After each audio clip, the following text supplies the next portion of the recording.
The King of Ireland's Son. Recording by Don W. Jenkins. Fidelma, the Enchanter's Daughter. 1. Conall was the name of the king who ruled over Ireland at that time. He had 3 sons, and as the fir trees grow, some crooked and some straight, one of them grew up so wild that in the end the king and the king's counselor had to let him have his own way in everything. This youth was the king's eldest son, and his mother had died before she could be a guide to him. Now after the king and the king's counselor left him to his own way, the youth I'm telling you about did nothing but ride and hunt all day.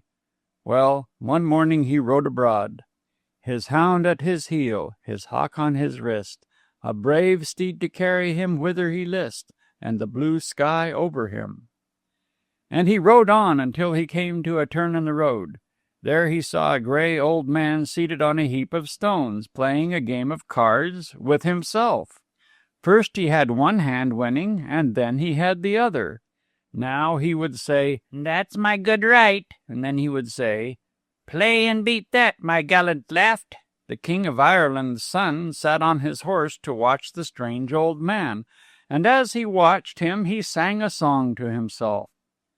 I put the fastenings on my boat for a year and for a day, and I went where the rowans grow and where the moorhens lay, and I went over the stepping stones and dipped my feet in the ford, and came at last to the swineherd's house, the youth without a sword. A swallow sang upon his porch, gluey, gluey, gluey. The wonder of all wandering, the wonder of the sea. A swallow soon to leave ground sang, gluey, gluey, gluey. "Prince," said the old fellow, looking up at him, "if you can play a game as well as you can sing a song, I'd like if you would sit down beside me." "I can play any game," said the King of Ireland's son. He fastened his horse to the branch of a tree and sat down upon the heap of stones beside the old man. "What shall we play for?" said the gray old fellow. "Whatever you like," said the King of Ireland's son. "If I win, you must give me anything I ask, and if you win, I shall give you anything you ask. Will you agree to that?" "If it's agreeable to you, it's agreeable to me," said the King of Ireland's son. They played, and the King of Ireland's son won the game. "Now what do you desire me to give, King's son?" said the gray old fellow.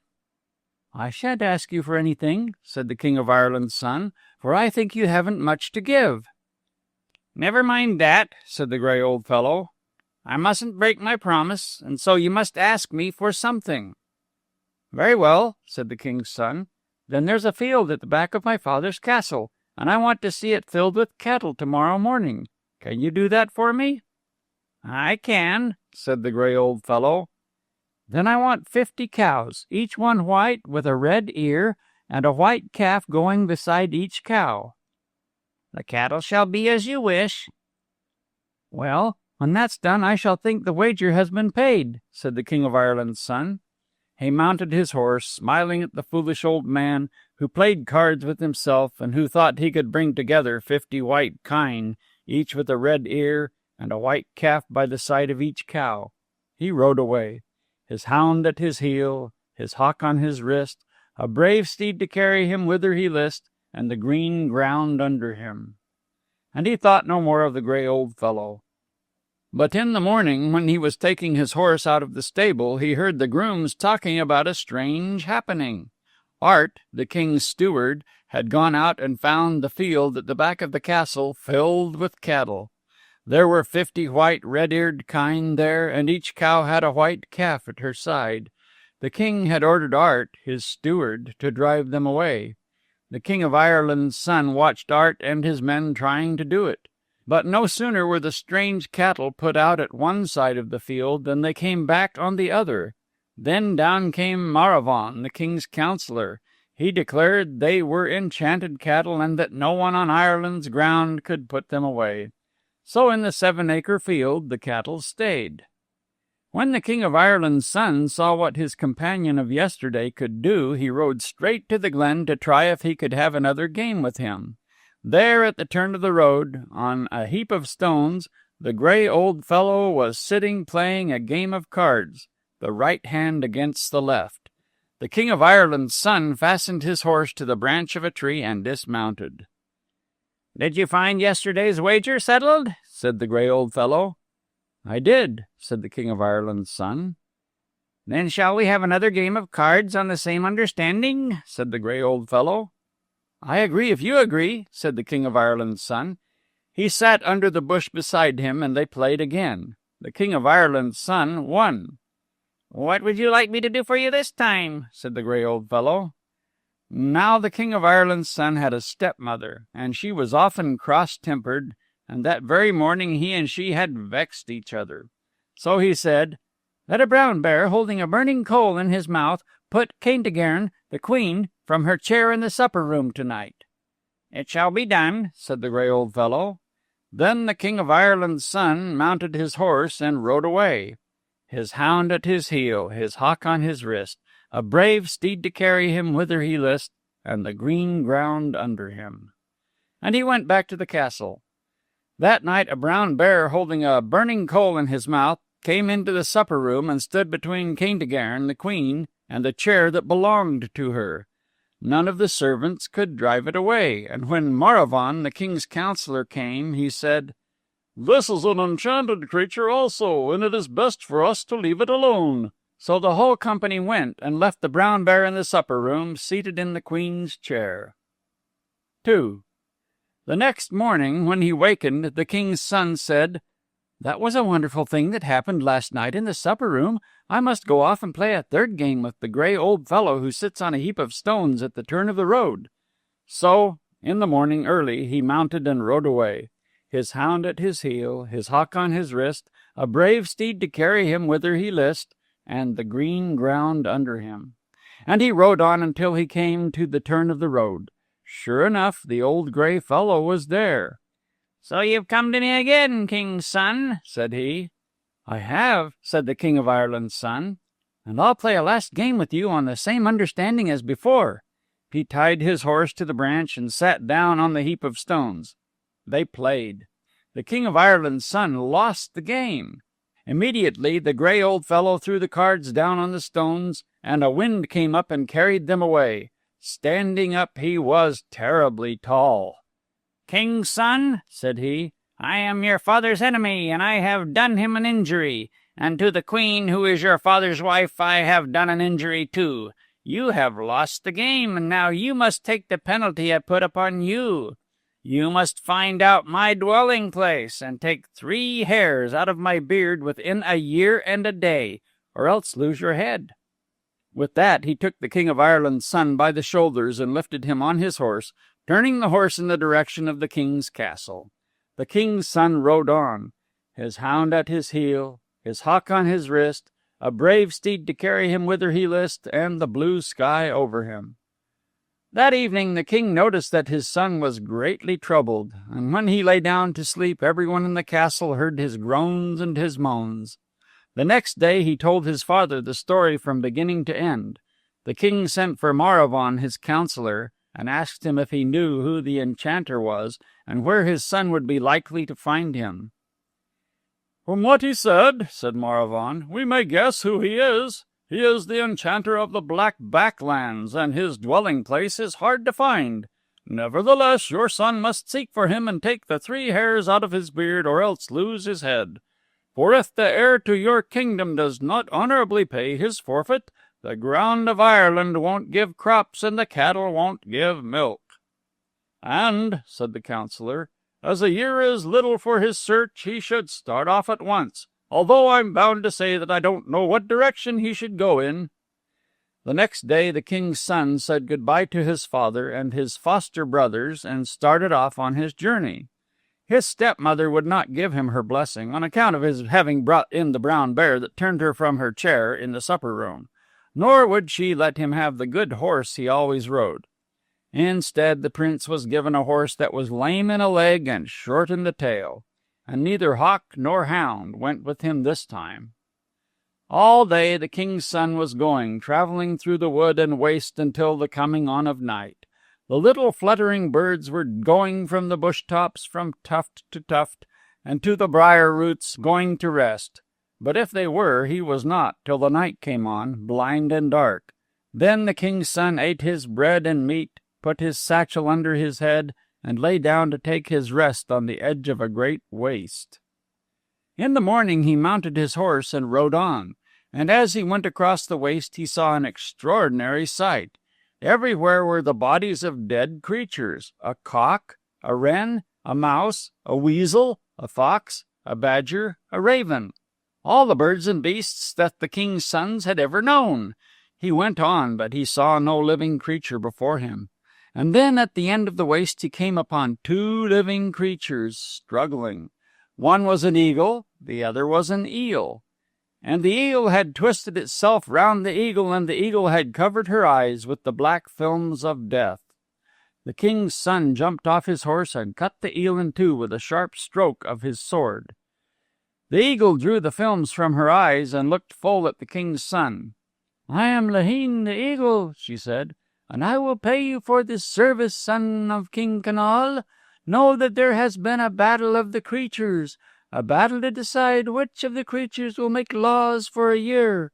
All were killed except the eel and myself, and if you had not come, I would have been killed, and the eel would have made the laws.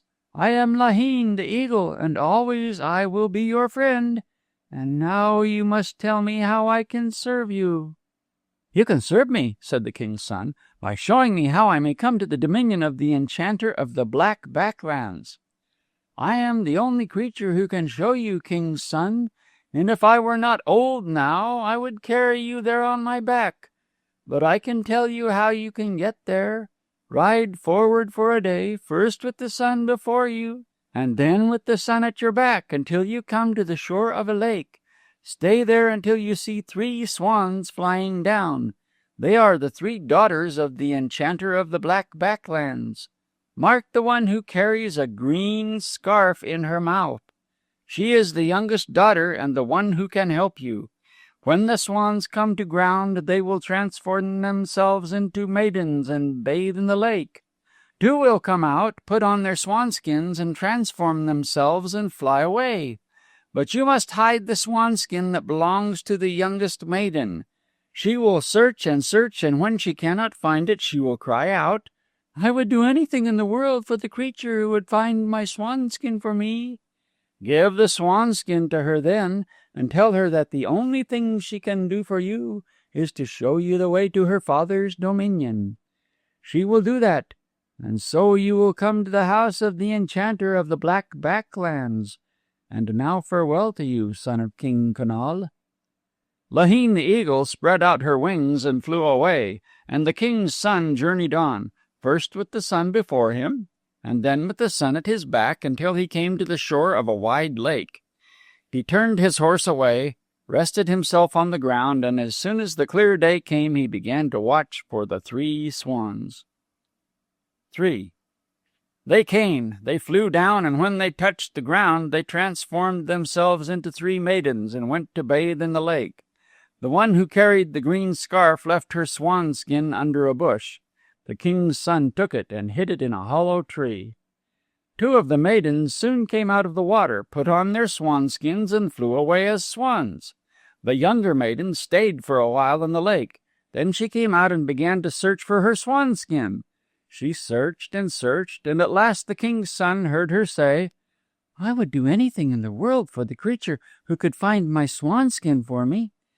Then he came from where he was hiding and gave her the swanskin.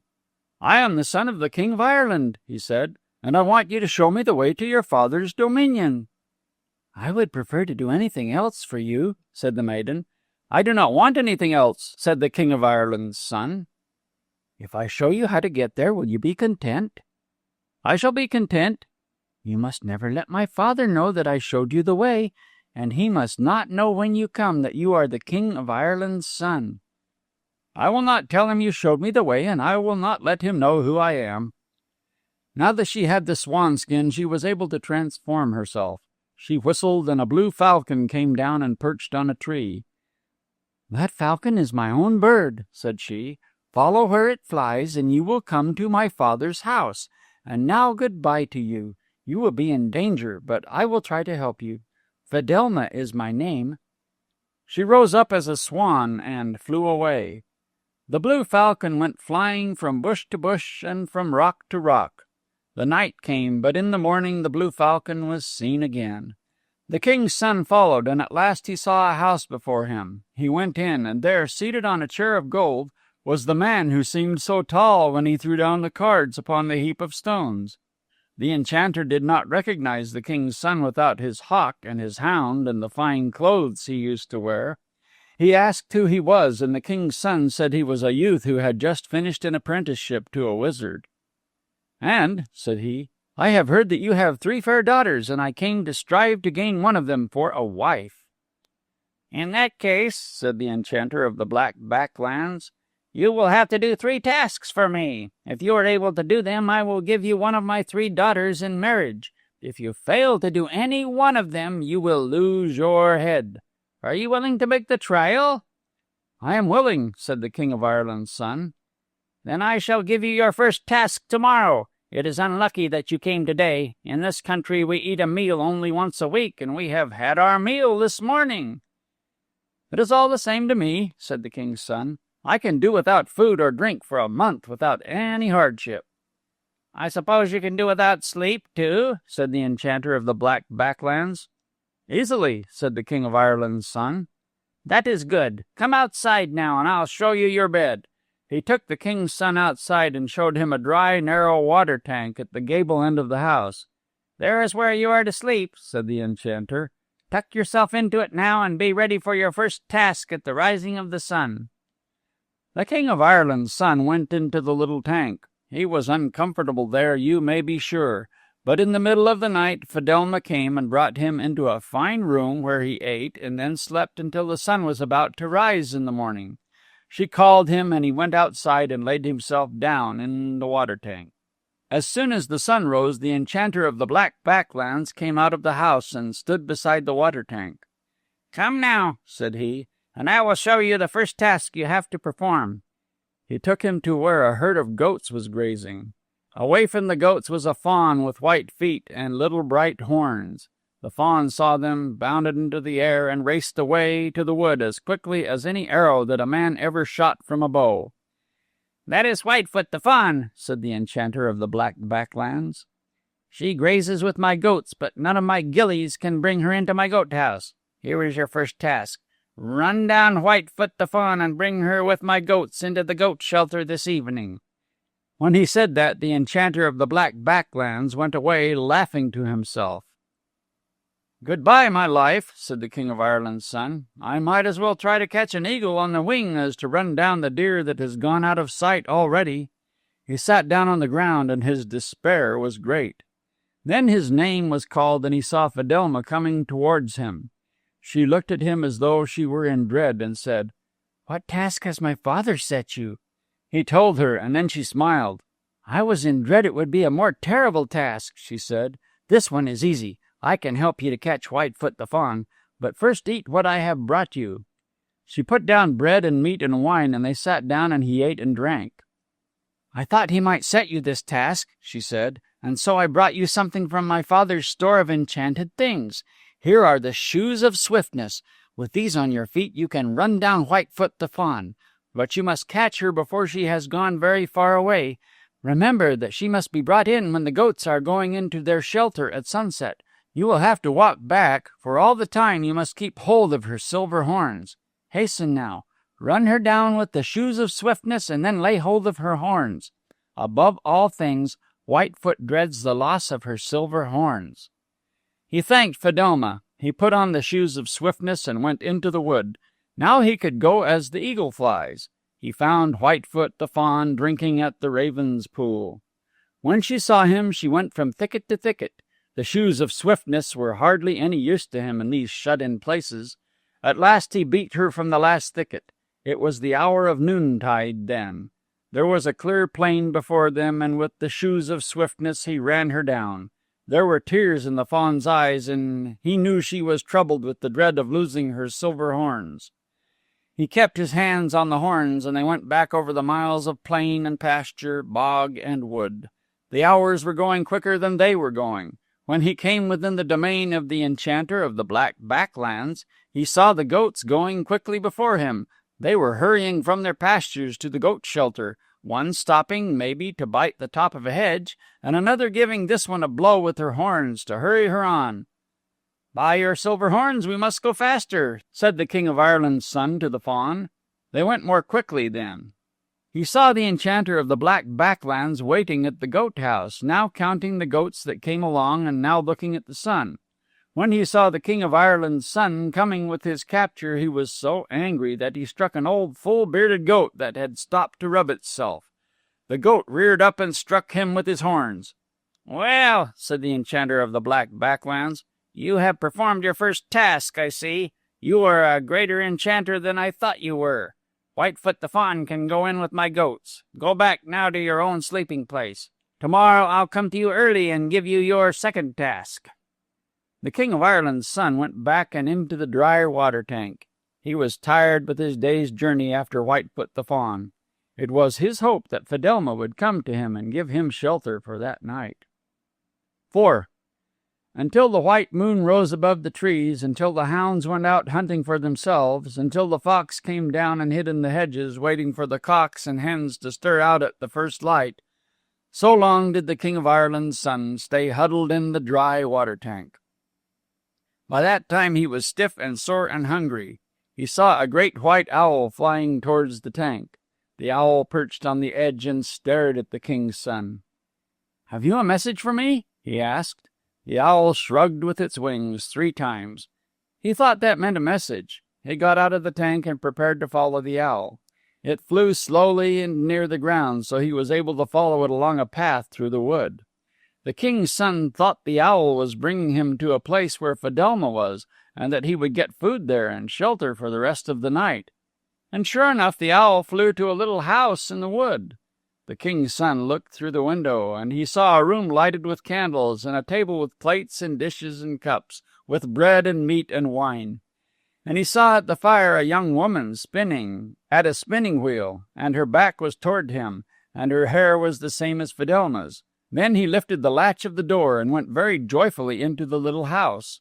But when the young woman at the spinning wheel turned round, he saw that she was not Fidelma at all. She had a little mouth, a long and a hooked nose, and her eyes looked crossways at a person. The thread she was spinning she bit with her long teeth, and she said, "You are welcome here, Prince." "And who are you?" said the King of Ireland's son. "Aoife is my name," said she. "I am the eldest and wisest daughter of the enchanter of the Black Backlands. My father is preparing a task for you," said she, "and it will be a terrible task, and there will be no one to help you with it, so you will lose your head surely. And what I would advise you to do is to escape out of this country at once." "And how can I escape?" said the King of Ireland's son. "There's only one way to escape," said she, "and that is for you to take the slight red steed that my father has secured under the 9 locks. That steed is the only creature that can bring you to your own country. I will show you how to get it, and then I will ride to your home with you." "And why should you do that?" said the King of Ireland's son. "Because I would marry you," said Aoife. "But," said he, "if I live at all, Fidelma is the one I will marry." No sooner did he say the words than Aoife screamed out, "Seize him, my cat of the mountain, seize him and hold him." And then the cat of the mountain that was under the table sprang across the room and fixed himself on his shoulder. He ran out of the house. All the time he was running, the cat of the mountain was trying to tear his eyes out. He made his way through the woods and thickets, and mighty glad he was when he saw the tank at the gable end of the house. The cat of the mountain dropped from his back then. He got into the tank and waited and waited. No message came from Fidelma. He was a long time there, stiff and sore and hungry, before the sun rose and the enchanter of the Black Backlands came out of the house. 5. "I hope you had a good night's rest," said the enchanter of the Black Backlands when he came to where the King of Ireland's son was crouched just at the rising of the sun. "I had indeed," said the king's son. "And I suppose you feel fit for another task?" said the enchanter of the Black Backlands. "More fit than ever in my life before," said the King of Ireland's son. The enchanter of the Black Backlands took him past the goat house to where there was an open shelter for his beehives. "I want this shelter thatched," said he, "and I want to have it thatched with the feathers of birds. Go," said he, "and get enough feathers of wild birds and come back and thatch the beehive shelter for me, and let it be done before the set of sun." He gave the king's son arrows and a bow and a bag to put the feathers in, and he advised him to search the moor for birds, and he went back to the house. The King of Ireland's son ran to the moor and watched for birds to fly across. At last one came. He shot at it with an arrow, but did not bring it down. He hunted the moor all over, but found no other bird. He hoped that he would see Fidelma before his head was taken off. Then he heard his name called, and he saw Fidelma coming towards him. She looked at him as before, with dread in her eyes, and asked him what task her father had set him. "A terrible task," he said, and he told her what it was. Fidelma laughed. "I was in dread he would give you another task," she said. "I can help you with this one. Sit down now and eat and drink from what I have brought you." He sat down and ate and drank, and he felt hopeful seeing Fidelma beside him. When he had eaten, Fidelma said, "My blue falcon will gather the birds and pull the feathers off for you. Still, unless you gather them quickly, there is danger, for the roof must be thatched with feathers at the set of sun." She whistled, and her blue falcon came. He followed it across the moor. The blue falcon flew up in the air and gave a bird call. Birds gathered, and she swooped amongst them, pulling feathers off their backs and out of their wings. Soon there was a heap of feathers on the ground, pigeons' feathers and pies' feathers, cranes and crows, blackbirds and starlings. The King of Ireland's son quickly gathered them into his bag. The falcon flew to another place and gave her bird call again. The birds gathered, and she went amongst them, plucking their feathers. The king's son gathered them, and the blue falcon flew to another place. Over and over again the blue falcon called to the birds and plucked out their feathers, and over again the king's son gathered them into his bag. When he thought he had feathers enough to thatch the roof, he ran back to the shelter. He began the thatching, binding the feathers down with little willow rods. He had just finished when the sun went down. The old enchanter came up, and when he saw what the king's son had done, he was greatly surprised. "You surely learned from the wizard you were apprenticed to," said he. "But tomorrow I will try you with another task. Go now and sleep in the place where you were last night." The king's son, glad that the head was still on his shoulders, went and lay down in the water tank. 6. Until the white moon went out in the sky, until the secret people began to whisper in the woods, so long did the King of Ireland's son remain in the dry water tank that night. And then, when it was neither dark nor light, he saw a crane flying towards him. It lighted on the edge of the tank. "Have you a message for me?" said the King of Ireland's son. The crane tapped 3 times with its beak. Then the king's son got out of the tank and prepared to follow the bird messenger. This was the way the crane went. It would fly a little way and then light on the ground until the prince came up to it. Then it would fly again. Over marshes and across little streams the crane led him. And all the time the King of Ireland's son thought he was being brought to the place where Fidelma was, to the place where he would get food and where he could rest until just before the sun rose. They went on till they came to an old tower. The crane lighted upon it. The king's son saw there was an iron door in the tower, and he pulled a chain until it opened. Then he saw a little room lighted with candles, and he saw a young woman looking at herself in the glass. Her back was toward him, and her hair was the same as Fidelma's. But when the young woman turned round, he saw she was not Fidelma. She was little, and she had a face that was brown and tight like a nut. She made herself very friendly to the King of Ireland's son, and went to him and took his hands and smiled into his face. "You are welcome here," said she. "Who are you?" he asked. "I am Gilvine," said she, "the second and the most loving of the 3 daughters of the enchanter of the Black Backlands." She stroked his face and his hands when she spoke to him. "And why did you send for me?"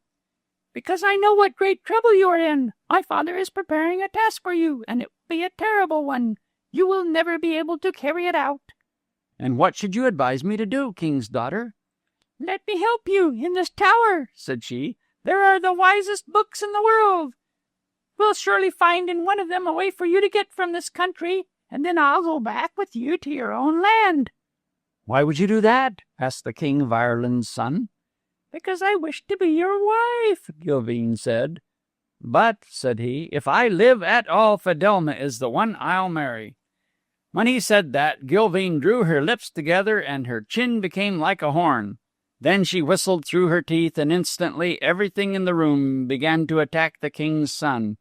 The looking-glass on the wall flung itself at him and hit him on the back of the head. The leg of the table gave him a terrible blow at the back of the knees. He saw the 2 candles hopping across the floor to burn his legs. He ran out of the room, and when he got to the door, it swung around and gave him a blow that flung him away from the tower. The crane that was waiting on the tower flew down, its neck and beak outstretched, and gave him a blow on the back. So the King of Ireland's son went back over the marshes and across the little streams, and he was glad when he saw the gable end of the house again. He went into the tank. He knew that he had not long to wait before the sun would rise, and the enchanter of the Black Backlands would come to him and give him the 3rd and most difficult of the 3 tasks. And he thought that Fidelma was surely shut away from him, and that she would not be able to help him that day. 7. At the rising of the sun, the enchanter of the Black Backlands came to where the King of Ireland's son was huddled, and said, "I am now going to set you the 3rd and last task. Rise up now and come with me." The king's son came out of the water tank and followed the enchanter. They went to where there was a well. The king's son looked down, and he could not see the bottom, so deep the well was. "At the bottom," said the enchanter, "is the ring of youth. You must get it and bring it to me, or else you must lose your head at the setting of that sun." That was all he said. He turned then and went away. The king's son looked into the well, and he saw no way of getting down its deep, smooth sides. He walked back towards the castle. On his way he met Fidelma, and she looked at him with deep dread in her eyes. "What task did my father set you today?" said she.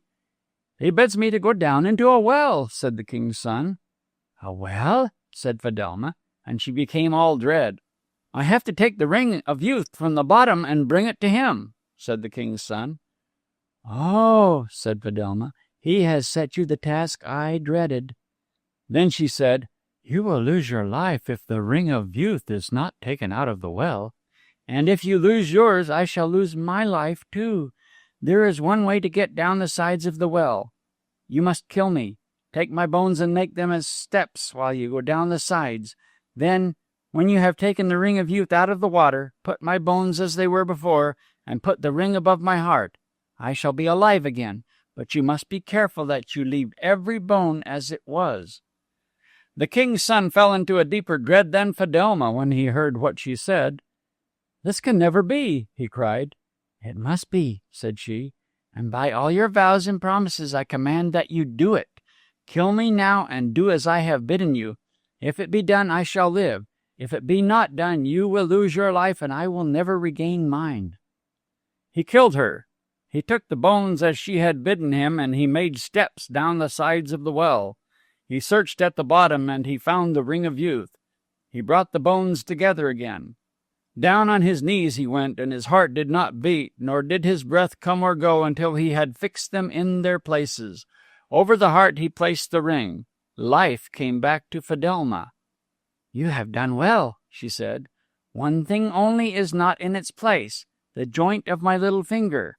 She held up her hand, and he saw that her little finger was bent.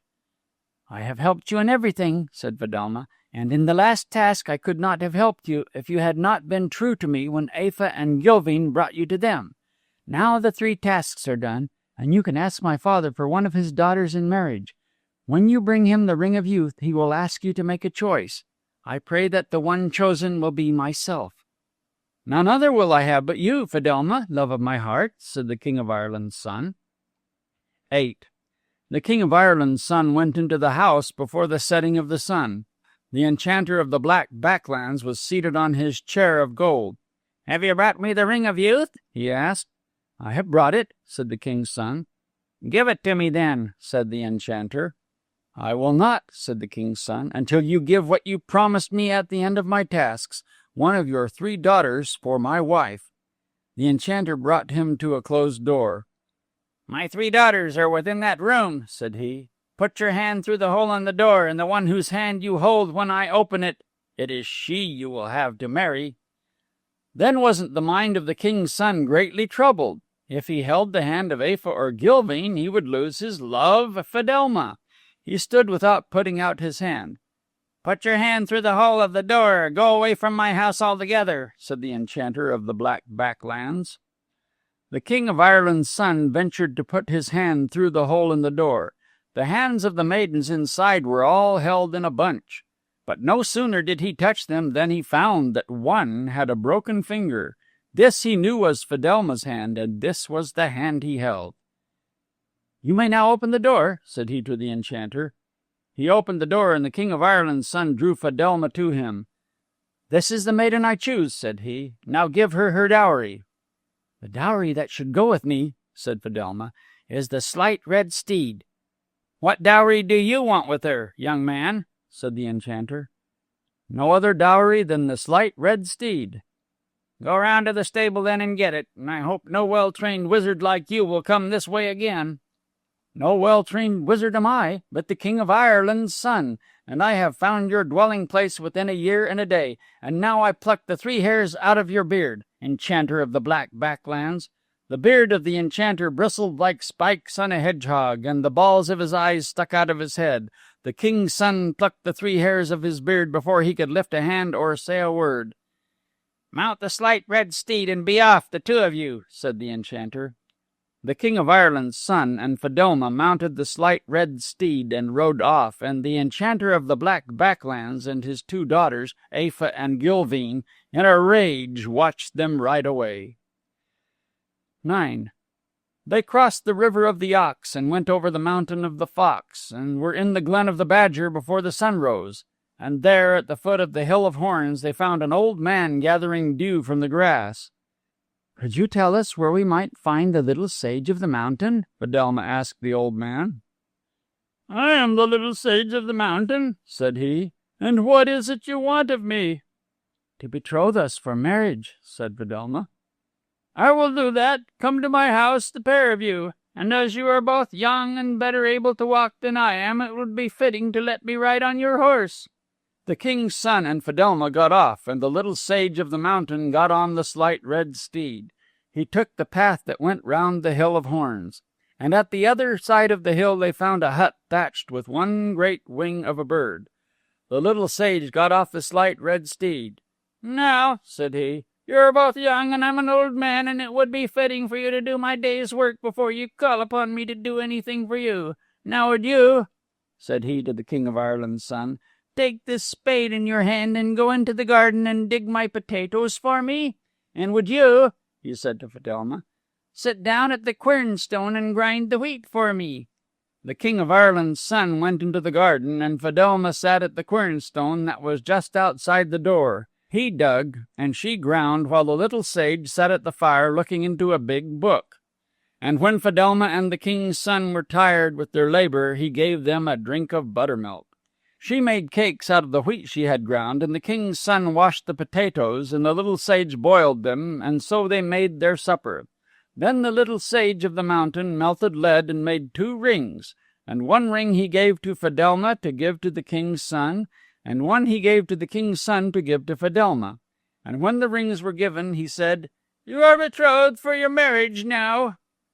They stayed with the little sage of the mountain that night, and when the sun rose, they left the house that was thatched with the great wing of a bird, and they turned towards the meadow of brightness and the wood of shadows that were between them and the King of Ireland's domain. They rode on the slight red steed, and the little sage of the mountain went with them a part of the way. He seemed downcast, and when they asked him the reason, he said, "I see dividing ways and far journeys for you both." "But how can that be," said the king's son, "when in a little while we will win to my father's domain?" "It may be I am wrong," said the little sage, And if I am not, remember that devotion brings together dividing ways, and that high hearts win to the end of every journey." He bade them good-bye then, and turned back to his hut that was thatched with the great wing of a bird. They rode across the meadow of brightness, and Fidelma's blue falcon sailed above them. "Yonder is a field of white flowers," said she, "and while we are crossing it, you must tell me a story." "I know by heart," said the king's son, "only the stories that Maravan, my father's counselor, has put into the book he is composing, the book that is called The Breastplate of Instruction." "Then," said Fidelma, "tell me a story from the Breastplate of Instruction while we are crossing the field of white flowers." "I will tell you the first story that is in it," said the king's son. Then, while they were crossing the field of white flowers, the king's son told Fidelma the story of the Ass and the Seal. 10. A seal that had spent a curious forenoon paddling around the island of Ilon Beg drew itself up on a rock the better to carry on its investigations. It was now within 5 yards of the actual island. On the little beach there were 3 curraghs in which the island men went over the sea. They were turned bottom up, and heavy stones were placed upon them to prevent their being carried away by the high winds. The seal noted them as he rested upon the flat rock. He noted, too, a little ass that was standing beyond the curraghs, sheltering himself where the cliffs hollowed in. Now this ass was as curious as the seal, and when he saw the smooth creature that was moving its head about with such intelligence, he came down to the water's edge. 2 of his legs were spancelled with a piece of straw rope, but being used to such impediment, he came over without any awkwardness. He looked inquiringly at the seal. The gray-headed crow of the cliff lighted on a spar of rock and made herself an interpreter between the two. "Shaggy beast of the island," said the seal, "friend and follower of men, tell me about their fabulous existence." "Do you mean the hay-getters?" said the ass. "And well, whom he means," said the gray-headed crow viciously. "Answer him now." "You gravel me entirely when you ask about men," said the ass.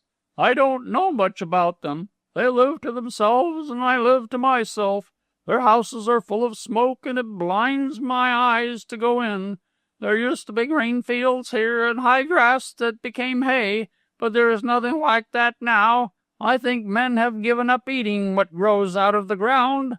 I see nothing, I smell nothing but fish, fish, fish." The gray-headed crow had a vicious eye fixed on the ass all the time he was speaking. "You're saying all that," said she, "because I let the little horse stay all night in the house and beat you out of it." "My friend," said the seal, "it is evident that men deceive you by appearances. I know men. I have followed their boats and have listened to the wonderful sounds they make with their voices and with instruments. Do they not draw fish out of the depths by enchantments? Do they not build their habitations with music? Do they not draw the moon out of the sea and set it for a light in their houses? And is it not known that the fairest daughters of the sea have loved man?" "When I'm awake along a moonlight nights, I feel like that myself," said the ass. Then the recollections of these long frosty nights made him yawn. Then he brayed. "What it is to live near men," said the seal in admiration. "What wonderful sounds!" "I'd cross the water and rub noses with you," said the ass, "only I'm afraid of crocodiles." "Crocodiles?" said the gray-headed crow. "Yes," said the ass. "It's because I'm of a very old family, you know. They were Egyptians. My people never liked to cross water in their own country. There were crocodiles there." "I don't want to waste any more time listening to nonsense," said the gray-headed crow. She flew to the ass's back and plucked out some of the felt. "I'll take this for my own habitation," she said, and flew back to the cliff. The ass would have kicked up his heels, only 2 of his legs were fastened with the straw rope. He turned away, and without a word of farewell to the seal, went scrambling up the bank of the island. The seal stayed for a while, moving his head about intelligently. Then he slipped into the water and paddled off. "One feels their lives in music," he said. "Great tones vibrate round the island where men live. It is very wonderful." "That," said the king's son, "is the first story in the Breastplate of Instruction, the Ass and the Seal. And now you must tell me a story while we are crossing the field of blue flowers." "Then it will be a very little story," said Fidelma. They crossed a little field of blue flowers, and Fidelma told the sending of the crystal egg. 11.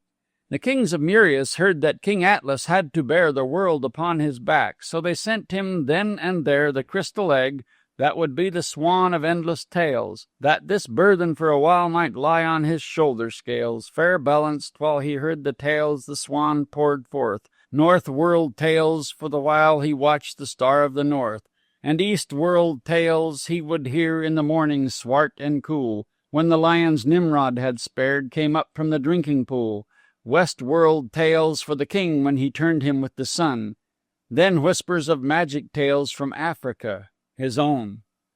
But the kings of Murias made the crane their messenger, the fitful crane whose thoughts are always frightening her. She slipped from islet to islet, she sloped from foreland to coast, she passed through cracks in the mountains and came over trees like a ghost, and then fled back in dismay when she saw on the hollow plains the final battle between the pygmies and the cranes. Where is the crystal egg that was sent King Atlas then? Hatched it will be one day, and the tales will be told to men. That is, if it be not laid in some king's old treasury. That is, if the fitful crane did not lose it threading the sea. They were not long going through the little field of blue flowers, and when they went through it, they came to another field of white flowers. Fidelma asked the king's son to tell her another story, and thereupon he told her the second story in the breastplate of instruction. The story of the young cuckoo. 12. The young cuckoo made desperate attempts to get himself through the narrow opening in the hollow tree. He screamed when he failed to get through. His foster parents had remained so long beside him that they were wasted and sad, while the other birds, their broods reared, were vigorous and joyful. They heard the one that had been reared in their nest, the young cuckoo, scream, but this time they did not fly towards him. The young cuckoo screamed again, but there was something in that scream that reminded the foster parents of hawks. They flew away. They were miserable in their flight, these birds, for they knew they were committing a treason. They had built their nest in a hollow tree that had a little opening. A cuckoo laid her egg on the ground, and carrying it in her beak, had placed it in the nest. Their own young had been pushed out. They had worn themselves to get provision for the terrible and fascinating creature who had remained in their nest. When the time came for him to make his flight, he could not get his body through the little opening. Yesterday he had begun to try. The two foster parents flew to him again and again with food, but now their own nesting place had become strange to them. They would never go near it again.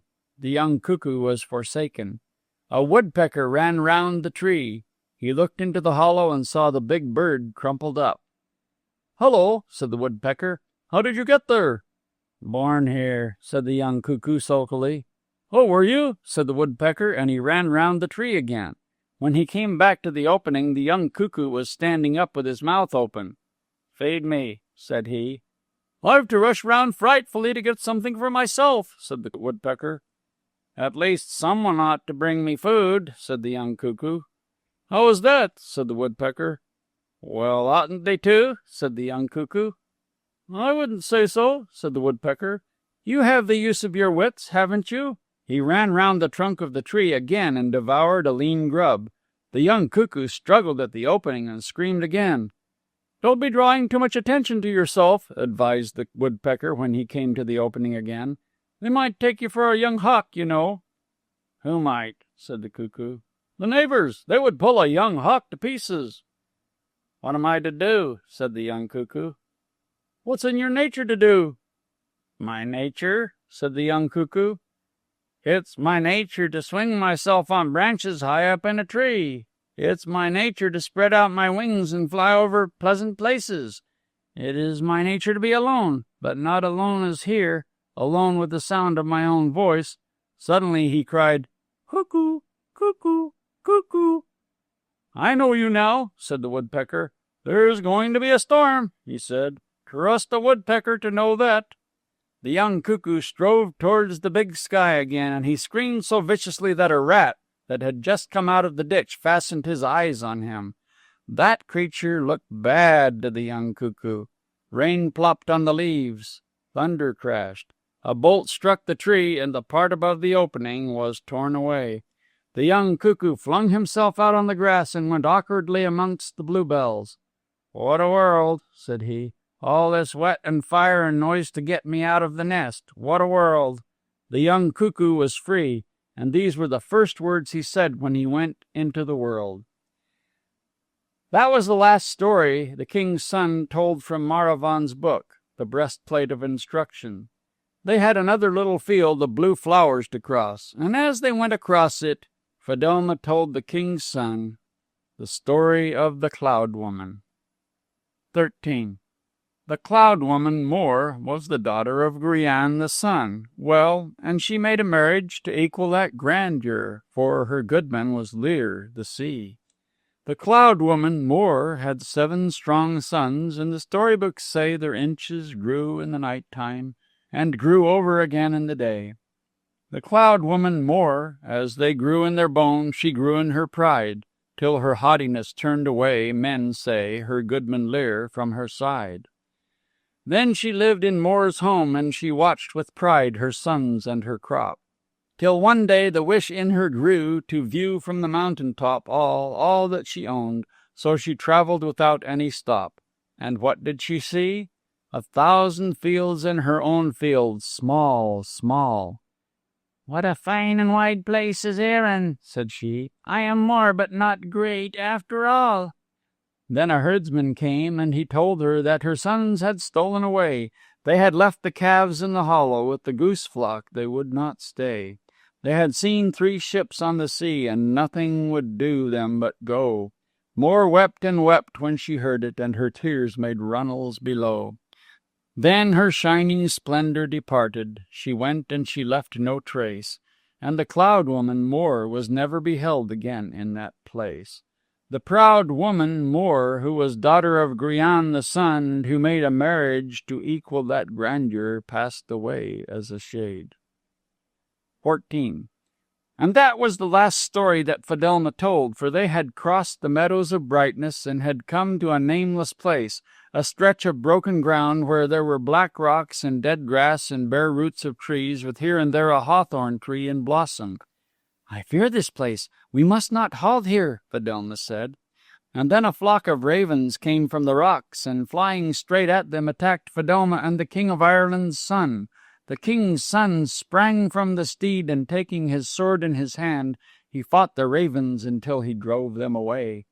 They rode on again, but now the ravens flew back and attacked them again, and the King of Ireland's son fought them until his hands were wearied. He mounted the steed again, and they rode swiftly on. And the ravens came the 3rd time and attacked them more fiercely than before. The king's son fought them until he had killed all but 3, and until he was covered with their blood and feathers. The 3 that had escaped flew away. "Oh, mount the slight red steed, and let us ride fast," said Fidelma to the king's son. "I am filled with weariness," he said. "Bid the steed stay by the rock, lay my sword at my side, and let me sleep with my head on your lap." "I fear for us both if you slumber here," said Fidelma. "I must sleep, and I pray that you let me lay my head on your lap." "I know not what would awaken you if you slumber here." "I will awaken," said the king's son, "but now I must sleep, and I would slumber with my head on your lap." She got down from the slight red steed, and she bade it stay by a rock. She put his sword by the place he would sleep, and she took his head on her lap. The king's son slept. As she watched over him, a great fear grew in Fidelma. Every hour she would say to him, "Are you near waking, my dear, my dear?" But no flush of waking appeared on the face of the King of Ireland's son. Then she saw a man coming across the nameless place, across the broken ground, with its dead grass and black rocks, and with its roots and stumps of trees. The man who came near them was taller than any man she had seen before. He was as tall as a tree. Fidelma knew him from what she had heard told about him. She knew him to be the King of the Land of Mist. The King of the Land of Mist came straight to them. He stood before Fidelma, and he said, "I seek Fidelma, the daughter of the enchanter of the Black Backlands, and the fairest woman within the seas of Erin." "Then go to her father's house and seek Fidelma there," said she to him. I have sought her there, said the King of the Land of Mist, but she left her father's house to go with the King of Ireland's son. Then seek her in the castle of the King of Ireland, said Fidelma. That I will not. Fidelma is here, and Fidelma will come with me, said the King of the Land of Mist. I will not leave him with whom I am plighted, said Fidelma. Then the King of the Land of Mist took up the King of Ireland's son. High he held him, higher than a tree grows.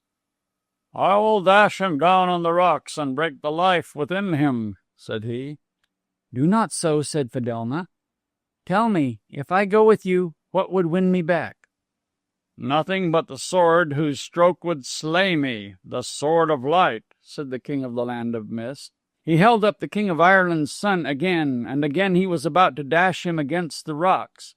The blue falcon that was overhead flew down and settled on the rock behind her. Fidelma knew that what she and the King of the Land of Mist would say now would be carried someplace and told to someone. Leave my love, the king's son, to his rest, she said. If I do not break the life in him, will you come with me, Fidelma? I will go with you if you will tell again what will win me back from you. The sword of light whose stroke will slay me. I will go with you if you swear by all your vows and promises not to make me your wife nor your sweetheart for a year and a day. I swear by all my vows and promises not to make you my wife nor my sweetheart for a year and a day. I will go with you if you let it be that I fall into a slumber that will last for a year and a day. I will let that be, fairest maid within the seas of Erin. I will go with you if you will tell me what will take me out of that slumber. If one cuts a tress of your hair with a stroke of the sword of light, it will take you out of that slumber. The blue falcon that was behind heard what the King of the Land of Mist said. She rose up and remained overhead with her wings outspread. Fidelma took the ring off her own finger and put it on the finger of the King of Ireland's son, and she wrote upon the ground in Ogham letters, "The King of the Land of Mist." If it be not you who wakens me, love, she said, may it be that I never waken. Come, daughter of the enchanter, said the King of the Land of Mist. Pluck the branch of hawthorn and give it to me that I may fall into my slumber here, said Fidelma. The King of the Land of Mist plucked a flowering branch of hawthorn and gave it to her. She held the flowers against her face and fell into slumber. For a while she and the King of Ireland's son were side by side in sleep. Then the King of the Land of Mist took Fidelma in his arms and strode along that nameless place, over the broken ground with its dead grass and its black rocks and its stumps and roots of trees, and the 3 ravens that had escaped from the sword of the King of Ireland's son followed where he went. 15. Long, long after Fidelma had been taken by the King of the Land of Mist, the King of Ireland's son came out of his slumber. He saw around him that nameless place with its black rocks and bare roots of trees. He remembered he had come to it with Fidelma. He sprang up and looked for her, but no one was near him. "Fidelma! Fidelma!" He searched and he called, but it was as if no one had ever been with him. He found his sword. He searched for his steed, but the slight red steed was gone too. He thought that the enchanter of the Black Backlands had followed them and had taken Fidelma from him. He turned to go towards the enchanter's country, and then he found what Fidelma had written upon the ground in Ogham letters, "The King of the Land of Mist." He did not know what direction to take to get to the dominion of the King of the Land of Mist. He crossed the broken ground, and he found no trace of Fidelma nor of him who had taken her. He found himself close to the Wood of Shadows. He went through it. As he went on, he saw scores and scores of shadows. Nothing else was in the wood, no bird, no squirrel, no cricket. The shadows had the whole wood to themselves. They ran swiftly from tree to tree, and now and then one would stop at a tree and wait. Often the King of Ireland's son came close to a waiting shadow. One became like a small old man with a beard. The king's son saw this shadow again and again. What were they, the shadows? He asked himself. Maybe they were wise creatures and could tell him what he wanted to know. He thought he heard them whispering together. Then one little shadow with trailing legs went slowly from tree to tree. The King of Ireland's son thought he would catch and hold the shadow and make it tell him where he should go to find the dominion of the King of the Land of Mist. He went after one shadow and another and waited beside a tree for one to come. Often he thought he saw the small old man with the beard and the little creature with trailing legs. And then he began to see other shadows, men with the heads of rooks and men with queer, heavy swords upon their shoulders. He followed them on through the wood, and he heard their whispering becoming louder and louder. And then he thought that as he went on, the shadows, instead of slipping before him, began to turn back and go past and surround him. Then he heard a voice just under the ground at his feet say, "Shout! Shout out your own name, son of King Conall!" Then the king's son shouted out his own name, and the whispers ceased in the wood, and the shadows went backward and forward no more. He went on and came to a stream within the wood, and he went against its flow all night as well as all day, hoping to meet some living thing that would tell him how he might come to the dominion of the King of the Land of Mist. In the forenoon of another day he came to where the wood grew thin, and then he went past the last trees. He saw a horse grazing. He ran up to it and found that it was the slight red steed that had carried Fidelma and himself from the house of the enchanter. Then, as he laid hold of the steed, a hound ran up to him, and a hawk flew down, and he saw that they were the hawk and the hound that used to be with him when he rode abroad from his father's castle. He mounted, and seeing his hound at his heel, and his hawk circling above, he felt a longing to go back to his father's castle, which he knew to be near, and where he might find out where the King of the Land of Mist had his dominion. So the King of Ireland's son rode back to his father's castle, his hound at his heel, his hawk on his wrist. Section 2. When the King of the Cats came to King Conall's dominion. 1. The King of Ireland's son was home again, but as he kept asking about a king in a kingdom no one had ever heard of, people thought he had lost his wits in his search for the enchanter of the Black Backlands. He rode abroad every day to ask strangers if they knew where the King of the Land of Mist had his dominion, and he came back to his father's every night in the hope that one would be at the castle who could tell him where the place that he sought was. Maravan wanted to relate to him fables from the breastplate of instruction, but the king's son did not hear a word that Maravan said. After a while he listened to the things that Art, the king's steward, related to him, for it was Art who had shown the king's son the leaden ring that was on his finger. He took it off, remembering the betrothal ring that the little sage had made, and then he saw that it was not his, but Fidelma's ring that he wore.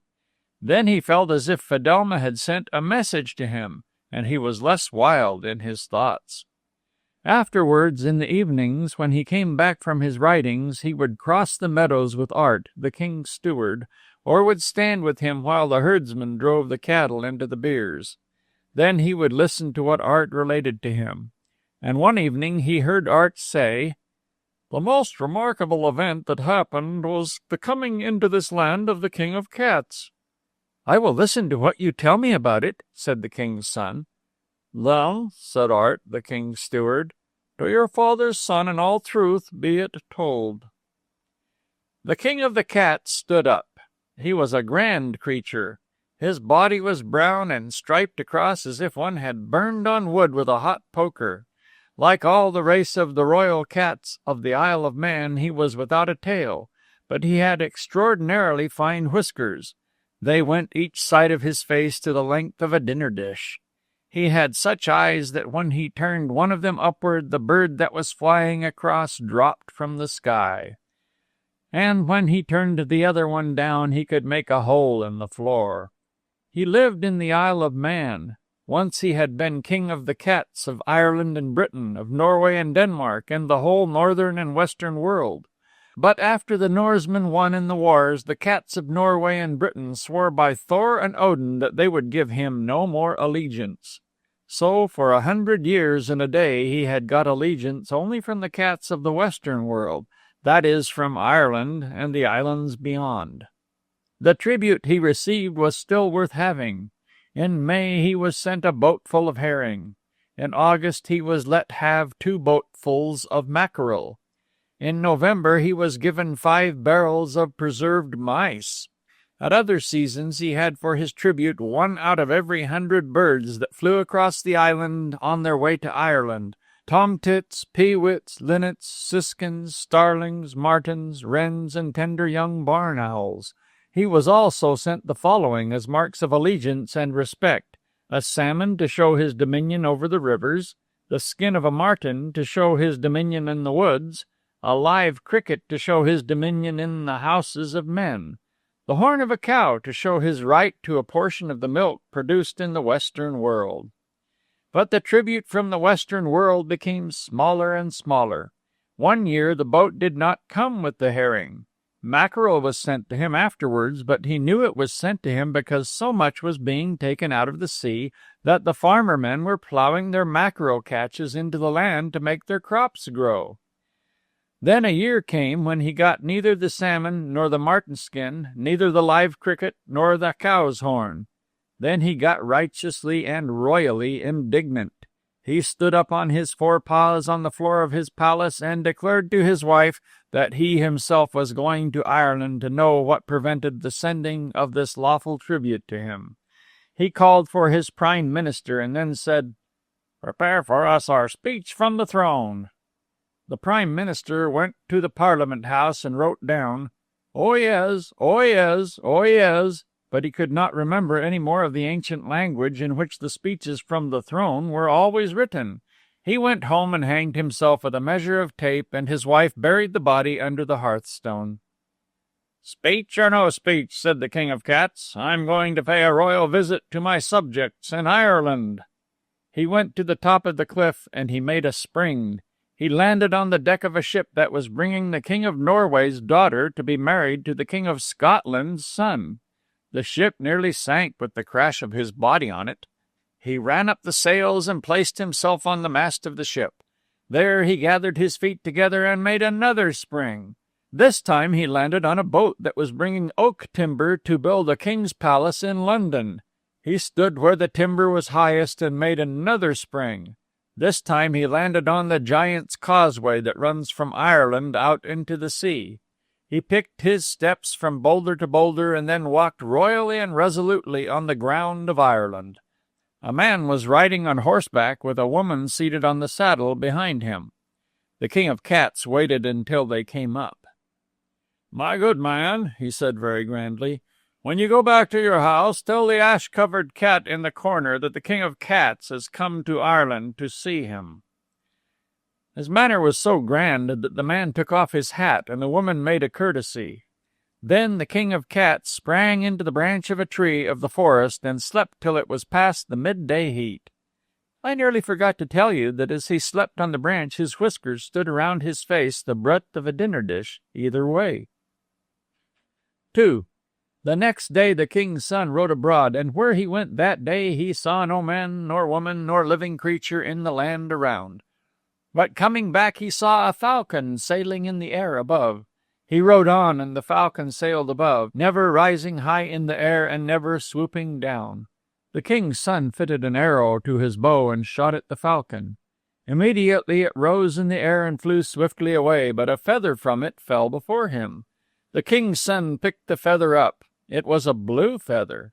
Then the king's son thought of Fidelma's falcon, of the bird that flew above them when they rode across the meadows of brightness. It might be Fidelma's falcon, the one he had shot at, and it might have come to show him the way to the land of mist. But the falcon was not to be seen now. He did not go amongst the strangers in his father's castle that evening, but he stood with Art, who was watching the herdsman drive the cattle into the byres. And Art, after a while, said, "I will tell you more about the coming of the King of Cats into King Connell's dominion, and as before, I say, to your father's son in all truth be it told." The King of Cats waited on the branch of the tree until the moon was in the sky like a roast duck on a dish of gold, and still neither retainer, vassal, nor subject came to do him service. He was vexed, I tell you, at the want of respect shown him. This was the reason why none of his subjects came to him for such a long time. The man and woman he had spoken to went into their house and did not say a word about the king of the cats until they had eaten their supper. Then, when the man had smoked his second pipe, he said to the woman, "That was a wonderful thing that happened to us today, a cat to walk up to two Christians and say to them, 'Tell the ashy pet in your chimney corner at home that the king of the cats has come to see him.'" No sooner were the words said than the lean, gray, ash-covered cat that lay on the hearthstone sprang on the back of the man's chair. "I will say this," said the man. "It's a bad time when two Christians like ourselves are stopped on their way back from the market and ordered no less, to give a message to one's own cat lying on one's own hearthstone." "By my fur and daws, you're a long time coming to his message," said the cat on the back of the chair. "What was it, anyway?" "The king of cats has come to Ireland to see you," said the man, very much surprised. "It's a wonder you told it at all," said the cat, going to the door. "And where did you see his majesty?" "You shouldn't have spoken," said the man's wife. "And how did I know a cat could understand?" said the man. "When you have done talking amongst yourselves," said the cat, "would you tell me where you met his majesty?" "Nothing will I tell you," said the man, "until I hear your own name from you."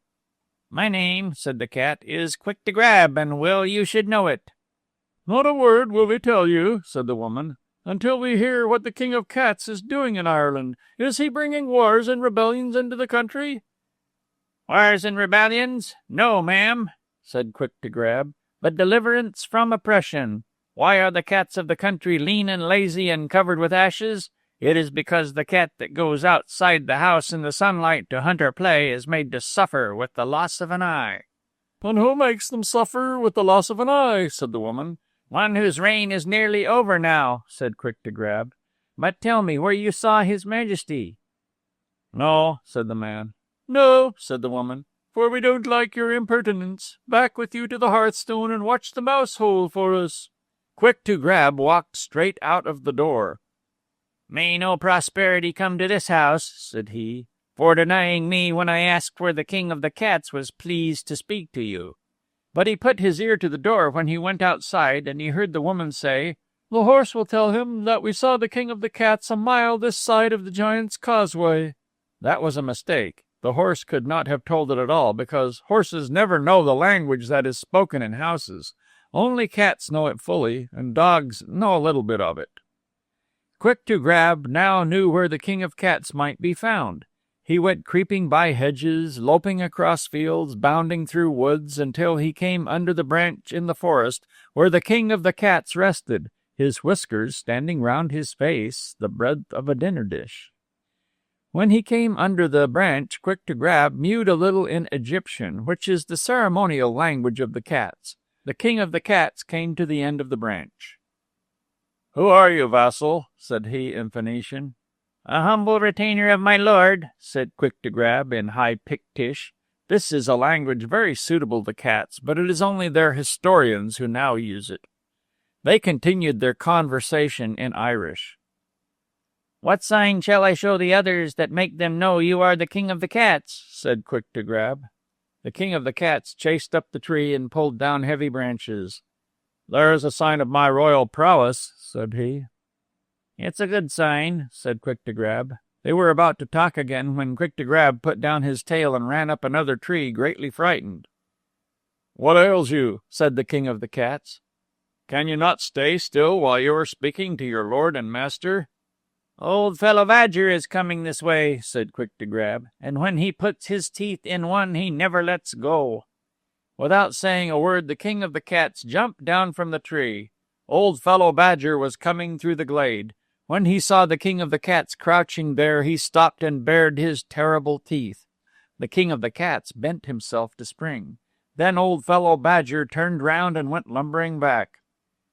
"Oh, by my claws and fur," said Quick to Grab, "you are the real king of the cats. Let me be your counselor. Let me advise your majesty in the times that will be so difficult for your subjects and yourself. Know that the cats of Ireland are impoverished and oppressed. They are under a terrible tyranny."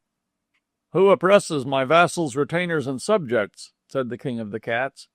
"The Eagle Emperor. He has made a law that no cat may leave a man's house as long as the birds, he makes an exception in the case of owls, have any business abroad. I will tear him to pieces, said the king of the cats. How can I reach him? No cat has thought of reaching him, said Quick to Grab. They only think of keeping out of his way. Now let me advise your majesty. None of our enemies must know that you have come into this country. You must appear as a common cat. What? Me? Said the king of the cats. Yes, your majesty, for the sake of the deliverance of your subjects, you will have to appear as a common cat. And be submissive and eat scraps? That will be only in the daytime, said Quick to Grab. In the night-time you will have your court and your feasts. At least let the place I stay be no hovel, said the king of the cats. I shall refuse to go into a house where there are washing days, damp clothes before a fire, and all that. I shall use my best diplomacy to safeguard your comfort and dignity, said Quick to Grab. Please invest me as your prime minister. The king of the cats invested Quick to Grab by biting the fur round his neck.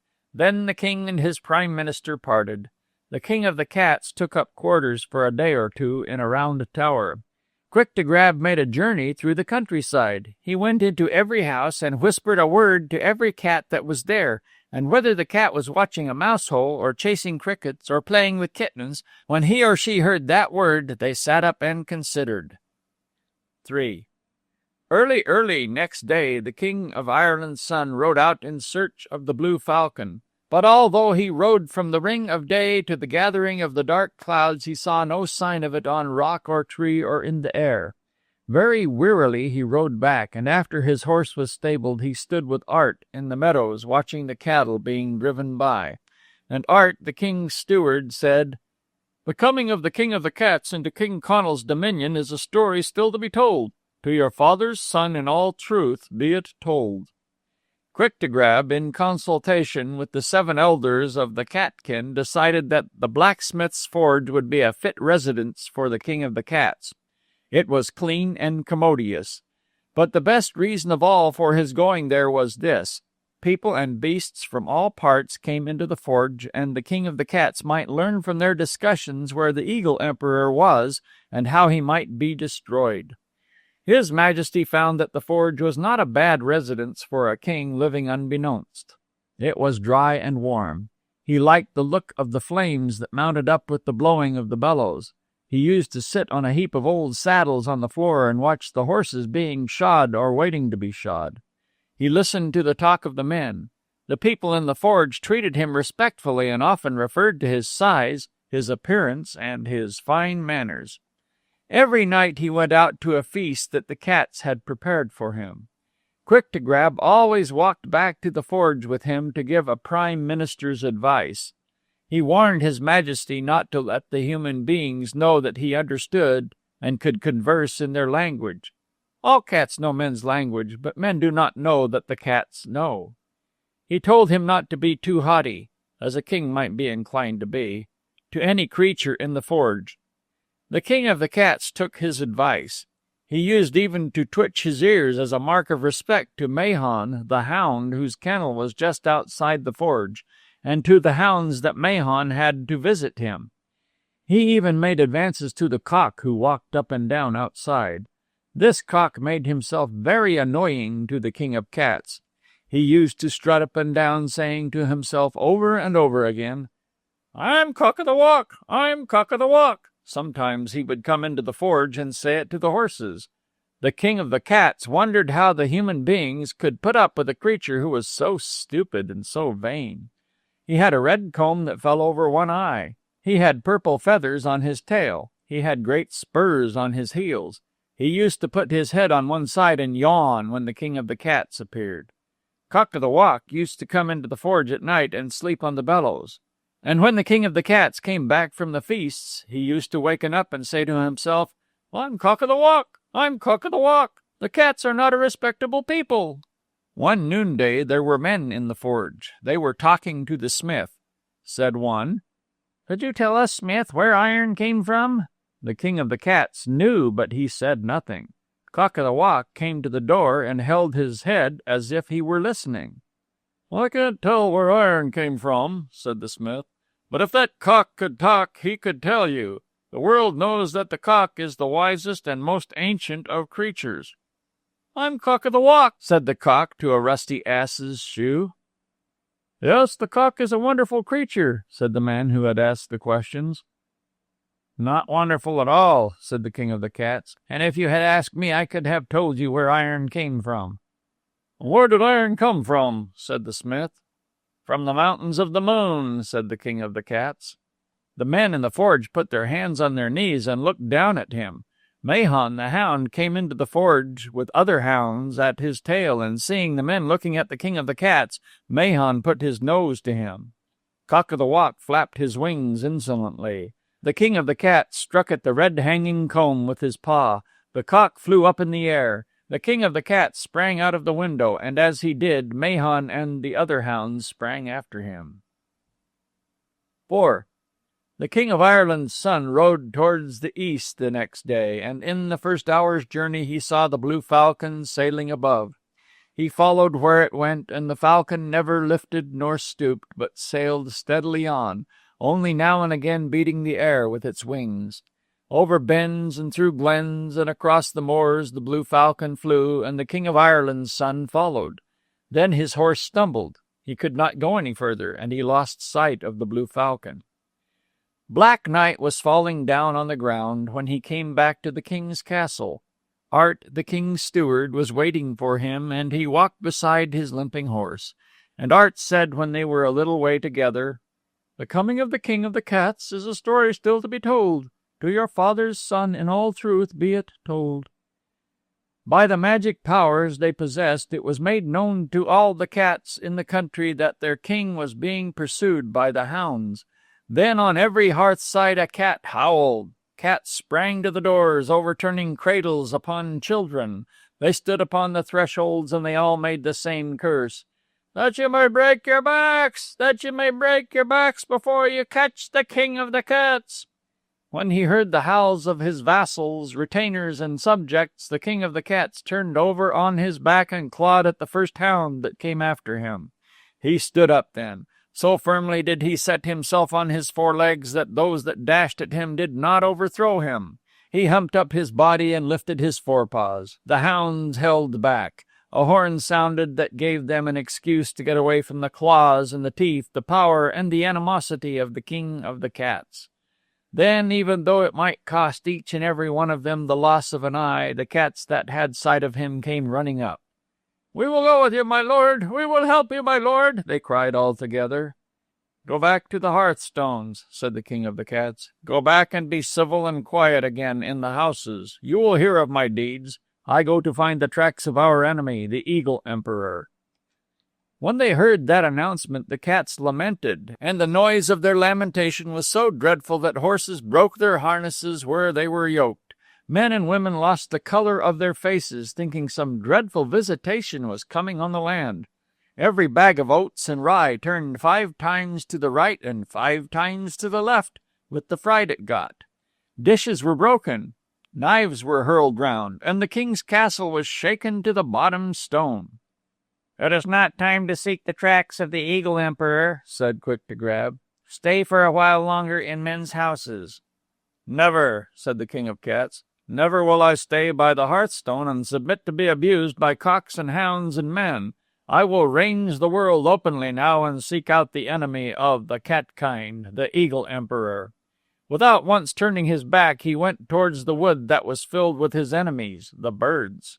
The cats, when they saw their petitions were no use, went everyone back to the house where he or she stayed. Each one sat before a mouse hole and pretended to be watching. But though mice stirred all round them, the cats of Ireland never turned a head that night. It was the wren, the smallest of birds, that saw him and knew him for the king of the cats. The wren flew through the wood to summon the hawk clan. But it was towards sunset now, and the hawks had taken up their stations at the edge of the wood to watch that they might pick up the farmer's chickens. They wouldn't turn an eye when the wren told them that a cat was in the wood during the time forbidden to cats to be outside the houses of men. "It is the king of the cats," said the wren. None of the hawks lifted a wing. They were waiting for the chickens that would stray about the moment after sunset. But if the wren couldn't rouse the hawk clan, she was able to rouse the other bird tribes. A cat, on your lives a cat," she called out as she flew through the wood. The rooks that were going home now rose above the trees, cawing threats. The blackbirds, thrushes, and jays screamed as they flew before the king of the cats. The woodpeckers, hedge sparrows, tomtits, robins, and linnets chattered as they flew behind him. Sometimes the young rooks made a great show of attacking him. They flew down from the flock. He is here, they cawed and flew up again. The rooks kept telling themselves and the other birds in the wood what they were going to do with the king of the cats. But a single raven did more against him than the 1,000 rooks that made so much noise. This raven was in a hole in the tree. She struck the king of the cats on the head with her beak as he went past. The king of the cats was annoyed by the uproar the birds were making, and he was angered by the raven's stroke, but he did not want to enter into a battle with the birds. He was on his way to the house of the Hag of the Wood, who was then known as the Hag of the Ashes. Now, as this is the first time you have heard of the Hag of the Ashes, I'll have to tell you how the king of the cats had heard of her, and how he knew where her house was in the wood. 5. The next day the king's son put a bridle on the slight red steed and rode toward the east again. He saw the blue falcon, and he followed where it flew. Over bends and through glens and across mountains and moors the blue falcon went, and the slight red steed never swerved nor stumbled, but went as the bird flew. The falcon lighted on a pine tree that grew alone. The king's son rode up and put his hands to the tree to climb and put his head against it, and as he did he heard speech from the tree. "The stroke of the sword of light will slay the king of the land of mist, and the stroke of the sword of light that will cut a tress of her hair will awaken Fidelma." There was no more speech from the tree, and the falcon rose from its branches and flew high up in the air. Then the king of Ireland's son rode back toward his father's castle. He went to the meadow and stood with Art and listened to what Art had to tell him. And as before, the king's steward began. "To your father's son, in all truth, be it told." Quick to Grab had said to the king of cats, "If ever you need the counsel of a human being, go to no one else but the Hag of the Ashes, who was once called the Hag of the Wood. In the very center of the wood 4 ash trees are drawn together at the tops. Wattles are woven round these ash trees, and in the little house made this way the Hag of the Ashes lives, with no one near her since her 9 daughters went away, but her goat, that's her only friend." The king of the cats was now in the center of the wood. He saw 4 ash trees drawn together at the tops, and he jumped to them. Now the Hag of the Ashes had a bad neighbor. This was a crane that had built her nest across the roof of the little house. The nest prevented the smoke from coming out at the top, and the house below was filled with it. The hag could hardly keep alive on account of the smoke, and she could neither take away the nest nor banish the bird. The crane was there when the king of cats sprang on the roof. She was sitting with her 2 legs stretched out, and when the king of the cats came down beside her, she slipped away and sailed over the trees. "Time for me to be going," said the crane, and from that day to this she never came back to the house of the Hag of the Ashes. "Thanks to you, good creature," said the Hag of the Ashes, coming out of the house. "Tear down her nest now, and let the smoke rise up through the roof." The king of the cats tore up the sticks and wool that the crane's nest was made of, and the smoke came up through the top of the house. "Oh, thanks to you, good creature, that has destroyed the cross crane's nest. Come down on my floor now, and I'll do everything that will serve you." The king of the cats jumped down on the floor of the hag's house and saw the Hag of the Ashes sitting in a corner. She was a little woman in a gray cloak. All over the floor there were ashes in heaps, for she used to light a fire in one corner, and when it was burnt out, light another beside the ashes of the first. The smoke had never gone through the hole in the roof since the crane had built her nest on the top of the house. Her face was yellow with smoke, and her eyes were half closed on account of it. "Do you know who I am, Hag of the Ashes?" said the king of the cats when he stood on the floor. "You're a cat, honey," said the Hag of the Ashes. "I am the king of the cats." The king of the cats you are indeed, and it was you who let the smoke out of the top of my little house by destroying the nest the cross crane had built on it." "It was I who did that." "Welcome to you, then, king of the cats, and what service can the Hag of the Ashes do for you in return?" "I would go to where the Eagle Emperor is. You must show me the way." "By my cloak, I will do that. The Eagle Emperor lives on top of the Hill of Horns." "And how can I get to the top of the Hill of Horns?" "I don't know how you can get there at all. All over the hill is bare starvation. No four-footed thing can reach the top. No four-footed thing, I mean, but my goat that's tied to the hawthorn bush outside." "I will ride on the back of your goat to the top of the Hill of Horns." "No, no, good king of the cats. I have only one goat for company, and how could I bear to be parted from him?" "Lend me your goat, and when I come back from the Hill of Horns, I will plate his horns with gold and shoe his hooves with silver." "No, no, good king of the cats. How could I bear my goat to be away from me, and I having no other company?" "If you do not let me ride on your goat to the top of the Hill of Horns, I will leave a sign on your house that will bring the cross crane to build her nest on the top of it again." "Then take my goat, king of cats. Take my goat, but let him come back to me soon."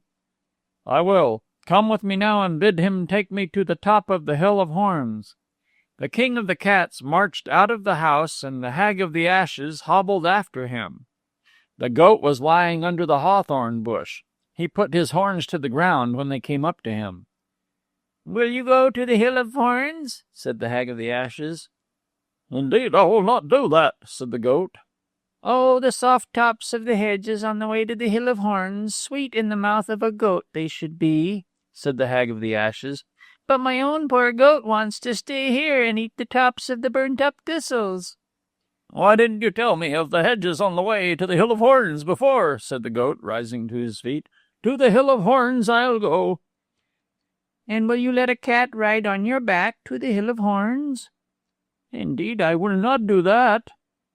"Then, my poor goat, I'll not untie the rope that's round your neck, for you can't go to the Hill of Horns without this cat riding on your back." "Let him sit on my back, then, and hold my horns, and I'll take no notice of him." The Hag of the Ashes untied the rope that was round his neck, and the king of the cats jumped up on the goat's back, and they started off on the path through the wood. "Oh, how I'll miss my goat until he comes back to me with gold on his horns and silver on his hooves," the Hag of the Ashes cried after them. 6. The King of Ireland's son did not leave the castle the next day, but stayed to question those who came to it about the Sword of Light. And some had heard of the Sword of Light, and some had not heard of it. In the afternoon he was in the chambers of the castle, and he watched his two foster brothers, Dermot and Downal, the sons of Caintigern the Queen, playing chess. They played the game upon his board and with his figures. And when he went up to them and told them they had permission to use the board and the figures, they said, "We had forgotten that you owned these things." The king's son saw that everything in the castle was coming into the possession of his foster brothers. He found another board with other chessmen, and he played a game with the king's steward. And Art said, "The coming of the king of the cats into King Connal's dominion is a story still to be told. To your father's son in all truth be it told." What should a goat do but ramble down laneways, wander across fields, stray along hedges, and stay to rest under shady trees? All this the hag's goat did. But at last he brought the king of the cats to the foot of the Hill of Horns. "And what was the Hill of Horns like?" asks my kind foster child. It was hills of stones on the top of a hill of stones. Only a goat could foot it from pebble to stone to boulder, from boulder to crag, and from crag to mountain shoulder. It was well and not ill what the hag's goat did. But then thunder sounded, lightning struck fire out of the stones, the wind mixed itself with the rain, and the tempest pelted cat and goat. The goat stood on a mountain shoulder. The wind rushed up from the bottom and carried the companions to the top of the Hill of Horns. Down sprang the cat, but the goat stood on his hind legs to butt back at the wind. The wind caught him between the beard and the underquarters and swept him from the top and down the other side of the hill, and what happened to the hag's goat after this I never heard. The king of the cats put his claws into the crevices of a standing stone and held to it with great tenacity. And then, when the wind abated and he looked across his shoulder, he found that he was standing beside the nest of the Eagle Emperor.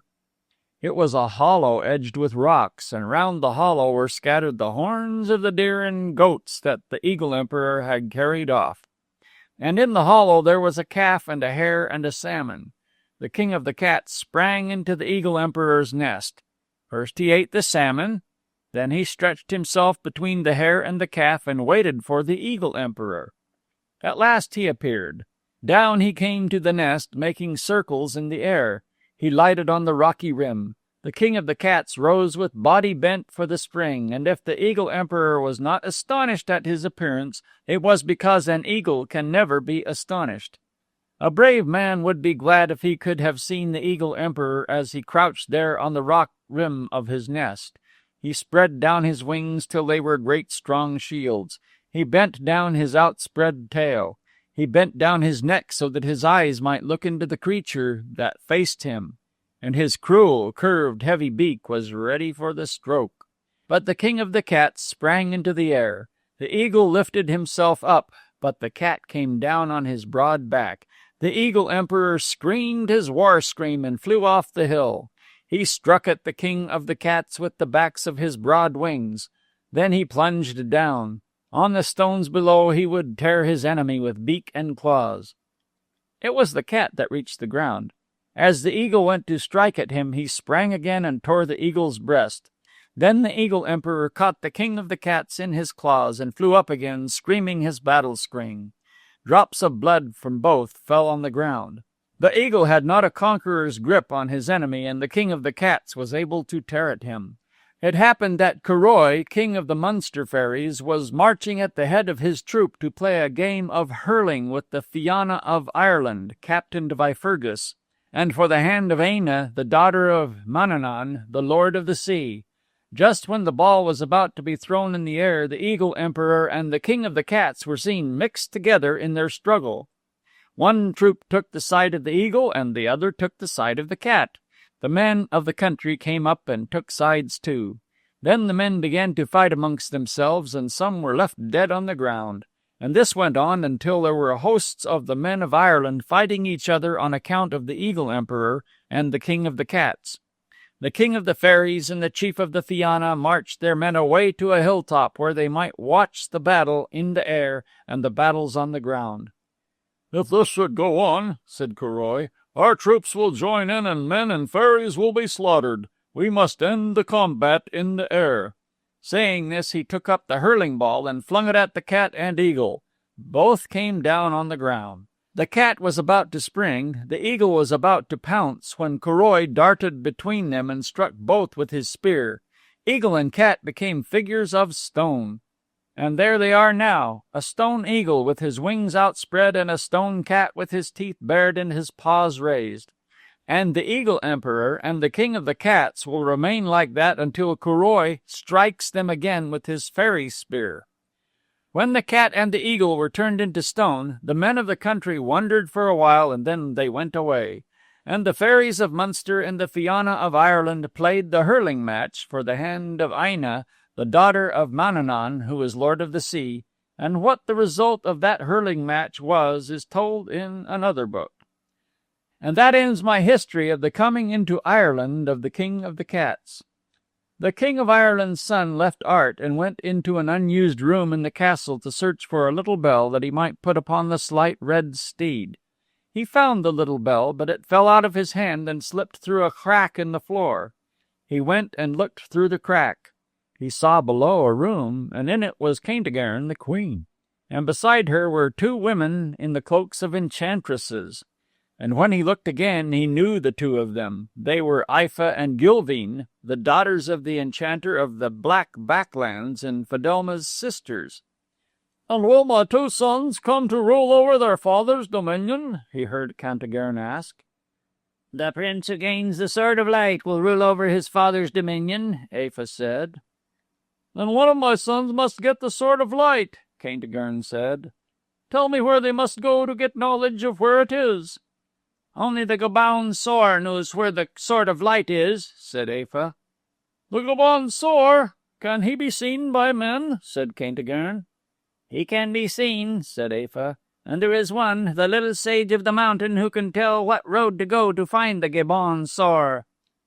"Then," said Kentigern, "my 2 sons, Dermot and Downal, will ride out tomorrow to find the little sage of the mountain and the Gabown Sore, so that one of them may find the Sword of Light and come to rule over his father's dominion." When the King of Ireland's son heard that, he went to the stable where the slight red steed was, and put the bridle upon him, and rode towards the Hill of Horns, on one side of which was the house thatched with the one great wing of a bird, where the little sage of the mountain lived.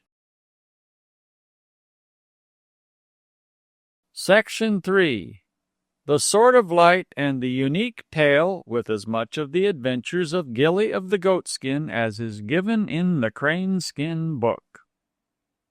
1.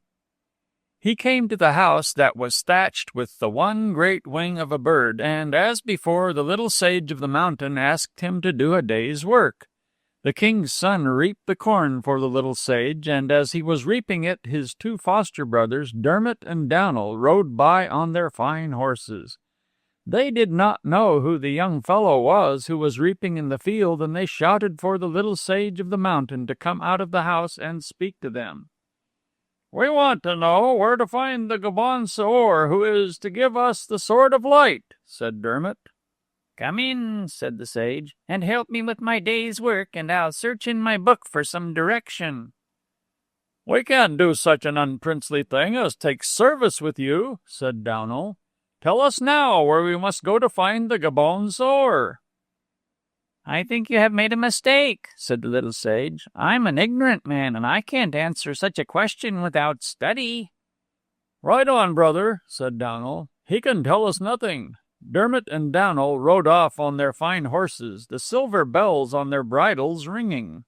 That night, when he had eaten his supper, the little sage told the king's son where to go.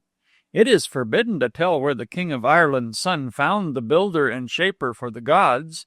In a certain place he came to where the Gabown Sore had set up his forge and planted his anvil, and he saw the Gabown Sore beating on a shape of iron. "You want to find the Sword of Light?" said the Gabown, his eyes as straight as the line of a sword blade. "But show me first your will, your mind, and your purpose." "How can I do that?" said the King of Ireland's son. "Guard my anvil for a few nights," said the Gabown Sore. "A fua comes out of the river sometimes and tries to carry it off." The Gabown Sore had to make a journey to look at trees that were growing in the forest, and the king's son guarded his anvil. And at night a fua came out of the river and flung great stones, striving to drive him away from the anvil. He ran down to the river bank to drive it away, but the creature caught him in its long arms and tried to drown him in the deep water. The King of Ireland's son was near his death, but he broke away from the fua, and when the creature caught him again, he dragged it up the bank and held it against the tree. "I will give you the mastery of all arts, because you have mastered me," said the fua. "I do not want the mastery of arts, but maybe you can tell me where to find the Sword of Light." "You want to know that, do you?" said the fua, and then it twisted from him and went into the river. The fua came the next night and flung stones as before, and the king's son wrestled with it in the very middle of the river, and held him so that he could not get to the other bank. "I will give you heaps of wealth, because you have mastered me," said the creature with the big eyes and the long arms. "Not wealth, but the knowledge of where to come on the Sword of Light is what I want from you," said the King of Ireland's son. But the fua twisted from him and ran away again. The next night the fua came again, and the king's son wrestled with him in the middle of the river, and followed him up the other bank, and held him against a tree. "I will give you the craft that will make you the greatest of kings, because you have mastered me." "Not craft, but knowledge of where the Sword of Light is, I want from you," said the king's son. "Only one of the people of light can tell you that," said the fua. It became a small, empty sort of creature, and lay on the ground like a shadow. The Gabown Sore came back to his forge and his anvil. "You have guarded my anvil for me," he said, "and I will tell you where to go for the Sword of Light. It is in the palace of the Ancient Ones under the lake. You have an enchanted steed that can go to that lake. I shall turn his head, and he shall go straight to it. When you come to the edge of the lake, pull the branches of the fountain tree, and give the slight red steed the leaves to eat. Mount now, and go." The King of Ireland's son mounted the slight red steed and went travelling again. 2. From all its branches, high and low, water was falling in little streams. This was the fountain tree indeed. He did not dismount, the King of Ireland's son, but pulled the branches, and he gave them to the slight red steed to eat. He ate no more than 3 mouthfuls. Then he stamped on the ground with his hooves, lifted his head high, and neighed 3 times. With that he plunged into the water of the lake and swam as if he had the strength of a dragon. He swam while there was light on the water, and he swam while there was night on the water. And when the sun of the next day was a hand's breadth above the lake, he came to the black island. All on that island was black and burnt, and there were black ashes up to the horse's knees. And no sooner had the slight red steed put his hooves on the island than he galloped straight to the middle of it. He galloped through an opening in the black rock and went through 100 passages, each going lower than the other, and at last he came into the wide space of a hall. The hall was lighted. When the king's son looked to see where the light came from, he saw a sword hanging from the roof, and the brightness of the sword was such that the hall was well lighted. The King of Ireland's son galloped the slight red steed forward and made it rear up. His hand grasped the hilt of the sword. As he pulled it down, the sword screeched in his hand. He flashed it about and saw what other things were in the cave. He saw 1 woman, and 2 women, and 3 women. He came to them, and he saw they were sleeping. And as he flashed the sword about, he saw other women sleeping too. There were 12 women in the cave where the sword of light had been hanging, and the women were sleeping. And in the hands of each of the sleeping women was a great gemmed cup. The spirit of the king's son had grown haughty since he felt the sword in his hands. "You have the sword. Why should you not have the cup?" something within him said. He took a cup from the hands of one of the sleeping women and drank the bubbling water that it held. His spirit grew more haughty with that draught. From the hands of each of the 12 sleeping women he took the cup, and he drank the draught of bubbling water that it held. And when he had drunk the 12 draughts of bubbling water, he felt that with the sword of light in his hands he could cut his way through the earth. He mounted the slight red steed and rode it through the cave and swam it across the lake with no name. He held the sword of light across his saddle. The steed went as the current drew him, for it was long since he had eaten the leaves of the fountain tree, and the spirit that had made him vigorous coming was feeble now. The current brought them to the shore below where the fountain tree grew. And there on the shore he saw a bunch of little men, little women, and littler children, all with smoke-colored skins, all with but 1 eye in their heads, all crying and screaming at each other like seabirds, and all sitting round a fire of dried water weeds, cooking and eating eels and crab-apples. The King of Ireland's son put his hands on the bridle rein and drew the slight red steed out of the water. The women with 1 right eye, and the men with 1 left eye, and the children in their bare, smoky skins screamed at him. "What do you want? What do you want, man with the horse?" "Feed and water my steed for me," said the King of Ireland's son. "We are the Swallow people, and no one commands us to do things," said an old fellow with a beard like knots of ropes. "Feed my steed with red wheat and water it with pure spring water," said the king's son fiercely. "I am the King of Ireland's son, and the sword of light is in my hands, and what I command must be done." "We are the Swallow people, and we are accounted a harmless people," said the old fellow. "Why are ye harmless?" said the king's son, and he flourished the sword at them. "Come into our cave, king's son," said the old fellow. "We will give you refreshment there, and the children will attend to your steed." He went into the cave with certain of the Swallow people. They were all unmannerly. They kept screaming and crying to each other. They pulled at the clothes of the king's son and pinched him. One of them bit his hands. When they came into the cave, they all sat down on black stones. One pulled in a black ass loaded with nets. They took the nets off its back, and before the king's son knew that anything was about to happen, they threw the nets around him. The meshes of the nets were sticky. He felt himself caught. He ran at the swallow people and fell over a stone. Then they drew more nets round his legs. The old fellow whom he had commanded took up the sword of light. Then the swallow people pulled up the ass that had carried the nets and rubbed its hard hoof on the sword.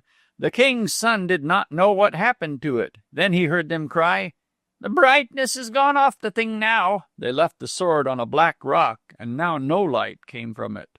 Then all the swallow people scrambled out of the cave. They came back eating eels and crab apples out of their hands. They paid no attention to the King of Ireland's son, but climbed into a cave above where he was lying. He broke the nets that were round him. He found the sword on the black stones, with the brightness all gone from it because of the rubbing with the ass's hoof. He climbed up the wall of the other cave to punish the swallow people. They saw him before he could see them in the darkness, and they all went into holes and hid themselves as if they were rats and mice. With the blackened sword in his hands, the King of Ireland's son went out of the cave, and the horse he had left behind, the slight red steed, was not to be found. 3. Without a steed and with a blackened sword, the King of Ireland's son came to where the Gabon sore had set up his forge and planted his anvil. No water nor sand would clean the sword, but he left it down before the Gabon sore, hoping that he would show him a way to clean it. "The sword must be bright that will kill the king of the land of mist, and cut the tress that will awaken the enchanter's daughter," said the Gabon sore. "You have to let the sword be blackened. Carry the blackened sword with you now." "Brighten it for me, and I will serve you," said the King of Ireland's son. "It is not easy for me to brighten the sword now," said the Gabon sore. "But find me the unique tale that went before its beginning and what comes after its end, and I shall brighten the sword for you and show you the way to the land of mist. Go now and search for the unique tale."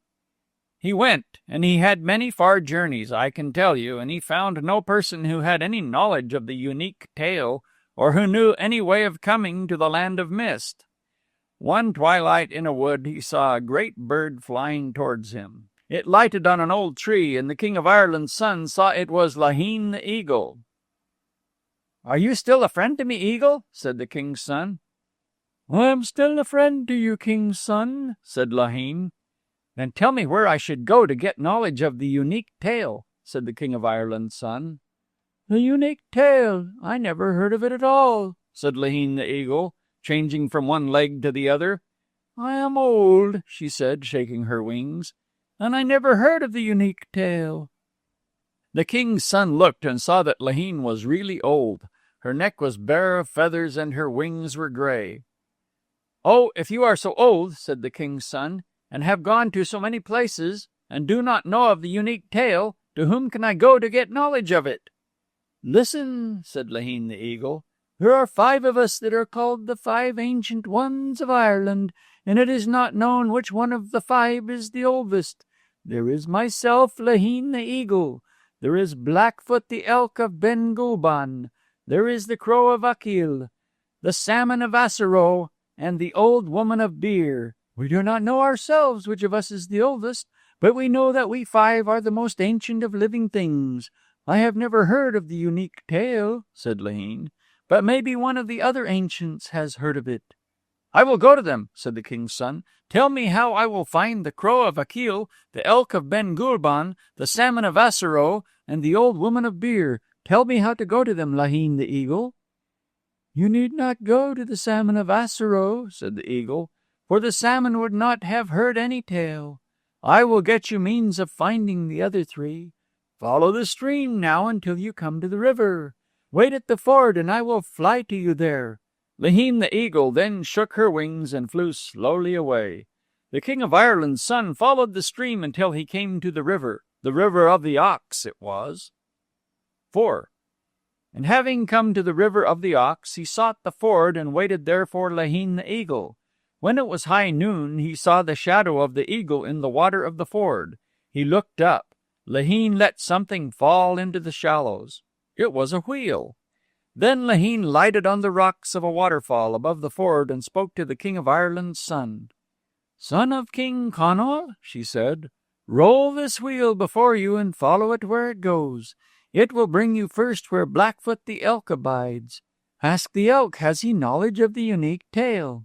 If he has no knowledge of it, start the wheel rolling again. It will bring you then where the crow of Akil abides. If the crow cannot tell you anything of the unique tale, let the wheel bring you to where the old woman of Beer lives.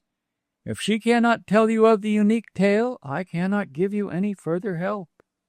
Laheen the eagle then spread out her wings, and rising above the mist of the waterfall, flew away. The King of Ireland's son took the wheel out of the shallow water and set it rolling before him. It went on without his touching it again. Then he was going, and ever going, with the clear day going before him and the dark night coming behind him, going through scrubby fields and shaggy boglands, going up steep mountainsides and along bare mountain ridges, until at last he came to a high mound on a lonesome mountain. And as high as the mound and as lonesome as the mountain was the elk that was standing there with wide, wide horns. The wheel ceased rolling. "I am from Laheen the eagle," said the King of Ireland's son. The elk moved his wide-horned head and looked down at him. "And why have you come to me, son?" said the elk. "I came to ask if you had knowledge of the unique tale," said the King of Ireland's son. "I have no knowledge of the unique tale," said the elk in a deep voice. "And are you not Blackfoot, the elk of Ben Gulban, one of the 5 of the oldest creatures in the world?" said the King of Ireland's son. "I am the elk of Ben Gulban," said Blackfoot, "and it may be that there is no creature in the world more ancient than I am. The Fianna hunted me with their hounds before the sons of Mila came to the island of woods. If it was a tale of Finn, or Caelta, or Goll, or of Oscar, or Oisin, or Conan, I could tell it to you, but I know nothing of the unique tale." Then Blackfoot the elk of Ben Gulban turned his wide-horned head away and looked at the full old moon that was coming up in the sky. And the King of Ireland's son took up the wheel and went to look for a shelter. He found a sheepcote on the side of the mountain and lay down and slept between sheep. 5. When the sun rose, he lifted up the wheel and set it going before him. He was going and ever going down long hillsides and across spreading plains till he came to where old trees and tree stumps were standing hardly close enough together to keep each other company. The wheel went through this ancient wood and stopped before a fallen oak tree. And sitting on a branch of that oak, with a gray head bent and featherless wings gathered up to her neck, was a crow.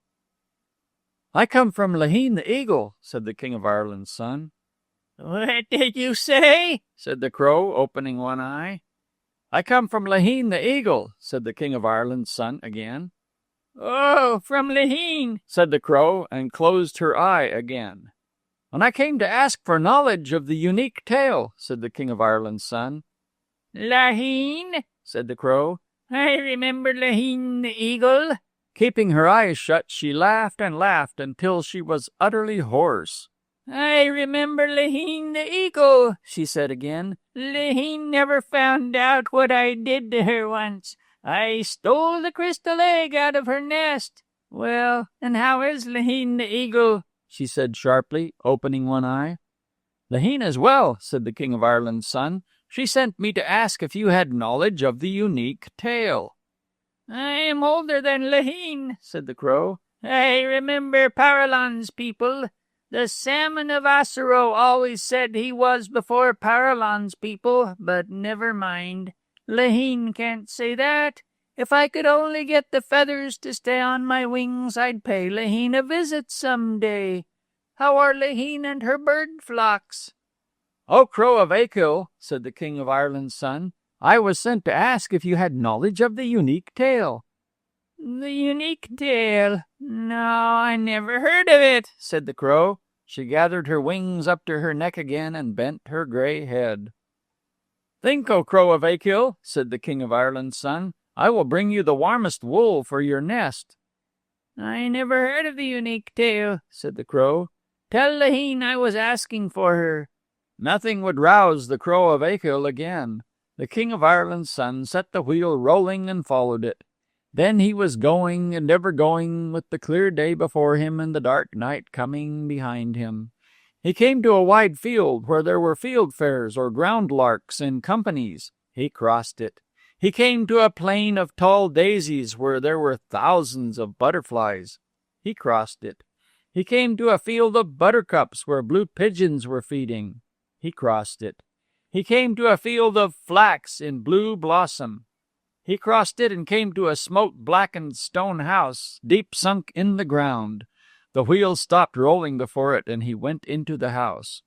An old woman was seated on the ground before the fire, basting a goose. A rabbit-skin cap was on her hairless head, and there were no eyebrows on her face. 3 strange birds were eating out of the pot, a cuckoo, a corncrake, and a swallow. "Come to the fire, Gilly," said the old woman when she looked around.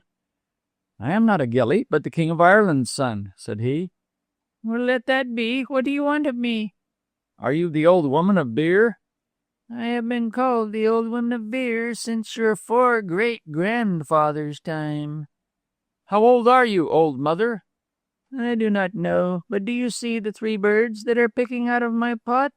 For 2 years the swallow was coming to my house and building outside. Then he came and built inside. Then for 3 years he was coming into my house to build here. Now he never goes across the sea at all, and do you see the corncrake? For 5 years she was coming to the meadow outside. Then she began to run into the house to see what was happening here. For 2 years she was running in and out. Then she stayed here altogether. Now she never goes across the sea at all. And do you see the cuckoo there? For 7 years she used to come to a tree that was outside and sing over her notes. Then, when the tree was gone, she used to light on the roof of my house. Then she used to come in to see herself in a looking-glass. I do not know how many score years since the cuckoo was going and coming, but I know it is many score years since she went across the sea." "I went from Laheen the eagle to Blackfoot the elk, and from the elk of Ben Gulban to the crow of Achill, and from the crow of Achill I come to you to ask if you have knowledge of the unique tale." "The unique tale, indeed," said the old woman of beer. "One came to me only last night to tell me the unique tale. He is the young man who is counting the horns." "What young man is he, and what horns is he counting?" "He is no king's son, but a gilly. Gilly of the goatskin, he is called. He is counting the horns that are in 2 pits outside. When the horns are counted, I will know the number of my half-years." "How is that, old mother?" "My father used to kill an ox every year on my birthday, and after my father's death my servants, one after the other, used to kill an ox for me. The horns of the oxen were put into 2 pits, one on the right-hand side of the house and one on the left-hand side. If one knew the number of the horns, one would know the number of my half-years, for every pair of horns goes to make a year of my life. Gilly of the goatskin is counting the horns for me now, and when he finishes counting them I will let him tell the unique tale." "But you must let me listen to the tale too, old woman of beer." "If you count the horns in 1 pit, I will let you listen to the tale." "Then I will count the horns in 1 pit." "Go outside, then, and count them." The King of Ireland's son went outside. He found on the right-hand side of the house a deep quarry pit. Round the edge of it were horns of all kinds, black horns and white horns, straight horns and crooked horns. And below in the pit he saw a young man digging for horns that were sunk in the ground. He had on a jacket made of the skin of a goat. "Who are you?" said the young man in the quarry pit. "I am the King of Ireland's son, and who may you be?" "Who I am, I don't know," said the young man in the goatskin. "But they call me Gilly of the goatskin. What have you come here for?" "To get knowledge of the unique tale." "And it was to tell the same unique tale that I came here myself. Why do you want to know the unique tale?" "That would make a long story. Why do you want to tell it?" "That would make a longer story. There is a quarry pit at the left-hand side of the house filled with horns, and it must be your task to count them." "I will count them," said the King of Ireland's son, "but you will be finished before me. Do not tell the old woman of beer the tale until we both sit down together." "If that suits you, it will suit me," said Gilly of the Goatskin, and he began to dig again. The King of Ireland's son went to the left-hand side of the house. He found the quarry pit and went into it to count the horns that were there, black horns and white horns, straight horns and crooked horns. And now, while the King of Ireland's son is in the quarry pit, I will tell you the adventures of Gilly, the lad or the servant of the Goatskin, which adventures are written in the Craneskin book. 6. He never stirred out of the cradle till he was past 12 years of age, but lay there night and day, long days and short days. The only garment he ever put on was a goatskin. A hunter had once put it down on the floor beside his cradle, and he reached out with his 2 hands, drew it in, and put the goatskin on him. He got his name and his coat at the same time, for he was called ever afterwards Gilly of the Goatskin. But although he never stirred out of the cradle, Gilly of the Goatskin had ways of diverting himself. He used to shoot arrows with a bow out of the door of the house and hit a mark on a tree that was opposite him. And where did he get the bow and arrows? The bow fell down from the roof of the house and into the cradle. And as for the arrows, he used to make them out of the wands that the hags brought in to make baskets with. But the hags never saw him using the bow and sending off the arrows. All day they would be going along the streams gathering the willow wands for the baskets they made. He knew nobody except the 3 hags of the long teeth, and he had never heard the name of mother or father. Often when she was peeling the wands with a black-handled knife, the hag of the house used to tell Gilly of the Goatskin the troubles that were in store for him. Danger from the sword and the spear and the knife, from water and fire, from the beasts of the earth and the birds of the air. She delighted to tell him about the evils that would befall him, and she used to laugh when she told him he was a humpback and that people would throw stones at him. One day, when the hags were away gathering willow wands, Gilly turned the cradle over and lay under it.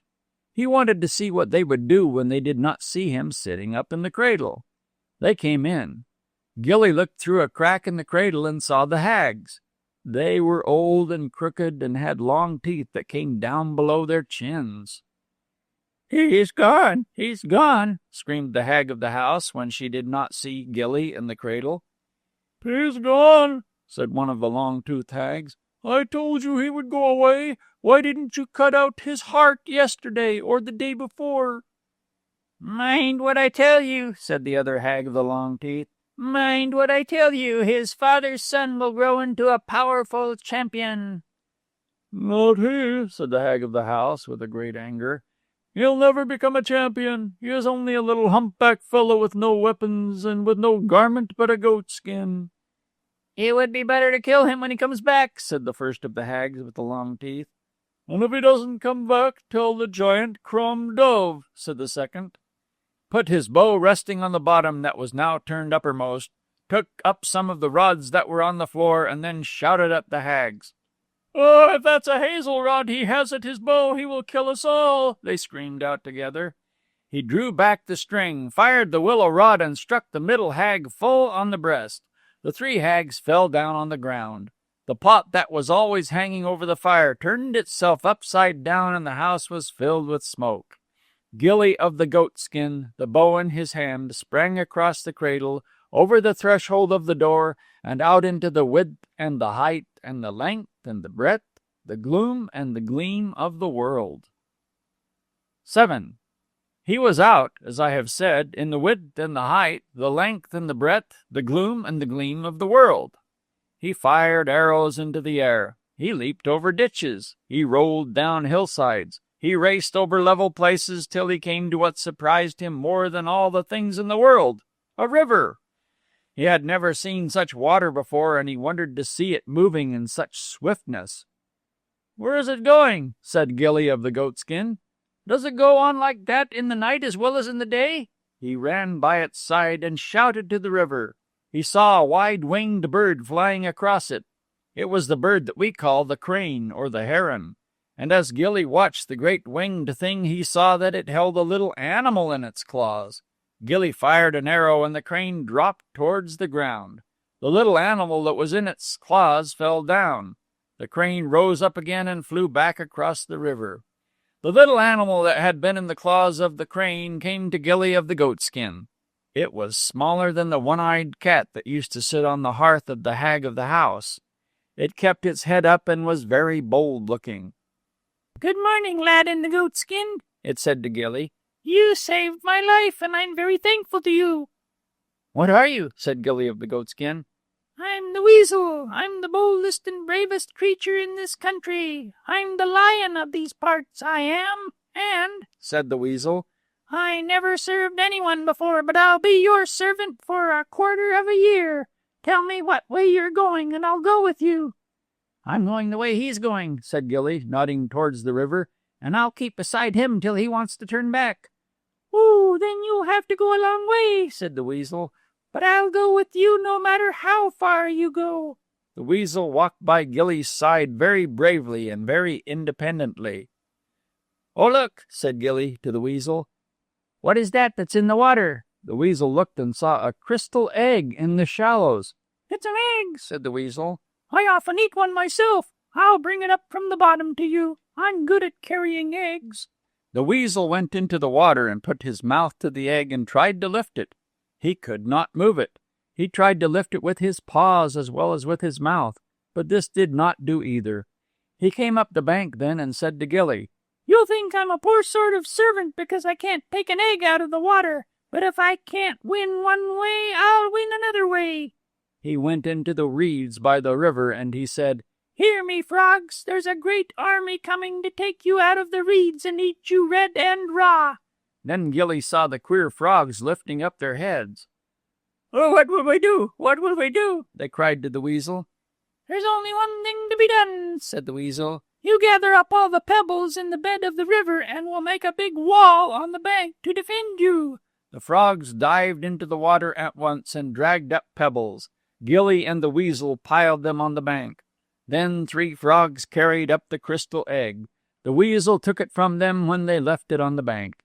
Then he climbed a tree and cried out to the frogs, "The army is frightened and is running away." "Oh, thank you," said the frogs. "We'll never forget your goodness to us." Then they sat down in the marsh and told each other what a narrow escape they all had. The weasel gave Gilly the crystal egg. It was heavy, and he carried it for a while in his hand. They went on. "After a while," said Gilly of the Goatskin, "the night's coming on, and the river shows no sign of turning back. I wish there was a nice place to shelter us." No sooner did he say the word than he and the weasel found themselves standing before the open door of a nice little house. They went in. A clear fire was burning on the hearth, an armchair was before it, and a bed was made at the other side of the fire. "This is good," said Gilly, "and now I wish that we had something to eat." No sooner did he say the words than a table appeared with bread and meat, fruit and wine on it. "Where do these fine things come from, I wonder?" said Gilly of the Goatskin. "It's my belief," said the weasel, "that all these things come to us on account of the egg you have in your hand. It's a magic egg." Gilly of the Goatskin put the egg on the table and wished that he might see himself as he had seen himself in the river. Nothing appeared. Then he took the egg in his hand and wished again. Then there was a looking-glass on the wall before him, and he saw himself in it better than he had seen himself in the river. Gilly of the Goatskin knew that he had only to hold the crystal egg in his hand and wish to get all he could think of. 8. Gilly of the Goatskin wished for wide windows in his house, and he got them. He wished for a light within when there was darkness without, and he got a silver lamp that burned until he wished to sleep. He wished for the songs of birds, and he had a blackbird singing upon his half-door, a lark over his chimney, a goldfinch and a green linnet within his window, and a shy wren in the evening singing from the top of his dresser. Then he wished to hear the conversation of the beasts, and all the creatures of the field, and the wood, and the mountain top came into his house. The hare used to come in early in the morning. He was always the first visitor, and he never remained long, and always while he was there he kept running up and down the house, and he generally ended his visit by jumping through the open window. The martens, the beautiful wild cats of the wood, came in to see Gilly once. They were very proud and told him nothing. The little black rabbits were very much impressed by the martens, and all the time the martens were there they stayed under the bed and the chairs.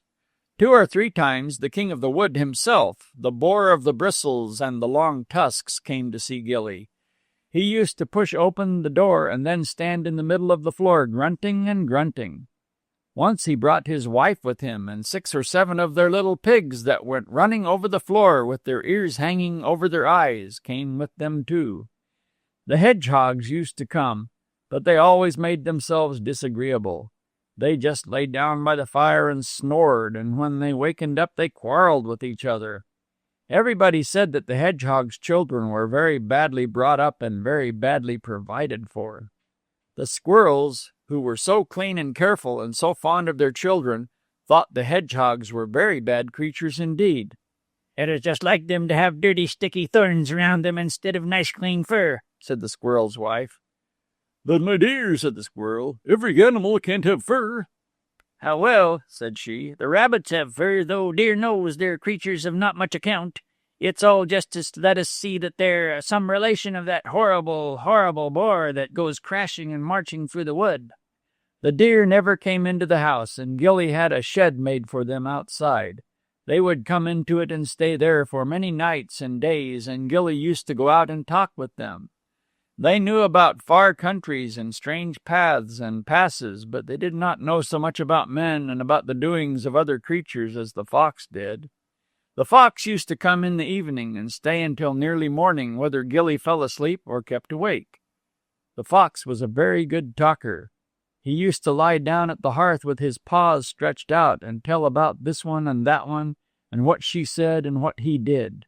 If the fox came to see you, and if he was in good humor for talking, you would stay up all night to listen to him. I know I should. It was the fox who told Gilly what the crow of Achill did to Laheen the eagle. She had stolen the crystal egg that Laheen was about to hatch, the crystal egg that the crane had left on a bare rock. It was the fox who told Gilly how the first cat came into the world. And it was the fox who told Gilly about the generations of the eel. All I say is that it is a pity the fox cannot be trusted. For a better one to talk and tell a story it would be hard to find. He was always picking up and eating things that had been left over, a potato roasting in the ashes, an apple left upon a plate, a piece of meat under a cover. Gilly did not grudge these things to Rory the fox, and he always left something in a bag for him to take home to the young foxes. I had nearly forgotten to tell you about Gilly's friend, the brave weasel. He had made a home for himself under the roof. Sometimes he would go away for a day or so, and he would never tell Gilly where he had been. When he was at home, he made himself the doorkeeper of Gilly's house. If any of the creatures made themselves disagreeable by quarreling amongst each other or by being uncivil to Gilly, the weasel would just walk over to them and look them in the eyes. Then that creature went away. Always he held his head up, and if Gilly asked him for advice, he would say 3 words, "Have no fear, have no fear." One day Gilly wanted to have a bunch of cherries with his dinner, and he went to find the crystal egg so that he might wish for it. The crystal egg was not in the place he had left it. He called the weasel, and the 2 of them searched the house. The crystal egg was nowhere to be found. "One of the creatures has stolen the egg," said the weasel. "But whoever stole it I will make bring it back. I'll soon find out who did it." The weasel walked up to every creature that came in, looked him or her in the eye, and said, "Did you steal the crystal egg?" And every creature that came in said, "No, little lion, I didn't steal it." Next day they had examined every creature except the fox. The fox had not been in the night before, nor the night before that again. He did not come in the evening they missed the crystal egg, nor the evening after that evening. That night the weasel said, "As sure as there are teeth in my head, the fox stole the crystal egg. As soon as there is light, we'll search for him and make him give the egg back to us." 9. The weasel was right. It was Rory the fox who had stolen Gilly's crystal egg. One night, just as he was leaving Gilly's house, the moon shone full upon the crystal egg. In the turn of a hand, Rory the fox had made a little spring and had taken the egg in his mouth. Then he slipped out by the door as quick and as quiet as a leaf blown in the wind. He couldn't help himself stealing the egg when the chance came. He had had a dream about it. He dreamt that the egg had been hatched and that out of it had come the most toothsome bird that a fox had ever taken by the neck. He snapped his teeth in his sleep when he dreamt of it. The fox told his youngsters about the bird he had dreamt of, a bird as big as a goose and so fat on the neck and the breast that it could hardly stir from sitting. The youngsters had smacked their lips and snapped their teeth. Every time he came home now, they used to say to him, "Father, have you brought us the blueberry bird?" No wonder that his eyes used to turn to the crystal egg when he sat in Gilly's house. And then, because the moon shone on it just as he was leaving, and because he knew that Gilly's back was turned, he could not keep himself from making a little spring and taking the crystal egg softly in his mouth. He went amongst the dark, dark trees with the soft and easy trot of a fox. He knew well what he should do with the egg. He had dreamt that it had been hatched by the Spay woman's old rheumatic goose. This goose was called Old Mother Hatchie, and the fox had never carried her off because he knew that she was always hatching out goslings for his table. He went through the trees and across the fields toward the Spay woman's house. The Spay woman lived by telling people their fortunes and reading them their dreams. That is why she was called the Spay woman. The people gave her goods for telling them their dreams and fortunes, and she left her land and stock to whatever chanced. The fences of her fields were broken and rotted. Her hens had been carried off by the fox. Her goat had gone wild. She had neither ox nor ass nor sheep nor pig. The fox went through her fence now as lightning would go through a gooseberry bush, and he came out before her barn. There was a hole in the barn door, and he went through that. And in the northwest corner of the barn he saw Old Mother Hatchie sitting on a nest of straw, and he knew that there was a clutch of eggs under her. She cackled when she saw the fox on the floor of the barn, but she never stirred off the nest. Rory left what was in his mouth on the ground. Old Mother Hatchie put her head on one side and looked at the egg that was clear in the full moonlight. "This egg, Mistress Hatchie," said Rory the fox, "is from the henwife of the Queen of Ireland. The Queen asked the henwife to ask me to leave it with you. She thinks there's no bird in the world but yourself that is worthy to hatch it and to rear the gosling that comes out of it." That's right, said Mother Hatchie. Put it here, put it here." She lifted her wing, and the fox put the crystal egg into the brood nest. He went out of the barn, crossed the field again, and went amongst the dark, dark trees. He went along slowly now, for he began to think that Gilly might find out who stole the crystal egg and be vexed with him. Then he thought of the weasel. The fox began to think that he might be sorry for himself if the weasel was set on his track. Rory did not go to Gilly's house the next night, nor the night after. The third night, as he was going home from a ramble, the owl hooted at him. "Why do you hoot at me, Big Moth?" said the fox, stopping in his trot. He always called the owl Big Moth to pretend that he thought she wasn't a bird at all, but a moth. He made this pretense because he was annoyed that he could never get an owl to eat. "Why do you hoot at me, Big Moth?" said he.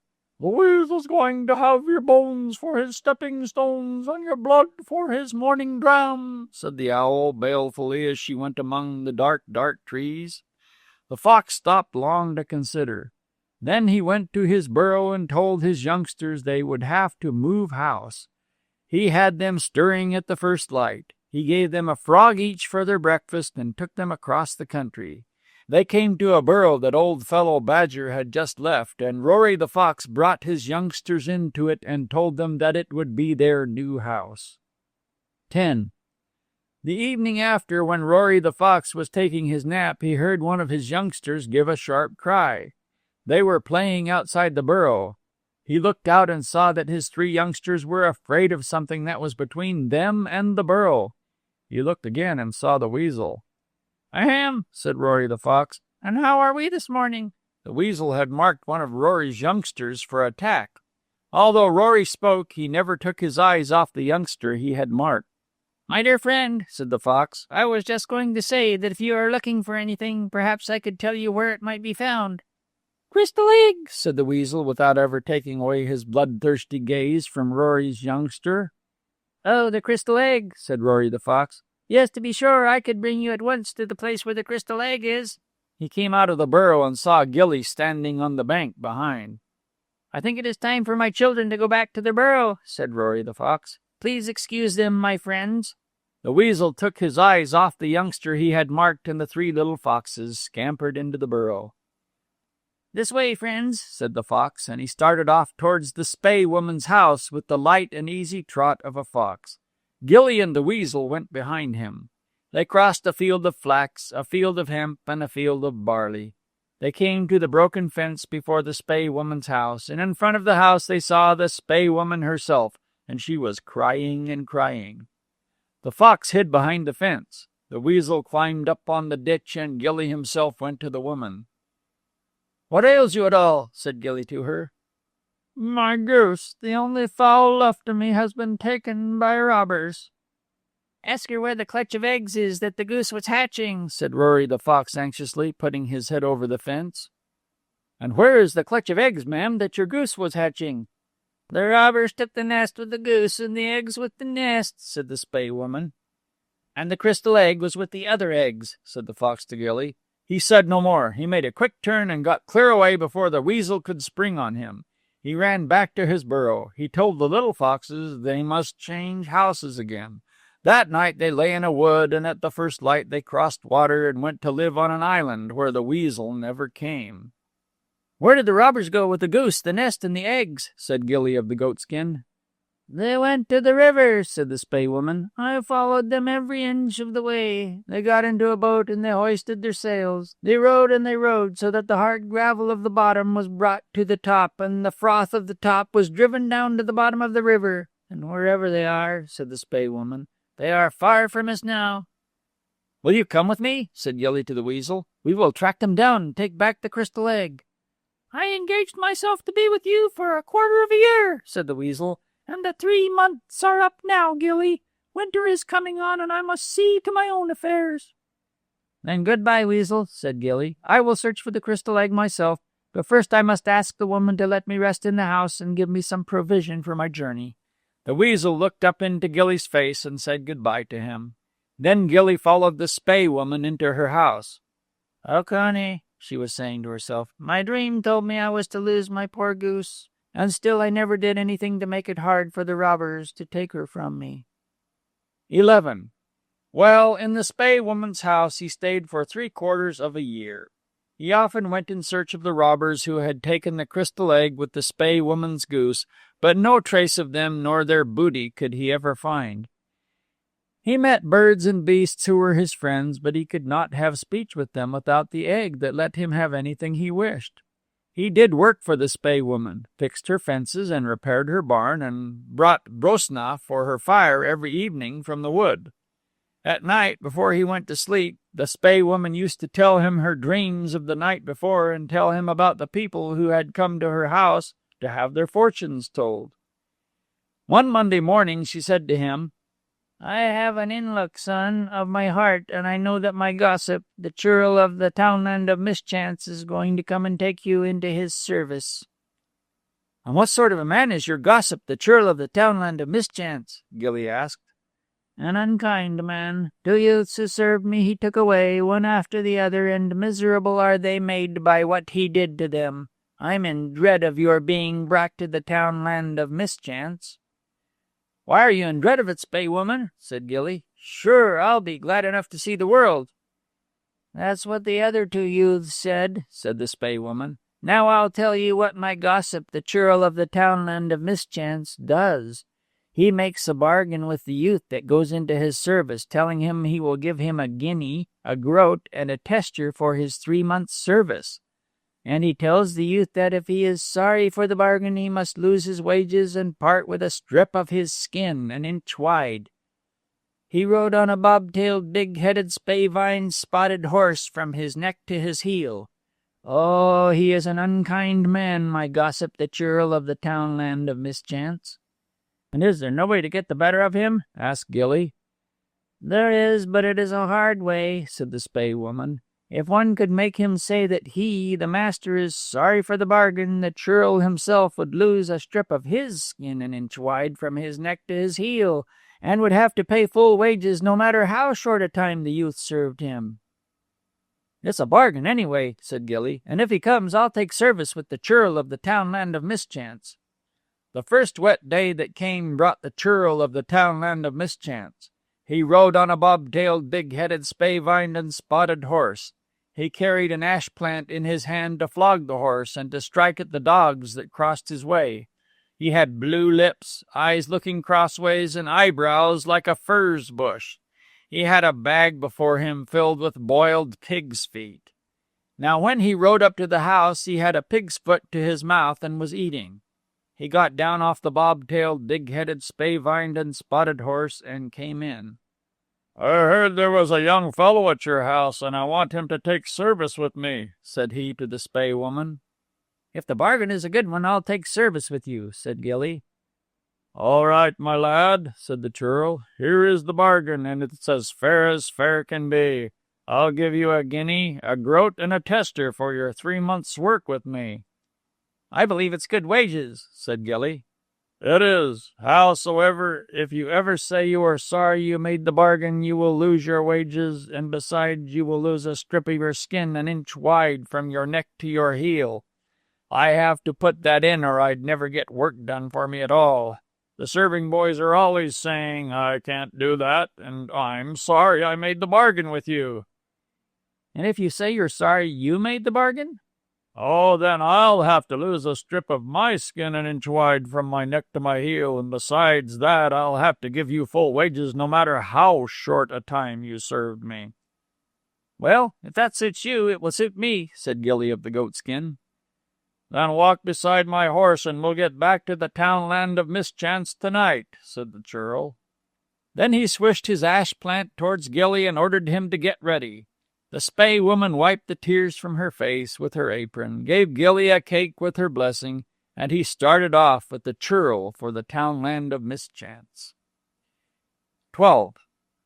What did Gilly of the goatskin do in the townland of mischance?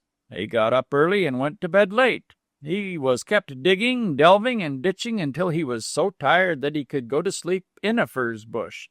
He ate a breakfast that left him hungry 5 hours before dinner time, and he ate a dinner that made it seem long until supper time. If he complained, the churl would say, "Well, then, you are sorry for your bargain," and Gilly would say, "No," rather than lose the wages he had learned and a strip of his skin into the bargain. One day the churl said to him, "Go into town for salt for my supper. Take the short way across the pasture field, and be sure not to let the grass grow under your feet." "All right, master," said Gilly. "Maybe you would bring me my coat out of the house so that I needn't make 2 journeys." The churl went into the house for Gilly's coat. When he came back, he found Gilly standing in the nice grass of the pasture field, lighting a wisp of hay. "What are you doing that for?" said the churl to him. "To burn the grass on the pasture field," said Gilly. "To burn the grass on my pasture field, you villain? The grass that is for my good race horses' feeding? What do you mean at all?" "Sure, you told me not to let the grass grow under my feet," said Gilly. "Doesn't the world know that the grass is growing every minute? And how will I prevent it from growing under my feet if I don't burn it?" With that, he stooped down to put the lighted hay to the grass of the pasture field. "Stop, stop," said the churl. "I meant that you were to go to the town without loitering on the way." "Well, it's a pity you didn't speak more clearly," said Gilly, "for now the grass is afire." The churl had to stamp on the grass to put the fire out. He burnt his shins, and that made him very angry. "Oh, you fool," said he to Gilly. "I'm sorry." "Are you sorry for the bargain you made with me, master?" "No, I was going to say I was sorry I hadn't made my meaning clear to you. Go now to the town and bring me back salt for my supper as quickly as you can." After that, the churl was very careful when he gave Gilly an order to speak to him very exactly. This became a great trouble to him, for the people in the townland of mischance used always to say, "Don't let the grass grow under your feet," when they meant make haste, and "Don't be there until you're back," when they meant go quickly, and "Come with horses' legs," when they meant come with great speed.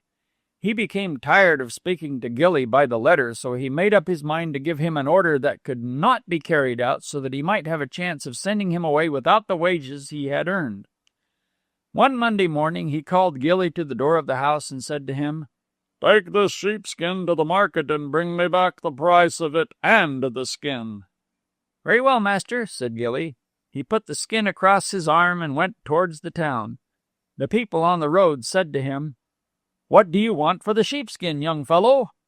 "I want the skin and the price of it," said Gilly. The people laughed at him and said, "You're going to give yourself a long journey, young fellow." He went through the market asking for the skin and the price of it. Everyone joked about him. He went into the market house and came to a woman who was buying things that no one else would buy. "What do you want, youth?" said she. "The price of the skin and the skin itself," said Gilly. She took the skin from him and plucked the wool out of it. She put the wool in her bag and put the skin back on the board. "There's the skin," said she, "and here's the price of it." She left 3 groats and a tester on top of the skin. The churl had finished his supper when Gilly came into the house. "Well, master, I'd come back to you," said Gilly. "Did you bring me the price of it and the skin itself?" said the churl. "There is the skin," said Gilly, putting on the table the sheepskin with the wool plucked out of it. "And here's the price of it, 3 groats and a tester," said he, leaving the money on top of the skin. After that, the churl of the townland of Mischance began to be afraid that Gilly of the goatskin would be too wise for him, and would get away at the end of the 3 months with his wages, a guinea, a groat, and a tester in his fist. This thought made the churl very downcast, because for many months now he had got hard labor out of his serving boys without giving them a single cross for wages. 13. The day after Christmas, the churl said to Gilly, "This is St. Stephen's Day. I'm going to such a man's barn to see the mummers perform a play. Foolish people give these idle fellows money for playing, but I won't do any such thing as that. I'll see something of what they are doing, drink a few glasses, and get away before they start collecting money from the people that are watching them. They call this collection their dues, no less." "And what can I do for you, master?" said Gilly.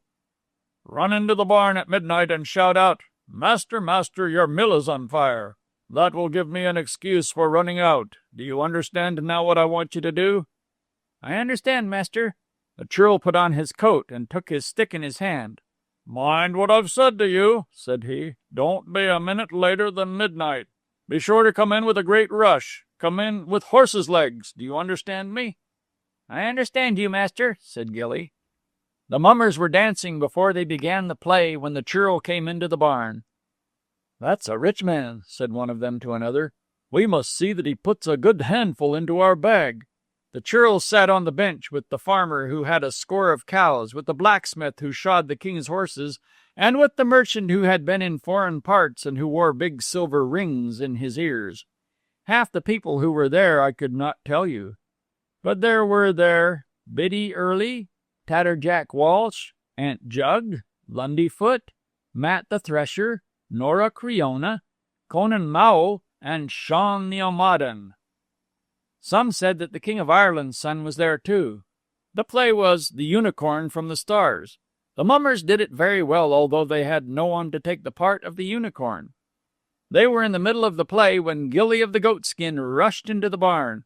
"Master, master," he shouted, your mill is on fire." The churl stood up and then put his glass to his head and drained what was in it. "Make way for me, good people," said he. "Let me out of this, good people." Some people near the door began to talk of what Gilly held in his hands. "What have you there, my servant?" said the churl. "A pair of horses' legs, master. I could only carry 2 of them." The churl caught Gilly by the throat.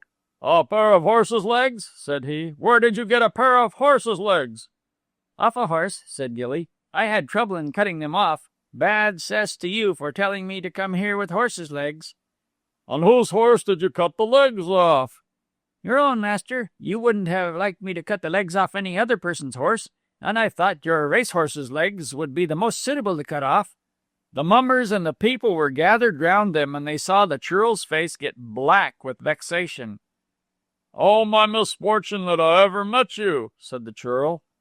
"Are you sorry for your bargain, master?" said Gilly. "Sorry? I'll be sorry every day and night of my life for it," said the churl. "You hear what my master says, good people," said Gilly. "Aye, sure, he says he's sorry for the bargain he made with you," said some of the people. "Then," said Gilly, Strip him and put him across the bench until I cut a strip of his skin an inch wide from his neck to his heel."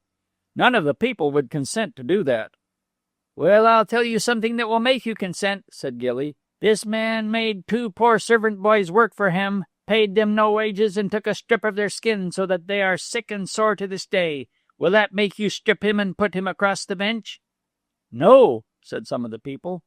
"He ordered me to come here tonight and shout, 'Master, master, your mill is on fire,' so that he might be able to leave without paying the mummers their dues. His mill is not on fire at all." "Strip him," said the first mummer. "Put him across the bench," said another. "Here's a skinner's knife for you," said a third. The mummers seized the churl, stripped him, and put him across the bench. Gilly took the knife and began to sharpen it on the ground. "Have mercy on me," said the churl. "You did not have mercy on the other 2 poor servant boys," said Gilly. "I'll give you your wages in full." "That's not enough." "I'll give you double wages to give it to the other servant boys." "And you will pay the mummers' dues for all the people here?"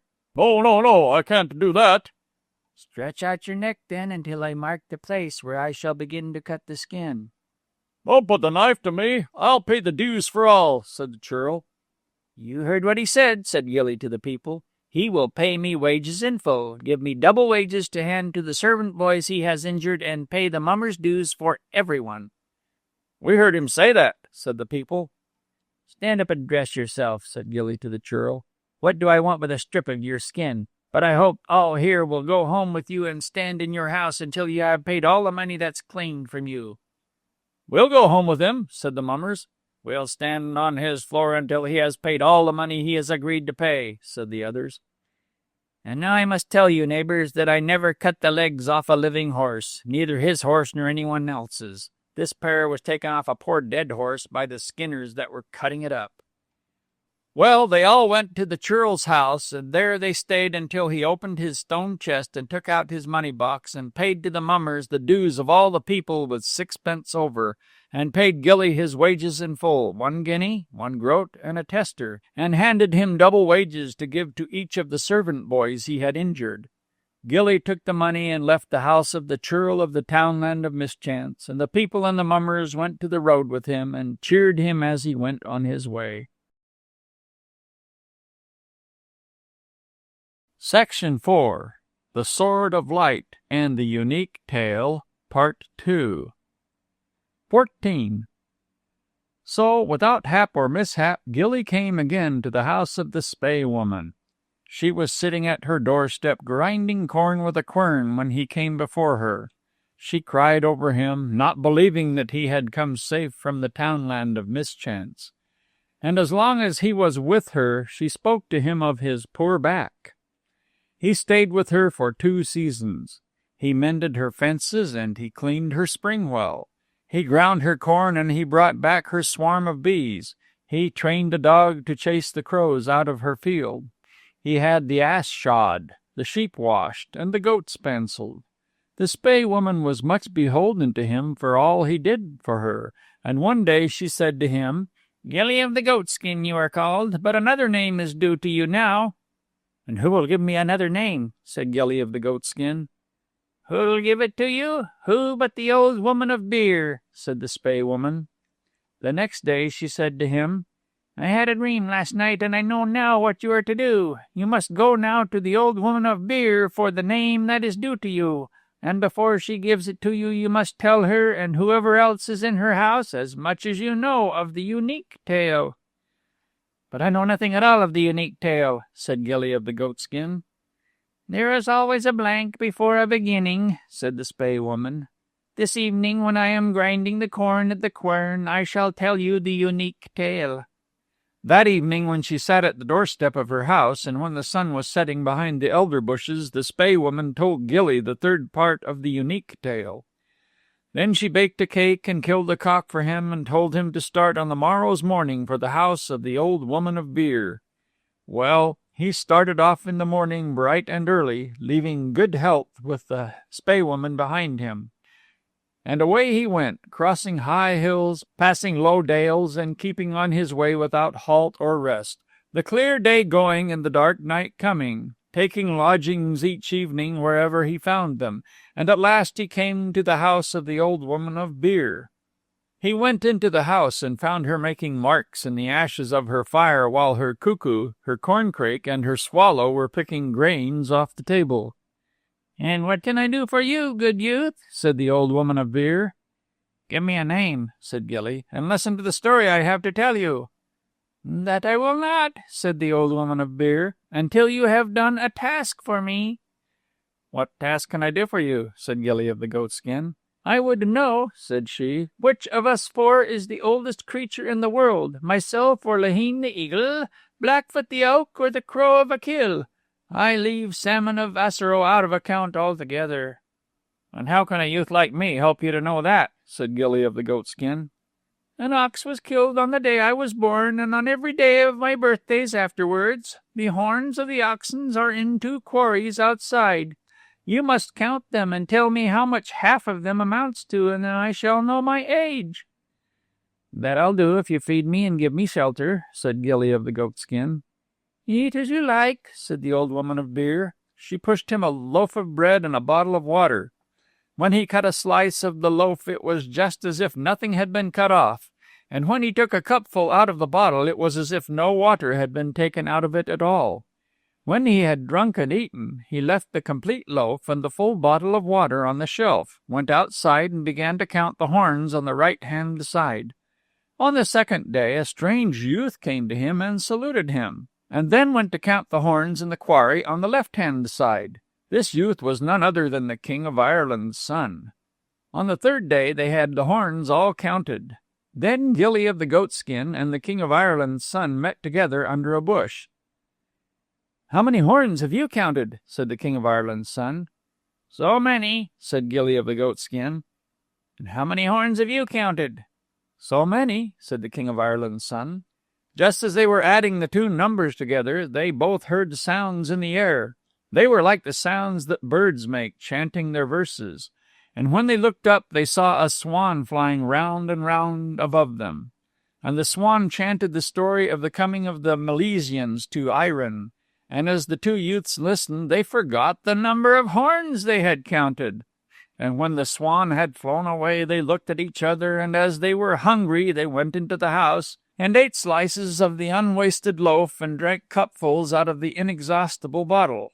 Then the old woman of beer wakened up and asked them to tell her the number of her years. "We cannot tell you, although we counted all the horns," said the King of Ireland's son. "For just as we were putting the numbers together, a swan sang to us, and we forgot the number we had counted." "You didn't do your task rightly," she said. "But as I promised to give this youth a name and to listen to the story he had to tell, I shall have to let it be. You may tell the story now, Gilly of the Goatskin." They sat at the fire, and while the old woman of beer spun threads on a very ancient spindle, and while the corncrake, the cuckoo, and the swallow picked up grains and murmured to themselves, Gilly of the Goatskin told them the unique tale. And the story as Gilly of the Goatskin told it follows this. A unique tale. A king and a queen were walking one day by the pool in their domain. The swan had come to the blue pool, and the bright yellow flowers of the broom were above the water.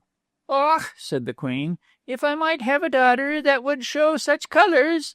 The blue of the pool in her eyes, the bright yellow of the broom in her hair, and the white of the swan in her skin. I would let my 7 sons go with the wild geese." "Hush," said the king. "You ask for a doom, and it may be sent you." A shivering came upon the queen.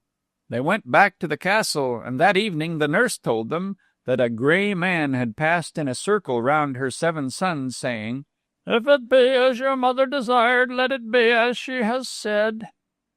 Well, before the broom blossomed again, and before the swan came to the blue pool, a child was born to the queen.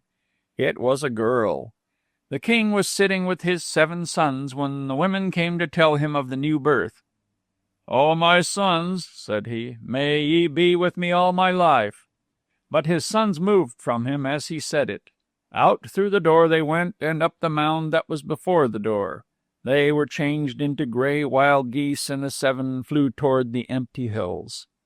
No counselor that the king consulted could help him win them back again, and no hunter that he sent through the country could gain tale or tidings of them. The king and queen were left with only one child, the girl just born. They called her Sheen, a word that means storm, because her coming was a storm that swept away her 7 brothers. The queen died, my hearers. Then little Sheen was forgotten by her father, and she was reared and companioned by the servants of the house. One day, when she was the age her eldest brother was when he was changed from his human form, Sheen went with Mor, the woodman's daughter, and Siav, the basket-maker's foster child, to gather berries in the wood. Going here and there, she got separated from Siav and Mor. She came to a place where there were lots of berries and went step after step to pick them. Her feet went down in a marsh. She cried to Mor and Siav, but no answers came from them. She cried and cried again. Her cries startled 7 wild geese that rose up and flew round her. "Save me," she cried to them. Then one of the wild geese spoke to her. "Anyone but a girl we would save from the marsh, but such a one we cannot save, because it was a girl who lost us our human forms and the loving companionship of our father." Then she knew, for the servants had often told her the story, that it was one of her 7 brothers who spoke. "Since ever I knew of it," said she, "the whole of my trouble has been that I was the cause of your losing your human form and the companionship of our father, who is now called the Lonely King. Believe me," said she, "that I would have striven and striven to win you back." There was so much feeling in her voice that her 7 brothers, although they had been hardened by thinking about their misfortune, were touched at their hearts, and they flew down to help her. They bore up her arms, they caught at her shoulders, they raised up her feet. They carried her beyond the marsh. Then she knelt down and cried to them. "Oh, my brothers dear, is there anything I can do to restore you to your human forms?" "There is," said the first of the 7 wild geese. She begged them to tell it to her. "It's a long and tiresome labor we would put on you," said one. "If you would gather the light down that grows on the bogs with your own hands," said another, "and if you spun that down into threads and wove the threads into a cloth and sewed the cloth into a shirt, and did that over and over again until you had made 7 shirts for us, all that time without laughing or crying or saying a word, you could save us. 1 shirt you could weave and spin and sew in a year, and it would not be until the 7 shirts were put upon us that the human form would be restored to each of us." "I would be glad to do all that," said Sheen, "and I would cry no tear, laugh no laugh, and say no word all the time I was doing this task." Then said the eldest brother, "The marsh is between you and our father's house, and between you and the companions who were with you today. If you would do the task that would restore us to our human forms, it were best you did not go back. Beyond the trees is the house of a lone woman, and there you may live until your task is finished." The 7 wild geese then flew back to the marsh, and Sheen went to the house beyond the trees. The Spae woman lived there. She took Sheen to be a dung girl, and she gave her food and shelter for the services she did, bringing water from the well in the daytime and grinding the corn at the quern at dusk. She had the rest of the day and night for her own task. She gathered the bog down between noon and sunset, and spun the thread at night. When she had lengths of thread spun, she began to weave them on the loom. At the end of a year she had the 1st shirt made. In another year she made the 2nd, then the 3rd, then the 4th, the 5th, and the 6th. All the time she said no word, laughed no laugh, and cried no tear. She was gathering the bog down for the 7th and last shirt. Once she went abroad on a day when the snow was melted, and she felt her footsteps light. Hundreds of birds were on the ground, eating plentifully and calling to one another. Sheen could hardly keep from her mouth the song that was in her mind.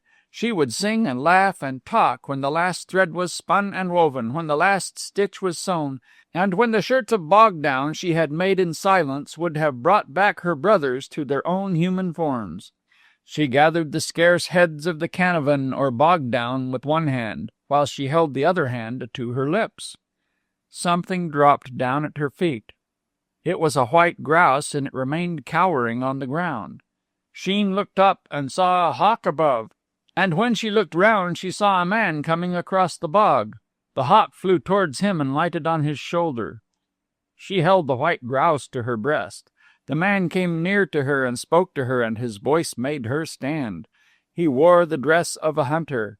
His face was brown and lean, and his eyes were bright blue like gentian flowers.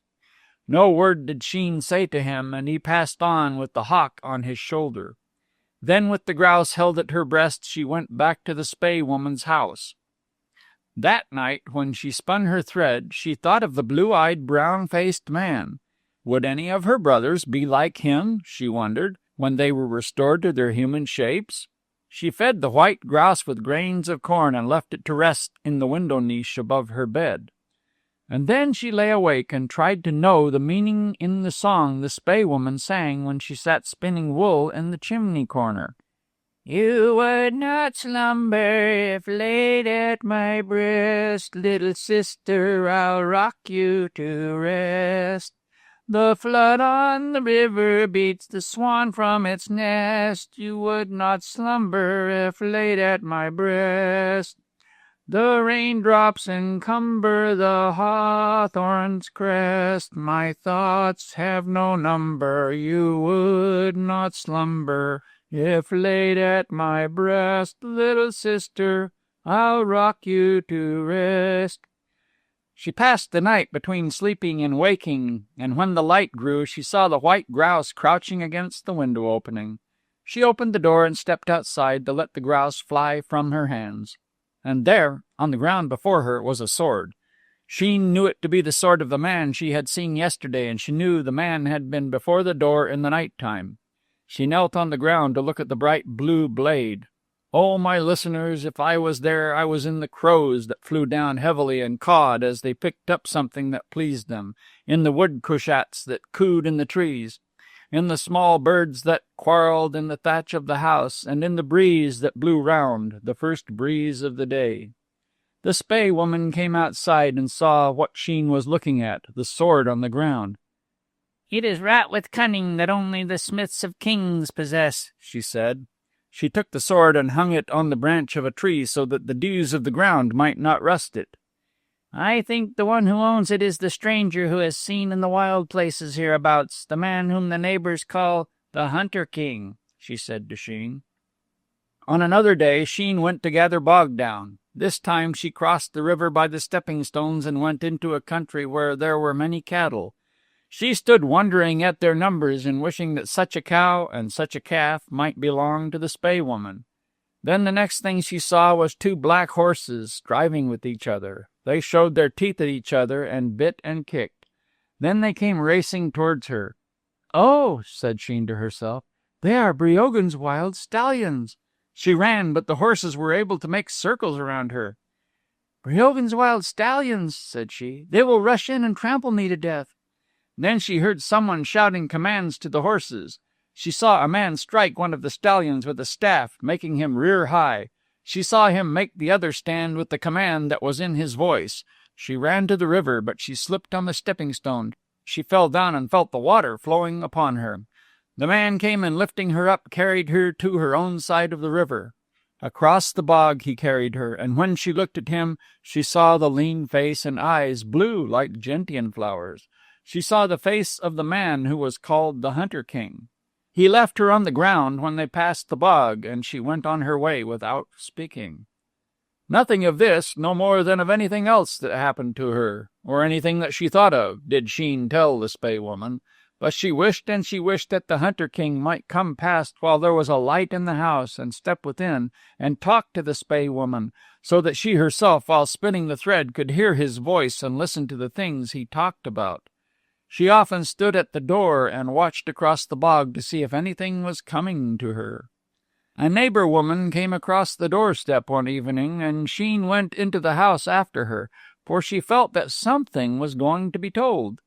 There was a dead man in a house. He had been found in the wood. He was known as the Hunter King. Sheen stood at her bed and heard what the neighbor woman said. The Hunter King was being waked in the neighbor woman's house, and her eldest daughter had been the corpse watcher the first night. In the morning they found that the girl's hand had been withered. The woman's second daughter was the corpse watcher the second night, and her right hand had been left trembling. This was the third and last night that the Hunter King would be waked, and tonight there was no one to watch his corpse. Sheen thought that nothing would ever happen in the world again, now that the Hunter King was dead. She thought that there was no loneliness so great as that of his corpse, and no one to watch it on the last strange night it would be above ground. The neighbor woman went from the Spey woman, and Sheen went after her. She was standing on the doorstep of the house. "Oh, Colleen," said the neighbor woman, "I am wanting a girl to watch a corpse in my house tonight, the third and last night for watching. Will you watch, and I will give you a comb for your hair?"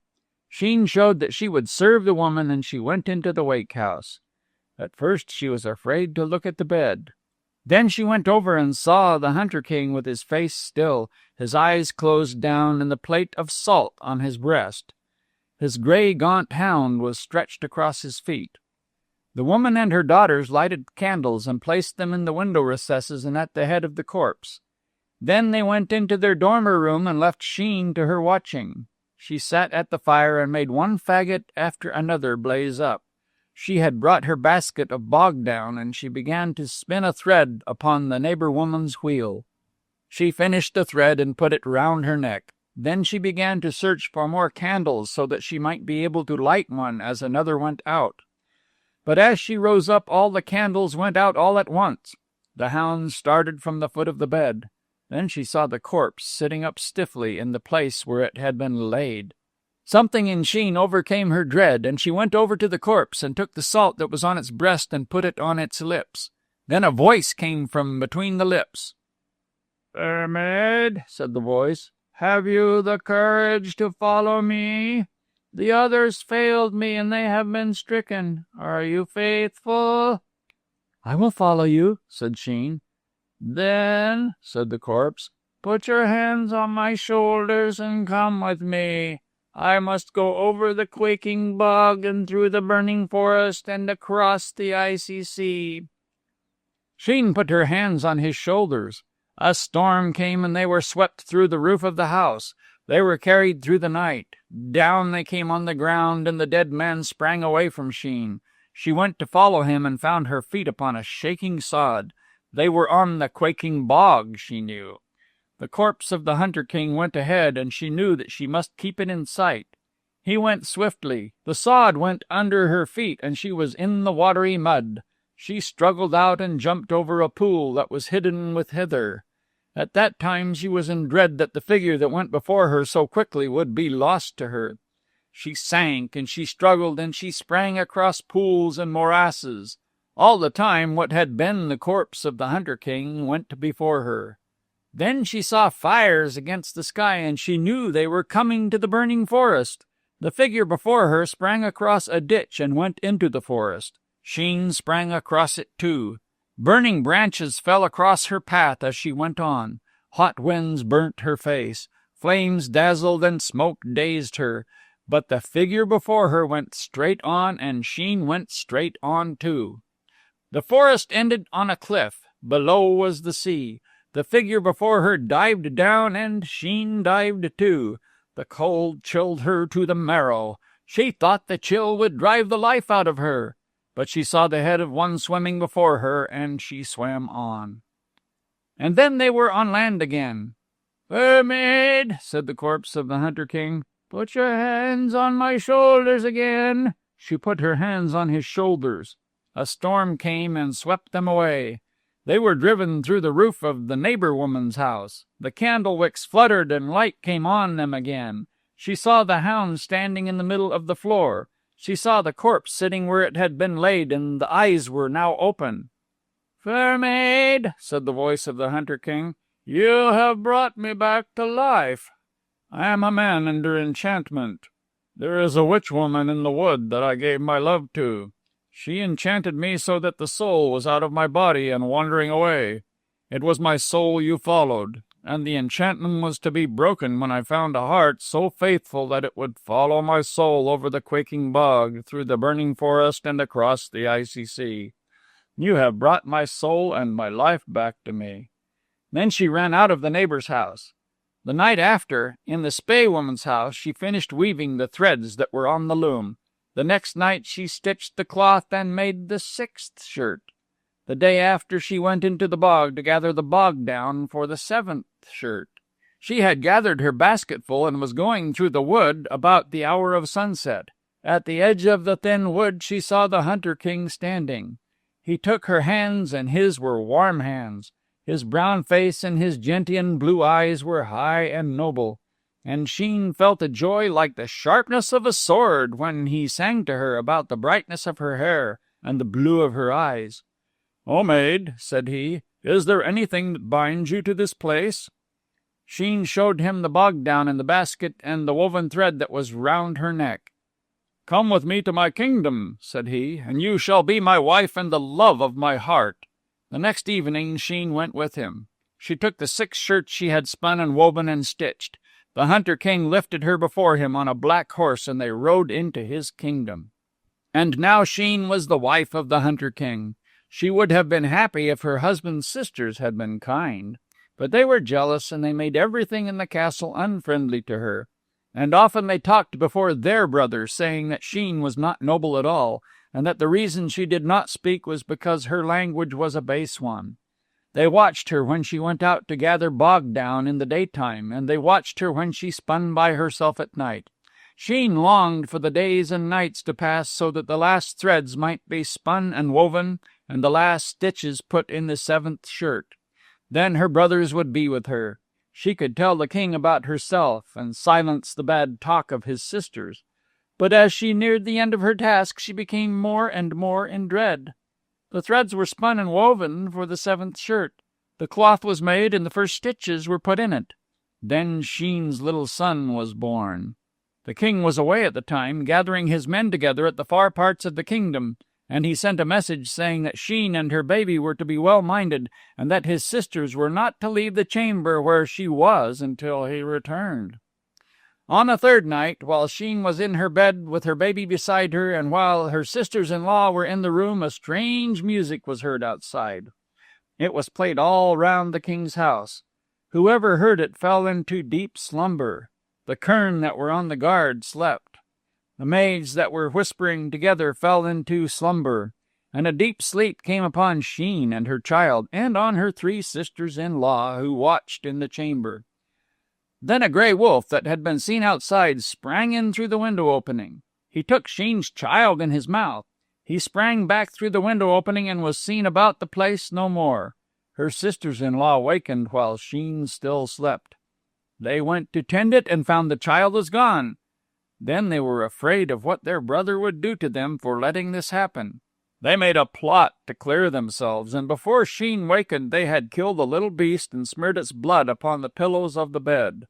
When the king came into his wife's chamber, he saw his sisters on the ground lamenting and tearing the hairs out of their heads. He went into where his wife was sleeping and saw the blood upon her hands and upon the pillows. He turned on his sisters with his sword in his hand. They cried out that they could not have prevented the thing that had happened, that the queen had laid hands on the child, and having killed it, had thrown its body to the grey wolf that had been watching outside. And while they were speaking, Sheen awakened. She put out her arms, but her child was not beside her. She found blood upon the pillows. Then she heard her sisters-in-law accuse her to the king of having killed her child, and flung its body to the grey wolf outside. She fell into a swoon, and when she came out of it, her mind was lost to her. The king knelt to her and begged her to tell him what had happened, but she only knew she was to say no word. Then he used to watch her, and he wondered why she cried no tear. On the 4th day after, she rose from her bed and searched the castle for the piece of cloth she had spun and woven out of the bog down. She found it and began to sew it for the 7th shirt. The king's sisters came out to him and said, "The woman you brought here is of another race from ours. She has forgotten that a child was born to her, and that she killed it and flung its body to the grey wolf. She sits there now just stitching a garment." The king went and saw her stitching and stitching as if her life depended on each stitch she put into the cloth. He spoke to her, and she looked up but did not speak. Then the king's heart was hardened. He took her and brought her outside the gate of the castle. "Go back to the people you came from," said he, "for I cannot bear that you should be here and not speak to me of what has happened." Sheen knew she was being sent from the house he had brought her to. A bitter cry came from her. Then the stitched cloth that was in her hand became bogged down and was blown away on the breeze. When she saw this happening, she turned from the king's castle and ran through the woods, crying and crying. She went through the woods for many days, living on berries and the water of springs. At last she came to the Spey Woman's house. The Spey Woman was before the door, and she welcomed Sheen back. She gave her drinks she had made from strange herbs, and in a season Sheen's mind and health came back to her, and she knew all that had happened. She thought she would win back her 7 brothers, and then, with their help, win back her child and her husband. But she knew she would have to gather the bog down, spin the threads, and weave them all over again, as her tears and cries had broken her task. She told her story to the Spey Woman. Then she went into silence again, gathering the bog down and spinning the thread. But when the first thread was spun, the memory of her child blew against her heart, and she cried tears down. The thread she had spun became bogged down and was blown away. For days she wept and wept. Then the Spey Woman said to her, "Commit the child you have lost to Diachba, that is, to destiny, and Diachba may bring it about that he shall be the one that will restore your 7 brothers their human forms. And when you have committed your lost little son to Diachba, go back to your husband and tell him all you have lived through." Sheen, believing in the Spey Woman's wisdom, did what was told her. She made an image of her lost little son with leaves and left it on the top of the house, where it was blown away by the winds. Then she was ready to go back to her husband and tell him all that had happened in her life. But on the day she was bringing the last pitcher of water from the well, she met him on the path before her. "Do you remember that I carried you across the bog?" he said. "And do you remember that I followed your soul?" said she. These were the first words she ever spoke to him. They went back together to the Spey Woman's house, and she told him all that had been in her life. He told her how his sisters had acknowledged that they had spoken falsely against her. He took her back to his own kingdom, and there as king and queen they still live. But the name she bears is not Sheen nor Storm now. 2 sons more were born to her. But her 7 brothers are still 7 wild geese, and the queen has found no trace of her firstborn son. But the Spey Woman has had a dream, and the dream has revealed this to her. The son that Sheen lost is in the world, and if the maiden who will come to love him will give 7 drops of her heart's blood, the queen's 7 brothers will regain their human forms. "So that is the unique tale," said the old woman of beer. "If you ever find out what went before it and what comes after it, come back here and tell it to me. But I don't think you'll get the rest of it," said she, "seeing that the 2 of you weren't able to count the horns outside."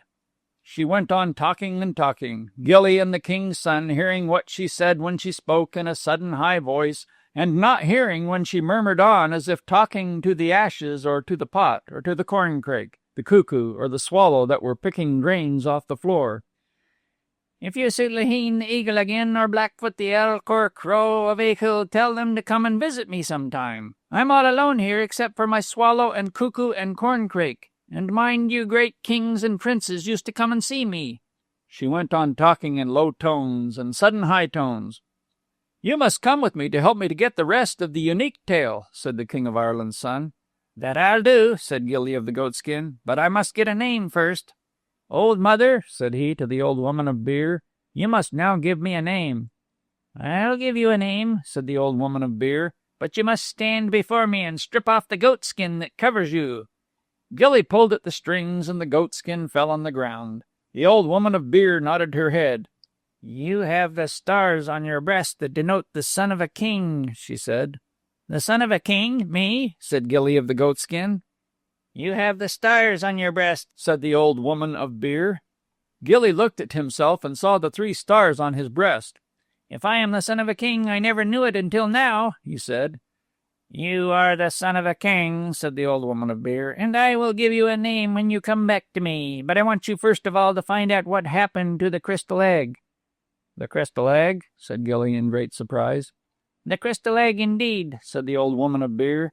"You must know that it was stolen out of the nest of Laheen the eagle, and the creature that stole it was the crow of Achill.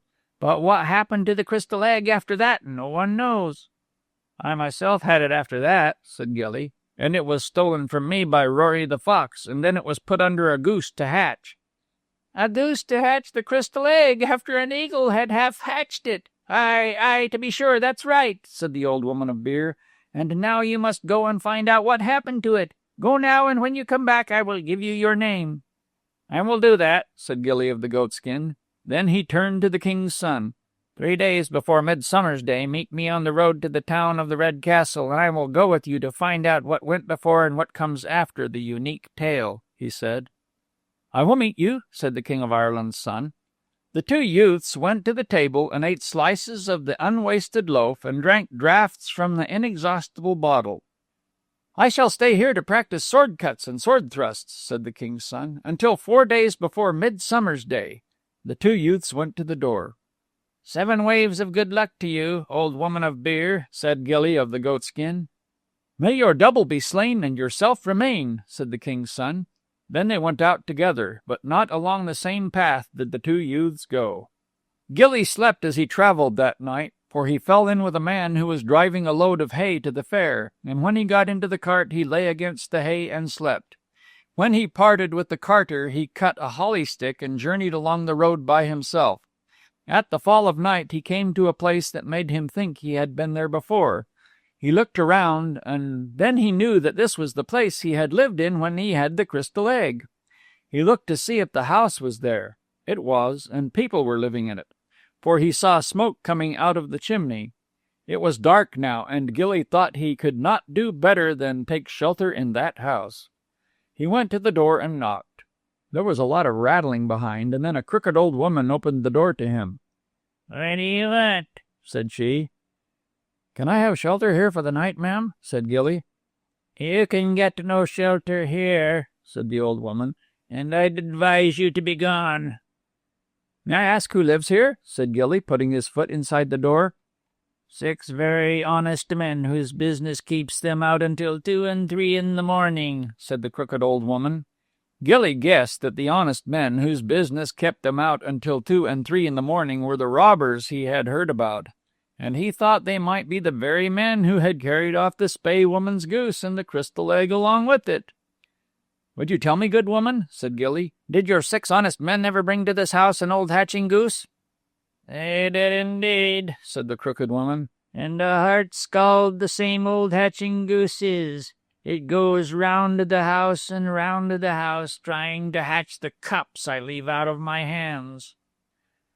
Then Gilly pushed the door open wide and stepped into the house. "Don't stay in the house," said the crooked old woman. "I'll tell you the truth now. My masters are robbers, and they'll skin you alive if they find you here when they come back in the morning." "It's more likely I'll skin them alive," said Gilly, and he looked so fierce that he fairly frightened the old woman. "And if you don't satisfy me with supper and a bed, I'll leave you to meet them hanging from the door." The crooked old woman was so terrified that she gave him a supper of porridge and showed him a bed to sleep in. He turned in and slept. He was roused by a candle being held to his eyes. He wakened up and saw 6 robbers standing round him with knives in their hands.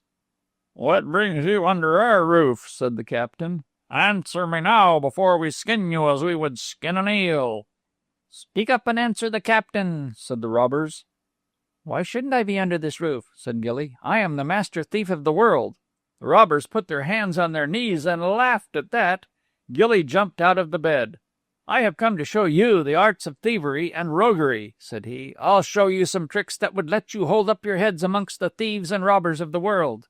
He looked so bold and he spoke so bold that the robbers began to think he might have some reason for talking as he did. They left him and went off to their beds. Gilly slept again. At the broad noon they were all sitting at breakfast, Gilly and the 6 robbers. A farmer went past leading a goat to the fair. "Could any of you steal that goat without doing any violence to the man who is driving it?" said Gilly. "I couldn't," said one robber. "And I couldn't," said another robber. "I'd be hardly able to do that myself," said the captain of the robbers. "I can do it," said Gilly. "I'll be back with the goat before you are through with your breakfast." He went outside. Gilly knew that country well, and he ran through the wood until he was a bend of the road ahead of the farmer who was leading his goat to the fair. He took off one shoe and left it in the middle of the road. He ran on until he was round another bend of the road. He took off the other shoe and left it down. Then he hid behind the hedge and waited. The farmer came to where the first shoe was. "That's not a bad shoe," said he, "and if there was a comrade for it, it would be worth picking up." He went on then and came to where the other shoe was lying. "Here is the comrade," said he, "and it's worth my while now to go back for the first." He tied the goat to the milestone and went back. As soon as the farmer had turned his back, Gilly took the collar off the goat, left it on the milestone, and took the goat through a gap in the hedge. He brought it to the house before the robbers were through with their breakfast. They were all terribly surprised. The captain began to bite at his nails. The farmer, with the 2 shoes under his arm, came to where he had left the goat. The goat was gone, and its collar was left on the milestone. He knew that a robber had taken his goat. "And I promised Anne, my wife, to buy her a new shawl at the fair," said he. "She'll never stop scolding me if I go back to her now with one hand as long as the other. The best thing I can do is to take a sheep out of my field and sell that. Then when she is in good humor on account of getting the shawl, I'll tell her about the loss of my goat." So the farmer went back to the field. They were sitting down to a game of cards after breakfast, the 6 robbers and Gilly, when they saw the farmer going past with the sheep.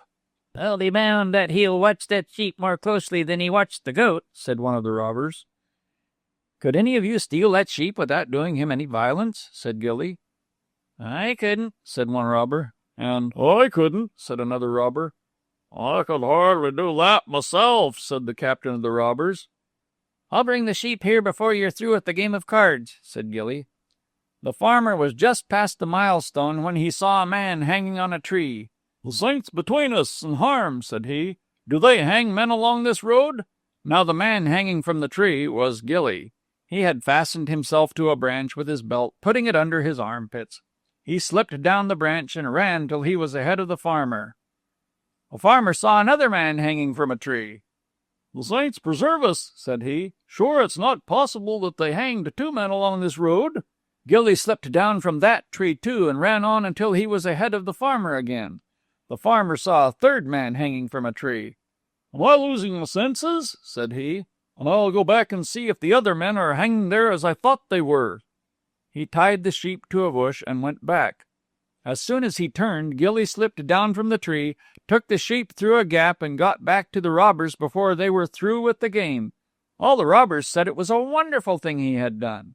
The captain of the robbers was left standing by himself, scratching his head. The farmer found no men hanging on trees, and he thought he was out of his mind. He came back and found his sheep gone.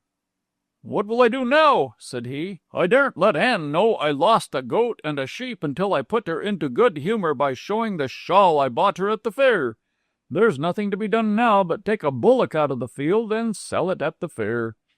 He went to the field then, took a bullock out of it, and passed the house just as the robbers were lighting their pipes. "If he watched the goat and the sheep closely, he'll watch the bullock 9 times as closely," said one of the robbers. "Which of you could take the bullock without doing the man any violence?" said Gilly. "I couldn't," said one robber. "And I couldn't," said another robber. "If you could do it," said the captain of the robbers to Gilly, "I'll resign my command and give it to you." "Done," said Gilly, and he went out of the house again. He went quickly through the wood, and when he came near where the farmer was, he began to bleat like a goat. The farmer stopped and listened. Then Gilly began to baa like the sheep. "That sounds very like my goat and sheep," said the farmer. "If I can get them now, I needn't make any excuses to Anne, my wife." He tied the bullock to a tree and went into the wood. As soon as he did, Gilly slipped out, took the bullock by the rope, and hurried back to the house. The robbers were gathered at the door to watch for his coming back. When they saw him with the bullock, they threw up their hats. "This man must be our captain," they said. The captain was biting his lips and his nails. At last he took off his hat with the feathers in it and gave it to Gilly. "You're our captain now," said the robbers. Gilly ordered that the goat, the sheep, and the bullock be put into the bier, that the door be locked, and the key be given to him. All that was done. Then he said to all the robbers, "I demand to know what became of the crystal egg that was with the goose you stole from the Spey woman." "The crystal egg?" said one of the robbers. "It hatched and a queer bird came out of it." "Where is the bird now?" said Gilly. "On the waves of the lake, near at hand," said the robbers. "We see it every day." "Take me to the lake till I see the bird out of the crystal egg," said Gilly. They locked the door of the house behind them, and the seven, Gilly at their head, wearing the hat with feathers, marched down to the lake. 16. Then they showed him the bird that was on the waves of the lake. A swan she was, and she floated proudly. The swan came towards them, and as she drew nearer they could hear her voice. The sounds she made were not like any sound of birds, but like the sounds bards make chanting their verses. Words came on high notes and low notes, but they were like words in a strange language. And still the swan chanted as she drew near to the shore where Gilly and the 6 robbers stood. She spread out her wings, and, raising her neck, she curved it while she stayed watching the men on the bank.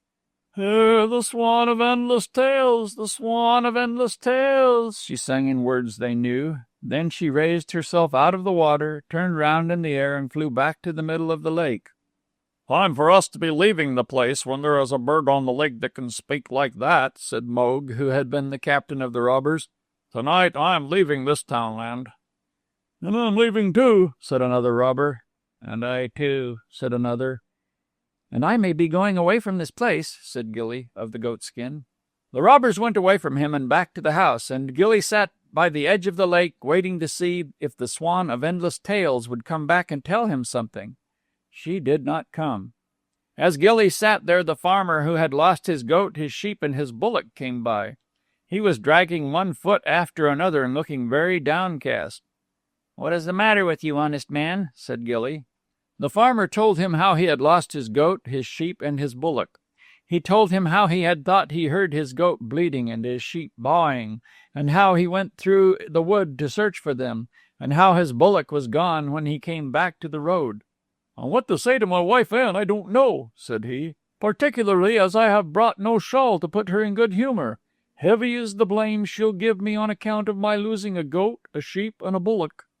Gilly took a key out of his pocket. "Do you see this key?" said he. "Take it and open the bier door at such a place, and you'll find in that bier your goat, your sheep, and your bullock. There are robbers in that house, but if they try to prevent your taking your own, tell them that all the threshers of the county are coming to beat them with flails." The farmer took the key and went away very thankful to Gilly. The story says that he got back his goat, his sheep, and his bullock, and made it an excuse that he had seen 3 magpies on the road for not going to the fair to buy a shawl for his wife Anne. The robbers were very frightened when he told them about the threshers coming, and they went away from that part of the country. As for Gilly, he thought he would go back to the old woman of beer for his name. He took the path by the edge of the lake, and as he journeyed along with his holly stick in his hand, he heard the swan of endless tales chanting. Section 5. The Town of the Red Castle. 1. Flann was the name that the old woman of beer gave to Gilly of the goatskin when he came back to tell her that the swan of endless tales had been hatched out of the crystal egg. He went from her house then and came to where the King of Ireland's son waited for him. The 2 comrades went along a well-traveled road. As they went on, they fell in with men driving herds of ponies, men carrying packs on their backs, men with tools for working gold and silver, bronze and iron. Every man whom they asked said, "We are going to the town of the Red Castle and to the great fair that will be held there." The king's son and Flann thought they should go to the town of the Red Castle too, for where so many people would be, there was a chance of hearing what went before and what came after the unique tale. So they went on. And when they had come to a well that was under a great rock, those whom they were with halted.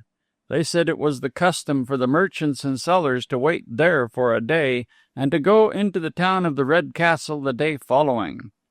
"On this day," they said, "the people of the town celebrate the festival of midsummer, and they do not like a great company of people to go into their town until the festival is over."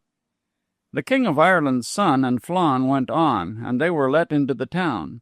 The people had lighted great fires in their marketplace, and they were driving their cattle through the fires.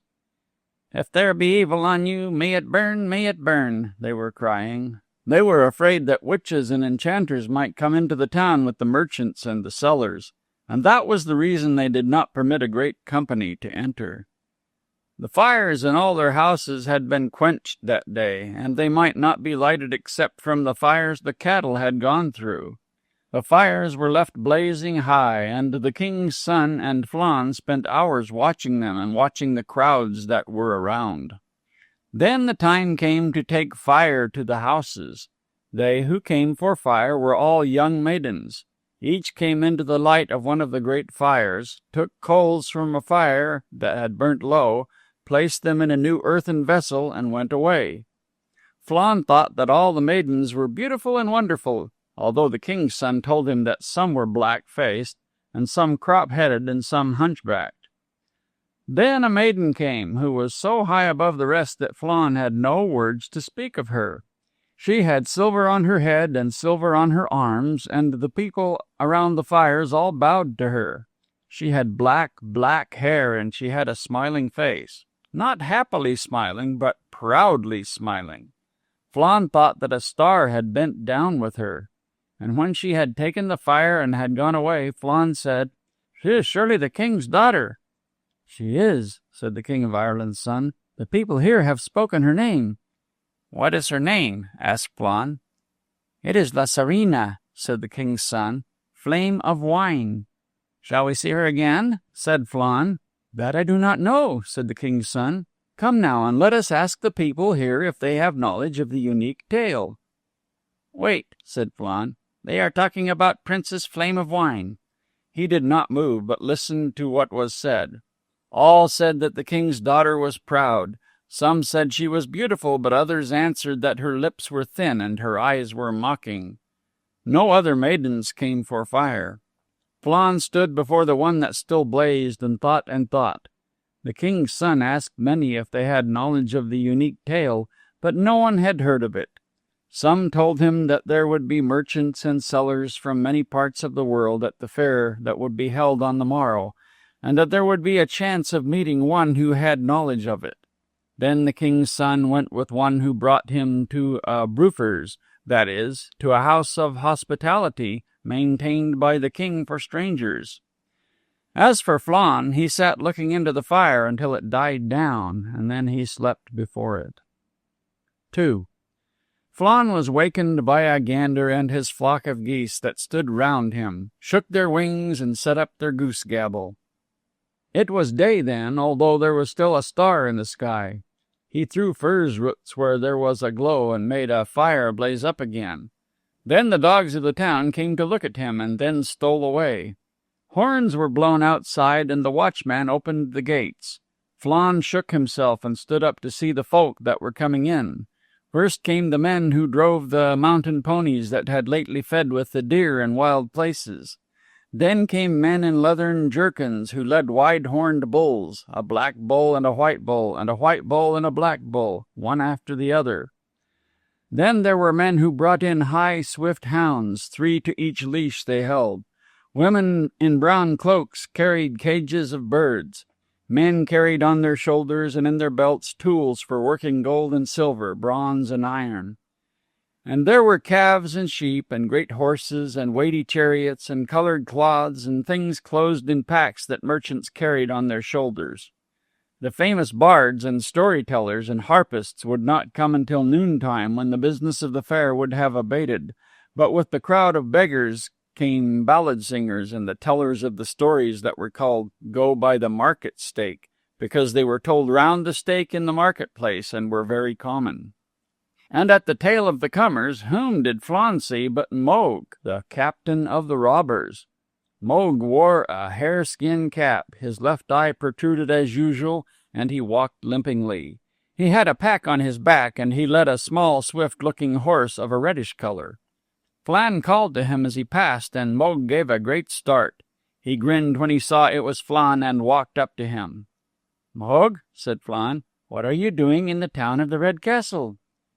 "I'm here to sell a few things," said Moog. "This little horse," said he, "and a few things I have in my pack." "And where are your friends?" asked Flann. "My band, do you mean?" said Moog. "Sure, they all left me when you proved you were the better robber. What are you doing here?" "I have no business at all," said Flann. "By the hazel, that's what I like to hear you say. Join me then. You and me would do well together." "I want to join you," said Flann. "I'd rather have you with me than the whole of the band. What were they anyway? Cabbage heads." Moog winked with his protruding eye. "Wait till you see me again," said he. "I've the grandest things in my pack." He went on leading the little horse. Then Flann set out to look for the king's son. He found him at the door of the Brufers, and they drank bowls of milk and ate oaten bread together, and then went to the gate of the town to watch the notable people who were coming in. And with the bards and harpers and king's envoys who came in, the king's son saw his two half-brothers, Dermot and Downal. He hailed them, and they knew him and came up to him gladly. The king's son made Flann known to them, saying that he too was the son of a king. They looked fine youths, Downal and Dermot, in their red cloaks, with their heads held high, and a brag in their walk and their words. They left their horses with the grooms and walked with Flann and the king's son. They were tall and ruddy. The king's son was more brown in the hair and more hawk-like in the face. The three were different from the dark-haired, dark-eyed, red-lipped lad to whom the old woman of beer had given the name of Flann. No one had seen the king who lived in the Red Castle. Dermot and Downal told the other two. He was called the Wry-Faced King, and on account of his disfigurement he let no one but his counselors see him. "We are to go to his castle today," said Dermot and Downal. "You come too, brother," said he to the king's son. "And you too, comrade," said Downal the Flann. "Why should we not all go? By Ogma, are we not all sons of kings?" Flann wondered if he would see the king's daughter, Flame of Wine. He would surely go to the castle. They drank ale, played chess, and talked until it was afternoon. Then the grooms who were with Downal and Dermot brought the four youths new red cloaks. They put them on and went toward the king's castle. "Brother," said Dermot to the king's son, "I want to tell you that we are not going back to our father's castle nor to his kingdom. We have taken the world for our pillow. We are going to leave the grooms asleep one fine morning and go as the salmon goes down the river." "Why do you want to leave our father's kingdom?"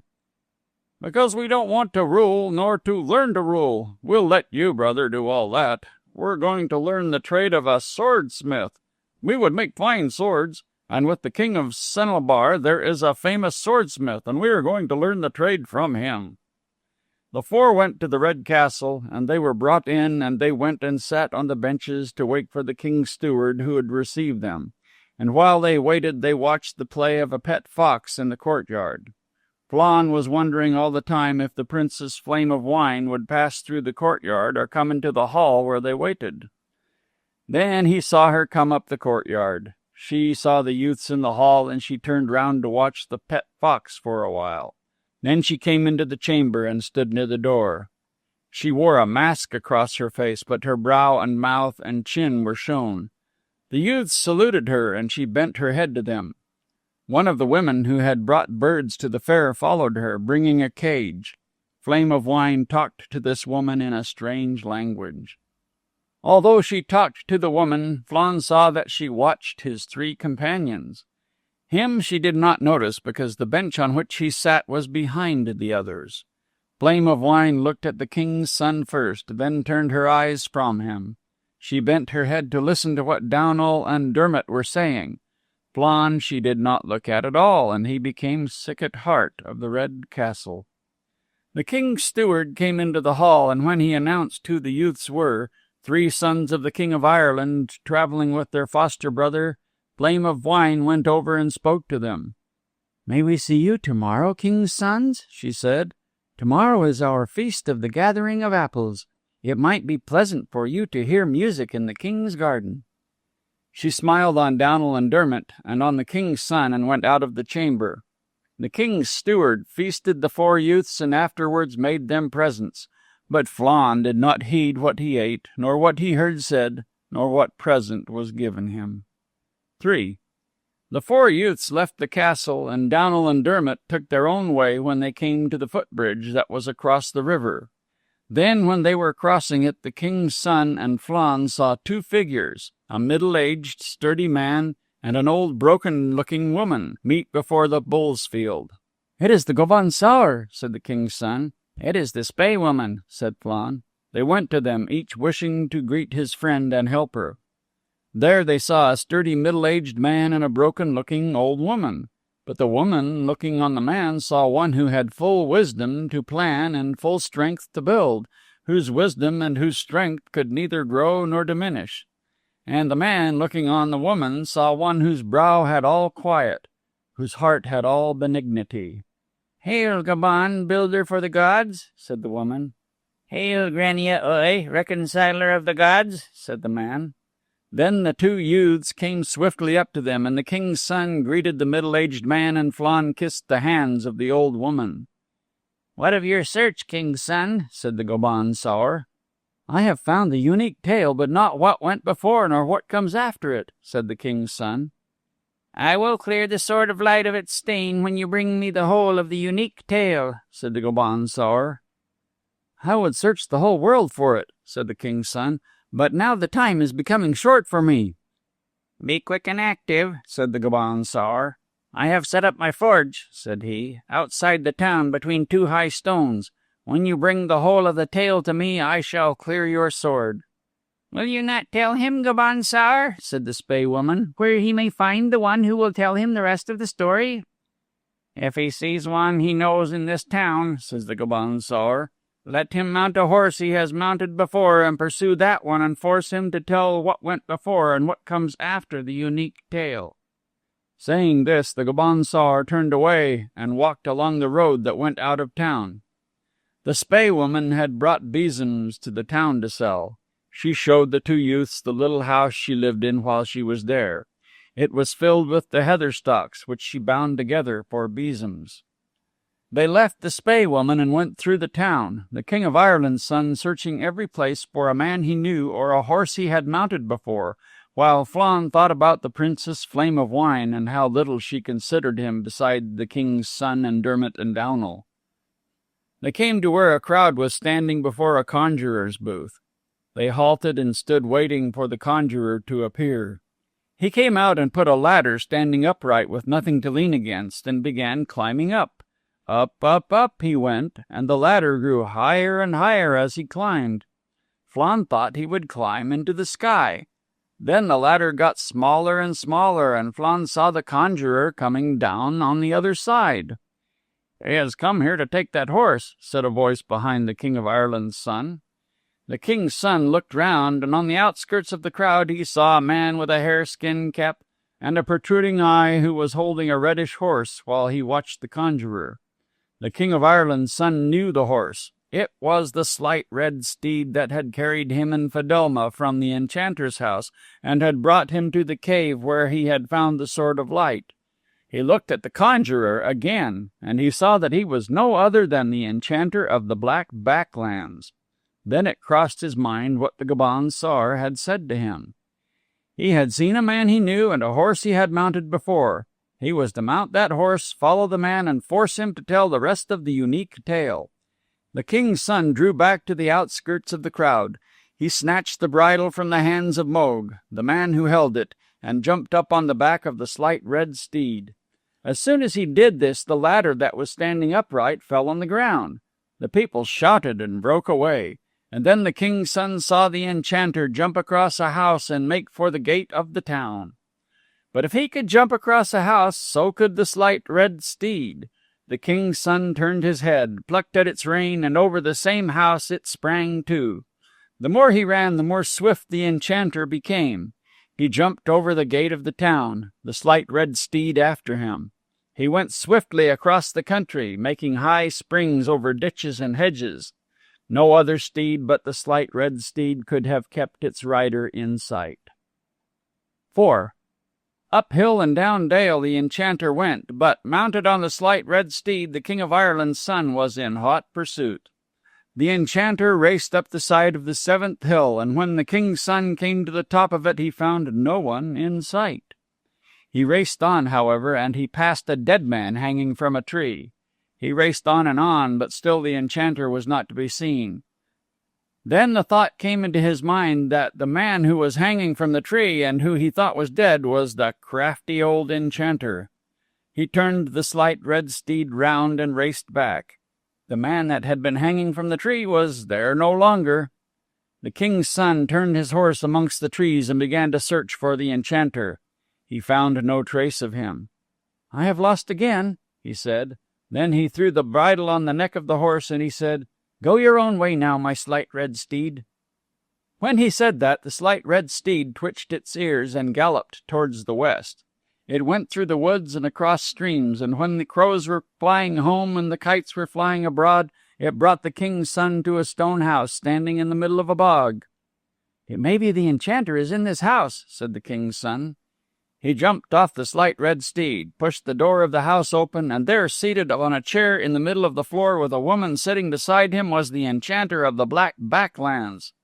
"So," said the enchanter, "my slight red steed has brought you to me." "So," said the king's son, "I have found you, my crafty old enchanter." "And now you have found me, what do you want of me?" said the enchanter. "Your head," said the king's son, drawing the tarnished sword of light. "Will nothing less than my head content you?" said the enchanter. "Nothing less, unless it be what went before, and what comes after, the unique tale." "The unique tale," said the enchanter. "I will tell you what I know of it." Thereupon he began. "I was a druid, and a son of a druid, and I had learned the language of the birds. And one morning, as I walked abroad, I heard a blackbird and a robin talking, and when I heard what they said, I smiled to myself. Now the woman I had just married noticed that I kept smiling, and she questioned me. 'Why do you keep smiling to yourself?' I would not tell her. 'Is that not the truth?' said the enchanter to a woman who sat beside him. 'It is the truth,' said she. On the 3rd day I was still smiling to myself, and my wife questioned me, and when I did not answer, threw dishwater into my face. 'May blindness come upon you if you do not tell me why you are smiling,' said she. Then I told her why I smiled to myself. I had heard what the birds said. The blackbird said to the robin, 'Did you know that just under where we are sitting are 3 rods of enchantment, and if one were to take one of them and strike a man with it, he would be changed to any creature one named?' That is what I heard the birds say, and I smiled because I was the only creature who knew about the rods of enchantment. My wife made me show her where the rods were. She cut one of them when I went away. That evening she came behind me and struck me with a rod. 'Go out now and roam as a wolf,' she said, and there and then I was changed into a wolf. 'Is that not true?' he said to the woman. 'It is true,' she said. And being changed into a wolf, I went through the woods seeking wolf's meat, and now you must ask my wife to tell you more of the story." The King of Ireland's son turned to the woman who sat on the seat next to the enchanter and asked her to tell him more of the story. And thereupon she began. "Before all that began, I was known as the Maid of the Green Mantle. One day a king rode up a mountain with 50 followers, and a mist came on them as they rode. The king saw his followers no more. He called out after a while, and 80 answered him. And he called out again after another while, and 20 answered him.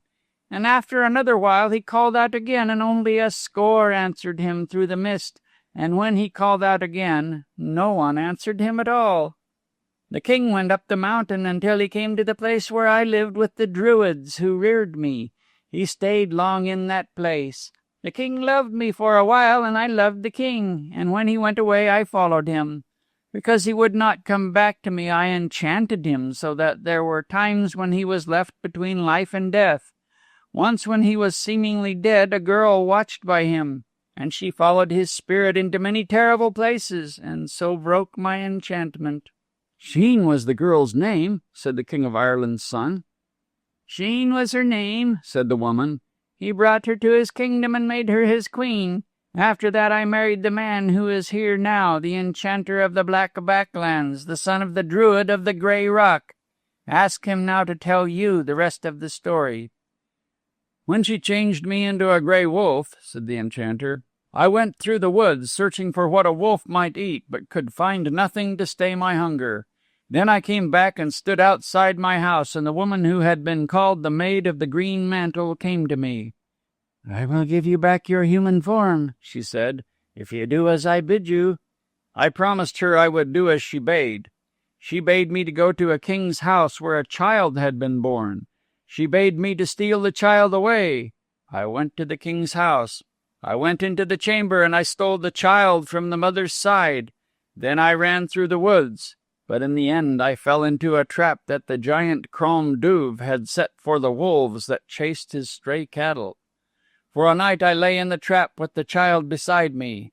Then Crom Duv came and lifted out wolf and child. 3 hags with long teeth were there when he took us out of the trap, and he gave the child to one of them, telling her to rear it so that the child might be a servant for him. He put me into a sack, promising himself that he would give me a good beating. He left me on the floor of his house. But while he was gone for his club, I bit my way out of the sack and made my escape. I came back to my own house, and my wife struck me with the wand of enchantment and changed me from a wolf into a man again. Is that not true? Said he to the woman. It is true, said she. That is all of the unique tale that I know, said the enchanter of the Black Backlands. And now that I have told it to you, put up your sword. I will put up no sword, said the King of Ireland's son, until you tell me what king and queen were the father and mother of the child that was reared by the hags of the long teeth. I made no promise to tell you that, said the enchanter of the Black Backlands. You have got the story you asked for, and now let me see your back going through my door. Yes, you have got the story, and be off with you now, said the woman who sat by the fire. He put up his sword. He went to the door. He left the house of the enchanter of the Black Backlands. He mounted the slight red steed and rode off. He knew now what went before and what came after the unique tale. The Gaban Sar would clean the blemish of the blade of the Sword of Light and would show him how to come to the Land of Mist. Then he would win back his love, Fidelma. He thought, too, on the tidings he had for his comrade Flann. Flann was the son of the king who was called the Hunter King, and of Sheen, whose brothers had been changed into 7 wild geese.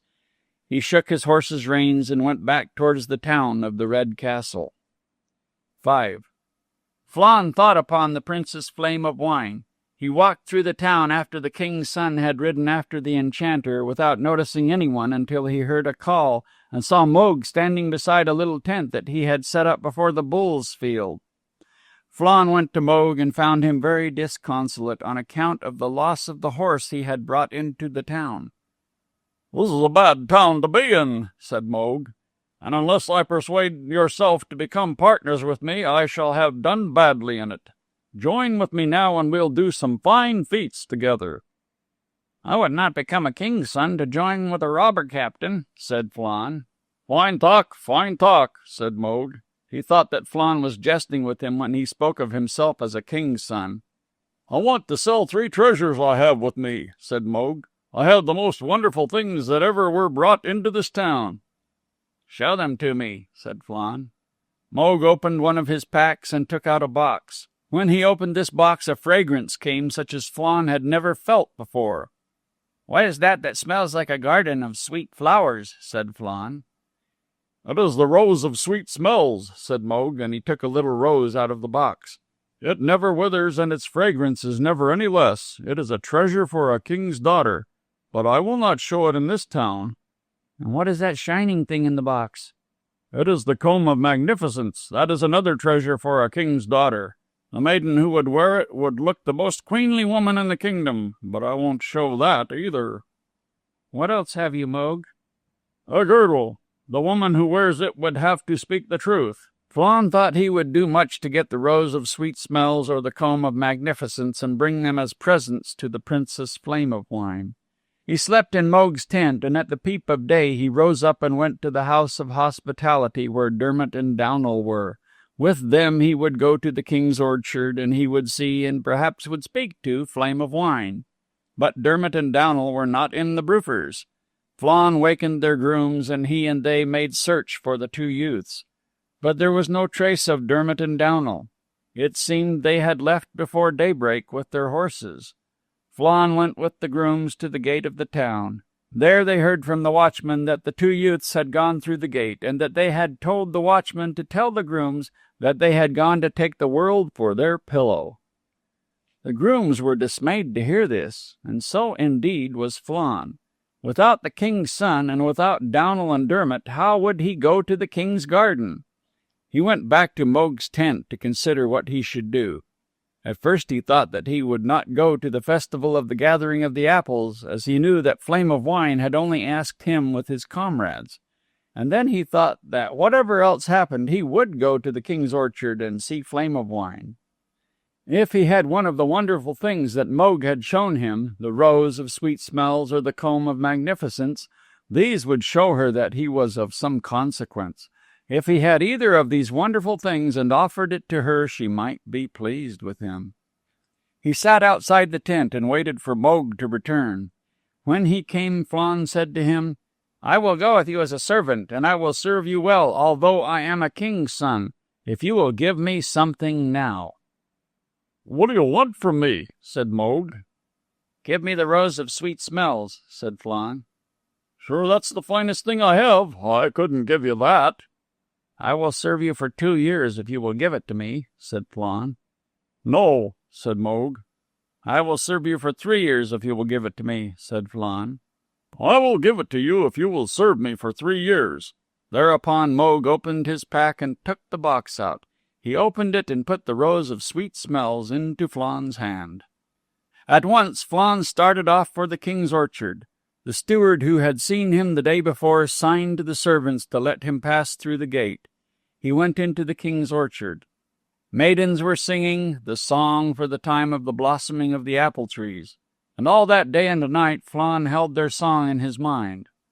The touch of hands that drew it down kindled to blossom all the bough. Oh, breathe the wonder of the branch, and let it through the darkness go. Youths were gathering apples, and the Princess Flame of Wine walked by herself on the orchard paths. At last she came to where Flann stood, and lifting up her eyes she looked at him. "I had companions," said Flann, "but they have gone away." "They are unmannerly," said Flame of Wine with anger, and she turned away. Flann took the rose from under his cloak. Its fragrance came to Flame of Wine, and she turned to him again. "This is the rose of sweet smells," said Flann. "Will you take it from me, princess?" She came back to him and took the rose in her hand, and there was wonder in her face. "It will never wither, and its fragrance will never fail," said Flann. "It is the rose of sweet smells. A king's daughter should have it." Flame of Wine held the rose in her hand and smiled on Flann. "What is your name, king's son?" said she, with bright and friendly eyes. "Flann," he said. "Walk with me, Flann," said she. They walked along the orchard paths, and the youths and maidens turned toward the fragrance that the rose of sweet smells gave. Flame of Wine laughed and said, "They all wonder at the treasure you have brought me, Flann. If you could hear what I shall tell them about you, I shall tell them that you are the son of a king of Arabia, no less. They will believe me because you have brought me such a treasure. I suppose there is nothing more wonderful than this rose." Then Flann told her about the other wonderful thing he had seen, the comb of magnificence. "A king's daughter should have such a treasure," said Flame of Wine. "Oh, how jealous I should be if someone brought the comb of magnificence to either of my 2 sisters, to Bloom of Youth or Breast of Light. I should think then that this rose was not such a treasure after all." When he was leaving the orchard, she plucked a flower and gave it to him. "Come and walk in the orchard with me tomorrow," she said. "Surely I will come," said Flann. "Bring the comb of magnificence to me, too," said she. "I could not be proud of this rose, and I could not love you so well for bringing it to me if I thought that any other maiden had the comb of magnificence. Bring it to me, Flann." "I will bring it to you," said Flann. 6. He was at the gate of the town when the King of Ireland's son rode back on the slight red steed. The king's son dismounted, put his arm about Flann, and told him that he now had the whole of the unique tale.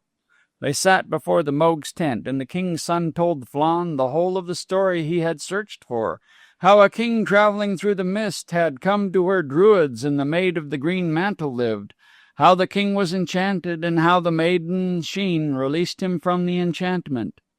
She told him, too, how the enchanter was changed into a wolf, and how the wolf carried away Sheen's child. "And the unique tale is in part your own history, Flann," said the King of Ireland's son.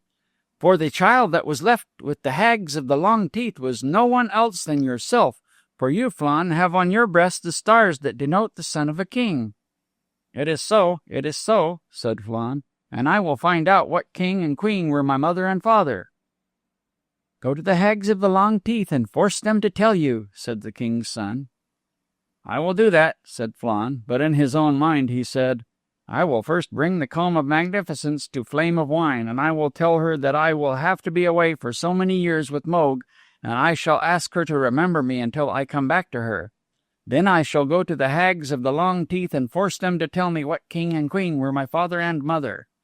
The King of Ireland's son left Flann to his thoughts, and went to find the Gobaun Saor, who would clear for him the tarnished blade of the Sword of Light, and would show him the way to where the King of the Land of Mist had his dominion. Moog spent his time with the ballad singers and the storytellers around the market stake, and when he came back to his tent he wanted to drink ale and go to sleep, but Flann turned him from the ale pot by saying to him, "I want the comb of magnificence from you, Moog." "By my skin," said Moog, "it is my blood you'll want next, my lad." "If you give me the comb of magnificence, Moog, I shall serve you for 6 years, 3 years more than I said yesterday. I shall serve you well, even though I am the son of a king and can find out who my father and mother are." "I won't give you the comb of magnificence." "I'll serve you 7 years if you do, Moog." Moog drank and drank out of the ale pot, frowning to himself.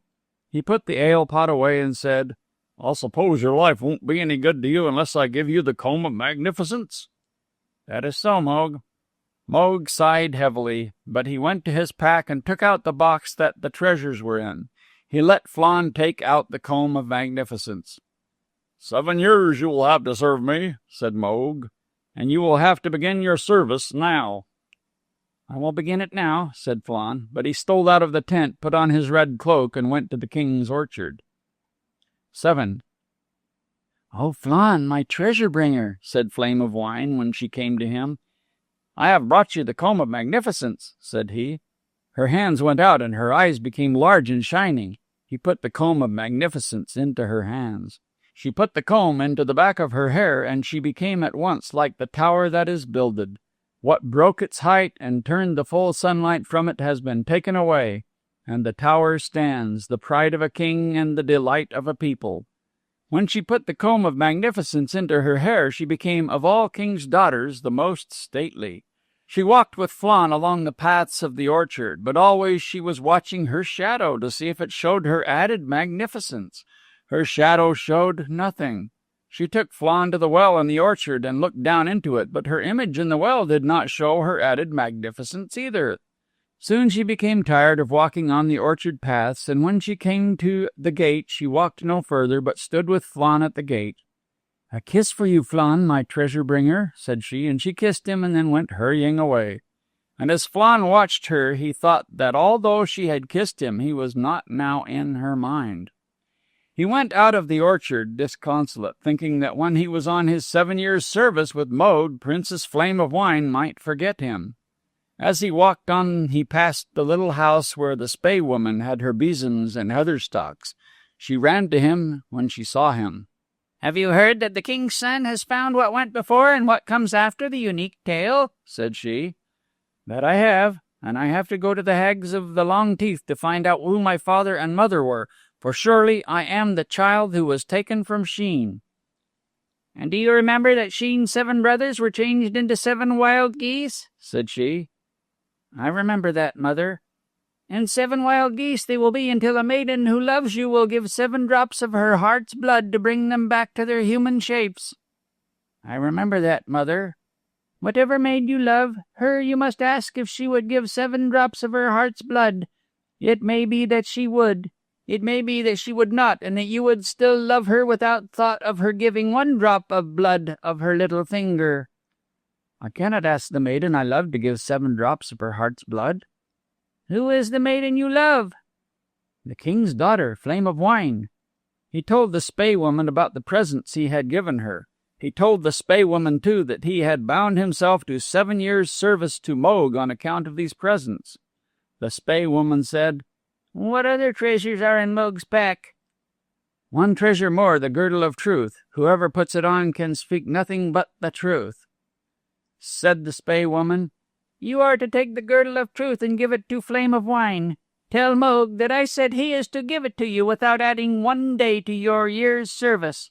When Flame of Wine has put the girdle around her waist, ask her for the 7 drops of heart's blood that will bring your mother's 7 brothers back to their human shapes. She may love you and yet refuse to give you the 7 drops from her heart. But tell her of this and hear what she will say." Flann left the Spey Woman's and went back to Moog's tent. The loss of his treasures had overcome Moog, and he was drinking steadily and went from one bad temper to another. "Begin your service now by watching the tent while I sleep," said he. "There is one thing more I want from you, Moog," said Flann. "By the eye of Valor, you're a cuckoo in my nest. What do you want now?" "The Girdle of Truth." "Is it my last treasure you'd be taking on me?" "The Spey Woman bid me tell you that you're to give me the Girdle of Truth." "It's a pity of me, it's a pity of me," said Moog, but he took the box out of his pack and let Flann take the girdle. 8. Flame of Wine saw him. She walked slowly down the orchard path so that all might notice the stateliness of her appearance. "I am glad to see you again, Flann," said she. "Have your comrades yet come back to my father's town?" Flann told her that one of them had returned. "Bid him come see me," said Flame of Wine. Then she saw the girdle in his hands. "What is it you have?" said she. "Something that went with the other treasures, a girdle." "Will you not let me have it, Flann?" She took the girdle in her hands. "Tell me, youth," she said, "how you got all these treasures." "I will have to give 7 years' service for them," Flann said. 7 years?" said she. "But you will remember, will you not, that I loved you for bringing them to me?" "Will you remember me until I come back from my 7 years' service?" "Oh, yes," said Flame of Wine, and she put the girdle around her waist as she spoke. "Someone said to me," said Flann, "that I should ask the maiden who loved me for 7 drops of her heart's blood." The girdle was now around Flame of Wine's waist. She laughed with mockery. 7 drops of heart's blood?" said she. "I would not give this fellow 7 eggs out of my robin's nest. I tell him I love him for bringing me the 3 treasures for a king's daughter. I tell him that, but I should be ashamed of myself if I thought I could have any love for such a fellow." "Do you tell me the truth now?" said Flann. The truth, said she. "Of course I tell you the truth. Oh, and there are other truths. I shall be ashamed forever if I tell them. Oh, they are rising to my tongue. They are rising to my tongue, and every time I press them back, this girdle tightens and tightens until I think it will kill me." "Farewell, then, Flame of Wine." Take off the girdle, take off the girdle. What truths are in my mind? I shall speak them, and I shall be ashamed, but I shall die in pain if I hold them back. Loosen the girdle, loosen the girdle. Take the rose you gave me and loosen the girdle." She let the rose fall on the ground. "I will loosen the girdle for you," said Flann. "But listen it now. How I have to strive to keep truths back, and oh, what pain I am in. Take the comb of magnificence and loosen the girdle." She threw the comb down on the ground. He took up the rose of sweet smells and the comb of magnificence, and he took the girdle off her waist. "Oh, what a terrible thing I put around my waist," said Flame of Wine. "Take it away, Flann, take it away. But give me back the rose of sweet smells and the comb of magnificence. Give them back to me, and I shall love you always." "You cannot love me, and why should I give 7 years in service for your sake? I will leave these treasures back in Moog's pack." "Oh, you are a peddler? A peddler? Go from me," said Flame of Wine, "and do not be in the town of the Red Castle tomorrow, or I shall have my father's hunting dogs set upon you." She turned away angrily and went into the castle. Flann went back to Moog's tent and left the rose of sweet smells, the comb of magnificence, and the girdle of truth upon Moog's pack. He sat in the corner and cried bitterly. Then the King of Ireland's son came and told him that his sword was bright once more, that the stains that had blemished its blade had been cleared away by the Gobon Saur, who had also shown him the way to the land of mist. He put his arm about Flann and told him that he was starting now to rescue his love Fedelma from the castle of the King of the Land of Mist. Section 6. The King of the Land of Mist. 1. The King of Ireland's son came to the place where the river that he followed takes the name of the River of the Broken Towers. It is called by that name because the men of the old days tried to build towers across its course. The towers were built a little way across the river that at this place was tremendously wide. "The Glashan will carry you across the River of the Broken Towers to the shore of the Land of Mist," the Gobon Saur had said to the King of Ireland's son. And now he was at the River of the Broken Towers, but the Glashan creature was not to be seen. Then he saw the Glashan. He was leaning his back against one of the towers and smoking a short pipe. The water of the river was up to his knees. He was covered with hair and had a big head with horse's ears. And the Glashan twitched his horse's ears as he smoked in great contentment. "Glashan, come here," said the King of Ireland's son. But the Glashan gave him no heed at all. "I want you to carry me across the River of the Broken Towers," shouted the King of Ireland's son. The Glashan went on smoking and twisting his ears. And the King of Ireland's son might have known that the whole clan of the Gruagachs and Glashans are fond of their own ease and will do nothing if they can help it. He twitched his ears more sharply when the king's son threw a pebble at him. Then, after about 3 hours, he came slowly across the river. From his big knees down he had horse's feet. "Take me on your big shoulders, Glashan," said the King of Ireland's son, "and carry me across to the shore of the Land of Mist." "Not carrying any more across," said the Glashan. The King of Ireland's son drew the Sword of Light and flashed it. "Oh, if you have that, you'll have to be carried across," said the Glashan. "But wait until I rest myself." "What did you do that you should rest?" said the King of Ireland's son. "Take me on your shoulders and start off." "Musha," said the Glashan, "aren't you very anxious to lose your life?" "Take me on your shoulders." "Well, come then. You're not the first living dead man I carried across." The Glashan put his pipe into his ear. The King of Ireland's son mounted his shoulders and laid hold of his thick mane. Then the Glashan put his horse's legs into the water and started to cross the River of the Broken Towers. "The Land of Mist has a king," said the Glashan, when they were in the middle of the river. "That, Glashan, I know," said the King of Ireland's son. "All right," said the Glashan. Then said he, when they were 3/4 of the way across, "Maybe you don't know that the King of the Land of Mist will kill you?" "Maybe 'tis I who will kill him," said the King of Ireland's son. "You'd be a hardy little fellow if you did that," said the Glashan. "But you won't do it." They went on. The water was up to the Glashan's waist, but that gave him no trouble. So broad was the river that they were traveling across it all day. The Glashan threw the king's son in once when he stooped to pick up an eel. Said the King of Ireland's son, "What way is the castle of the King of the Land of Mist guarded, Glashan?" "It has 7 gates," said the Glashan. "And how are the gates guarded?" "I'm tired," said the Glashan, "and I can't talk." "Tell me, or I'll twist the horse's ears off your head." "Well, the first gate is guarded by a plover only. It sits on the 3rd pinnacle over the gate, and when anyone comes near it rises up and flies round the castle crying until its sharp cries put the other guards on the watch." "And what other guards are there?" "Oh, I'm tired, and I can talk no more." The King of Ireland's son twisted his horse's ears, and then the Glashon said, "The second gate is guarded by 5 spearmen." "And how is the third gate guarded?"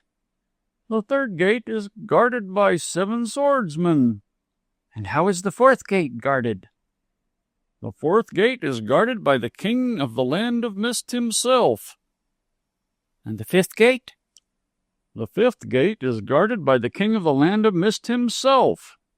"And the sixth gate?" "The sixth gate is guarded by the King of the Land of Mist." "And how is the seventh gate guarded?" "The seventh gate is guarded by a hag." "By a hag only?" "By a hag with poisoned nails. But I'm tired now, and I'll talk no more to you. If I could strike a light now, I'd smoke a pipe." Still they went on, and just at the screech of the day they came to the other shore of the river of the broken towers. The King of Ireland's son sprang from the shoulders of the Glashon and went into the mist. 2.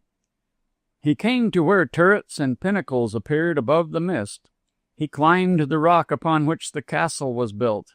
He came to the first gate, and as he did, the plover that was on the third pinnacle above rose up and flew round the castle with sharp cries. He raised a fragment of the ground rock and flung it against the gate. He burst it open. He dashed in then and through the first courtyard of the castle. As he went towards the second gate, it was flung open, and the 5 spearmen ran upon him. But they had not counted on what was to face them, the sword of light in the hands of the King of Ireland's son. Its stroke cut the spearheads from the spear holds, and its quick glancing dazzled the eyes of the spearmen. On each and every one of them it inflicted the wound of death. He dashed through the second gate and into the third courtyard. But as he did, the third gate was flung open, and 7 swordsmen came forth. They made themselves like a half-circle and came towards the King of Ireland's son. He dazzled their eyes with a wide sweep of his sword. He darted it swiftly at each of them, and on the 7 swordsmen too he inflicted wounds of death. He went through the third courtyard and towards the fourth gate. As he did, it opened slowly, and a single champion came forth. He closed the gate behind him and stood with a long grey sword in his hand. This was the King of the Land of Mist. His shoulders were where a tall man's head would be. His face was like a stone, and his eyes had never looked except with scorn upon a foe.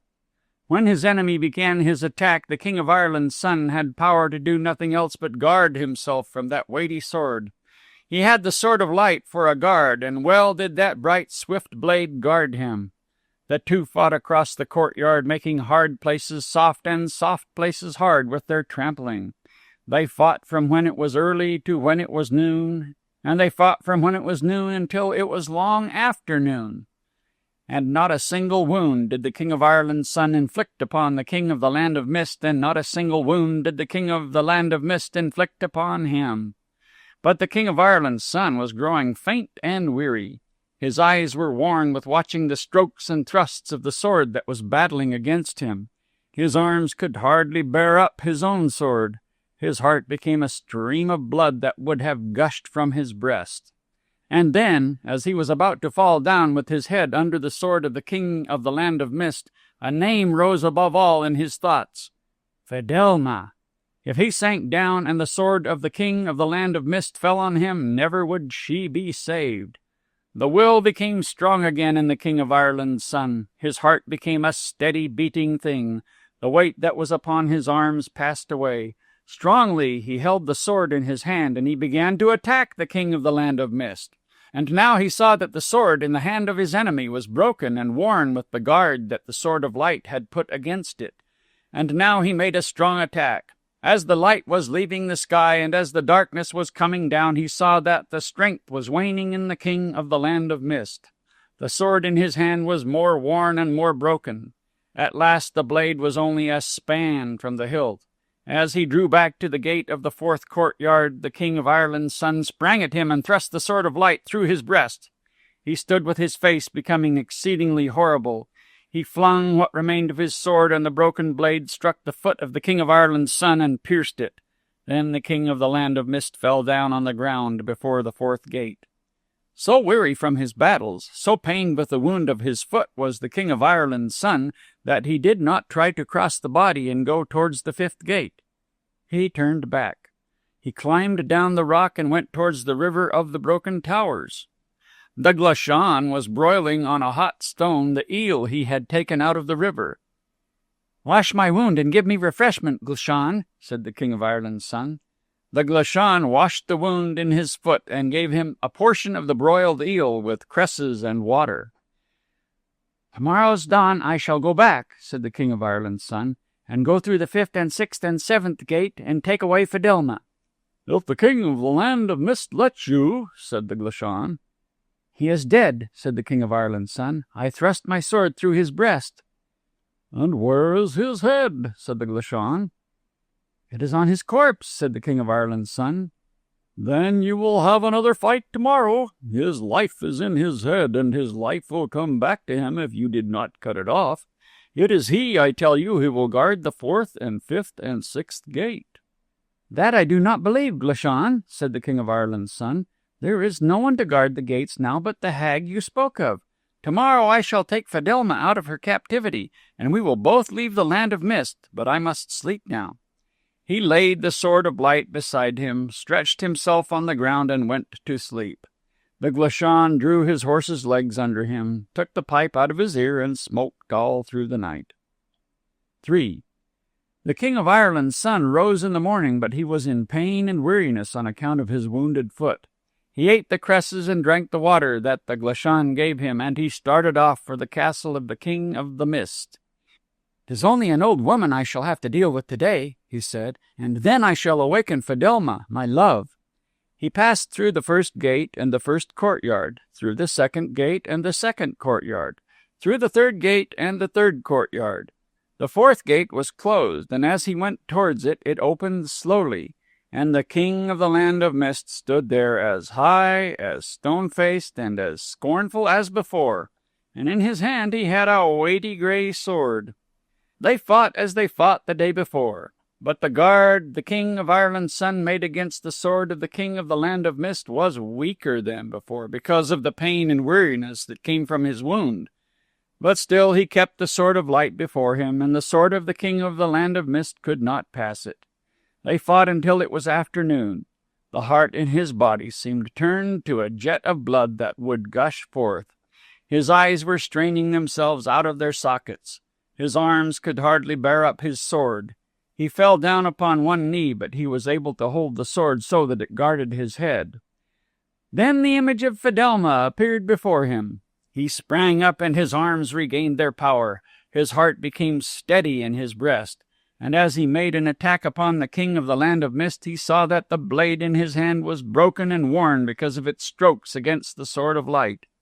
They fought with blades that seemed to kindle each other into sparks and flashes of light.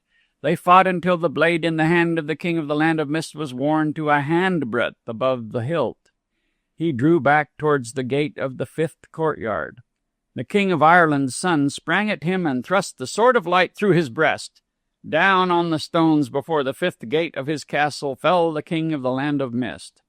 The King of Ireland's son stepped over the body and went towards the fifth gate. Then he remembered what the Glachan had said. "His life is in his head." He went back to where the King of the Land of Mist had fallen. With a clean sweep of his sword he cut the head off the body. Then out of the mist that was all around 3 ravens came. With beak and claws they laid hold of the head and lifted it up. They fluttered heavily away, keeping near the ground. With his sword in his hand, the King of Ireland's son chased the ravens. He followed them through the fourth courtyard, the third courtyard, the second, and the first. They flew off the rock on which the castle was built and disappeared in the mist. He knew he would have to watch by the body of the King of the Land of Mist so that the head might not be placed upon it. He sat down before the fifth gate. Pain and weariness, hunger and thirst oppressed him. He longed for something that would allay his hunger and thirst, but he knew that he could not go to the river to get refreshment of water and cresses from the Glachan. Something fell beside him in the courtyard. It was a beautiful, bright-colored apple. He went to pick it up, but it rolled away towards the third courtyard. He followed it. Then as he looked back he saw that the ravens had lighted near the body of the king of the land of mist, holding the head in their beaks and claws. He ran back, and the ravens lifted the head up again and flew away. He watched for another long time, and his hunger and his thirst made him long for the bright-colored apple he had seen. Another apple fell down. He went to pick it up, and it rolled away. But now the King of Ireland's son thought of nothing but that bright-colored apple. He followed it as it rolled. It rolled through the third courtyard, and the second, and the first. It rolled out of the first gate and onto the rock upon which the castle was built. It rolled off the rock. The King of Ireland's son sprang down, and he saw the apple become a raven's head and beak. He climbed up the rock and ran back, and when he came to the first courtyard he saw that the 3 ravens had come back again. They had brought the head to the body and head were now joined. The king of the land of mist stood up again, and his head was turned towards his left shoulder. He went to the 6th gate and took up a sword that was beside it. 4. They fought their last battle before the 6th gate. The guard that the King of Ireland's son made was weak, and if the king of the land of mist could have turned fully upon him, he could have disarmed and killed him. But his head had been placed upon his body so that it looked over his left shoulder. He was able to draw his sword down the breast of the King of Ireland's son, wounding him. The king's son whirled his sword around his head and flung it at his wry-headed enemy. It swept his head off, and the king of the land of mist fell down. The King of Ireland's son saw on the outstretched neck the mark of the other beheading. He took up the sword of light again and prepared to hold the head against all that might come for it. But no creature came, and then the hair on the severed head became loose, and it was blown away by the wind. And the bones of the head became a powder, and the flesh became a froth, and all was blown away by the wind. Then the King of Ireland's son went through the 6th courtyard and came to the 7th gate. And before it he saw the last of the sentinels, a hag. She was seated on the top of a water tank, taking white doves out of a basket and throwing them to ravens that flew down from the walls and tore the doves to pieces. When the hag saw the King of Ireland's son, she sprang down from the water tank and ran towards him with outstretched arms and long poisoned nails. With a sweep of his sword he cut the nails from her hands.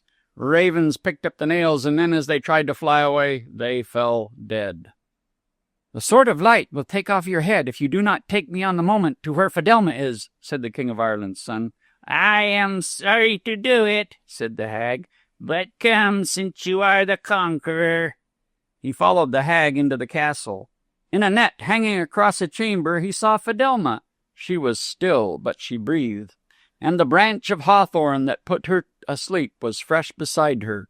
Strands of her bright hair came through the meshes of the net and were fastened to the wall. With a sweep of the sword of light he cut the strands. Her eyes opened. She saw the King of Ireland's son, and the full light came back to her eyes, and the full life into her face. He cut the net from where it hung and laid it on the ground. He cut open the meshes. Fidelma rose out of it and went into his arms. He lifted her up and carried her out into the 7th courtyard. Then the hag who had been one of the sentinels came out of the castle, closed the door behind her, and ran away into the mist, 3 ravens flying after her. And as for Fidelma and the King of Ireland's son, they went through the courtyards of the castle and through the mists of the country and down to the river of the broken towers. They found the Glashon broiling a salmon upon hot stones. Salmon were coming from the sea, and the Glashon went in and caught more, broiled, and gave them to the King of Ireland's son and Fidelma to eat. The little black water hen came out of the river, and they fed it. The next day the King of Ireland's son bade the Glashon take Fidelma on his shoulders and carry her to the other shore of the river of the broken towers. And he himself followed the little black water hen, who showed him all the shallow places in the river, so that he crossed with the water never above his waist. But he was nearly dead from cold and weariness, and from the wounds on breast and foot, when he came to the other side and found the Glashon and Fidelma waiting for him. They ate salmon again and rested for a day. They bade good-bye to the Glashon, who went back to the river to hunt for salmon. Then they went along the bank of the river hand in hand, while the King of Ireland's son told Fidelma of all the things that had happened to him in his search for her. They came to where the river became known as the River of the Morning Star. And then in the distance they saw the Hill of Horns. Towards the Hill of Horns they went, and at the near side of it they found a house thatched with the wing of a bird. It was the house of the little sage of the mountain. To the house of the little sage of the mountain Fedelma and the king's son now went. Section 7. The House of Crom Duv. 1. The story is now about Flann. He went through the east gate of the town of the Red Castle, and his journey was to the house of the hags of the long teeth, where he might learn what king and queen were his mother and father. It is with the youth Flann, once called the Gilly of the Goatskin, that we will go, if it be pleasing to you, son of my heart. He went his way in the evening, when, as the bard said, the blackbird shakes his metal notes against the edge of day, and I am left upon my road with one star on my way. And he went his way in the night, when, as the same bard said, the night has told it to the hills, and told the partridge in the nest, and left it on the long white roads she will give light instead of rest. And he went on between the dusk and the dawn, when, as the same bard said again, behold, the sky is covered as with a mighty shroud. A forlorn light is lying between the earth and cloud. And he went on in the dawn, when, as the bard said, and this is the last stanza he made, for the king said there was nothing at all in his adventure. In the silence of the morning myself went by, where lonely trees sway branches against spaces of the sky. And then, when the sun was looking over the first high hills, he came to a river. He knew it was the river he followed before, for no other river in the country was so wide or held so much water. As he had gone with the flow of the river, then he thought he would go against the flow of the river now, and so he might come back to the glens and ridges and deep boggy places he had traveled from. He met a fisherman who was drying his nets, and he asked him what name the river had. The fisherman said it had two names. The people on the right bank called it the Daybreak River, and the people on the left bank called it the River of the Morning Star. And the fisherman told him he was to be careful not to call it the River of the Morning Star when he was on the right bank, nor the Daybreak River when he was on the left, as the people on either side wanted to keep to the name their fathers had for it, and were ill-mannered to the stranger who gave it a different name. The fisherman told Flann he was sorry he had told him the two names for the river, and that the best thing he could do was to forget one of the names and call it just the River of the Morning Star, as he was on the left bank. Flann went on, with the day widening before him, and when the height of the noon was past, he came to the glens and ridges and deep boggy places he had traveled from. He went on with the bright day going before him, and the brown night coming behind him, and at dusk he came to the black and burnt place where the hags of the long teeth had their house of stone. He saw the house with a puff of smoke coming through every crevice in the stones. He went to the shut door and knocked on it with the knocking stone. "Who's without?" said one of the hags. "Who's within?" said Flann. "The three hags of the long teeth," said one of the hags. "And if you want to know it," said she, "they are the runners and summoners, the brewers and candle-makers for Crom Duv, the giant." Flann struck a heavier blow with the knocking stone, and the door broke in. He stepped into the smoke-filled house. "No welcome to you, whoever you are," said one of the three hags who were seated around the fire. "I am the lad who was called Gilly of the Goatskin, and whom you reared up here," said he, "and I have come back to you." The three hags turned from the fire and then screamed at him. "And what brought you back to us, humpy fellow?" said the first hag. "I came back to make you tell me what king and queen were my mother and father." "Why should you think a king and queen were your father and mother?" they said to him. "Because I have on my breast the stars of a son of a king," said Flann. "And," said he, "I have in my hand a sword that will make you tell me." He came towards them, and they were afraid. Then the first hag bent her knee to him, and, said she, "Loosen the hearthstone with your sword, and you will find a token that will let you know who your father was." Flann put his sword under the hearthstone and pried it up. But if it were a token, what was under the hearthstone was an evil thing, a cockatrice. It had been hatched out of a serpent's egg by a black cock of 9 years. It had the head and crest of a cock and the body of a black serpent. The cockatrice lifted itself up on its tail and looked at him with red eyes. The sight of that head made Flann dizzy, and he fell down on the floor. Then it went down, and the hags put the hearthstone above it. "What will we do with the fellow?" said one of the hags, looking at Flann, who was in a swoon on the floor. "Cut off his head with the sword that he threatened us with," said another. "No," said the third hag. "Crom Duv the giant is in want of a servant. Let him take this fellow. Then maybe the giant will give us what he has promised us for so long, a berry to each of us from the fairy rowan tree that grows in his courtyard." Let it be, said the other hags. They put green branches on the fire so that Crom Duv would see the smoke and come to the house. In the morning he came. He brought Flann outside, and after a while Flann's senses came back to him. Then the giant tied a rope round his arms and drove him before him with a long iron spike that he had for a staff. 2. Crom Duv's arms stretched down to his twisted knees. He had long, yellow, overlapping horse's teeth in his mouth, with a fall-down underlip and a drawn-back upper lip. He had a matted rug of hair on his head. He was as high as a haystack. He carried in his twisted hand an iron spike pointed at the end, and wherever he was going he went as quickly as a running mule.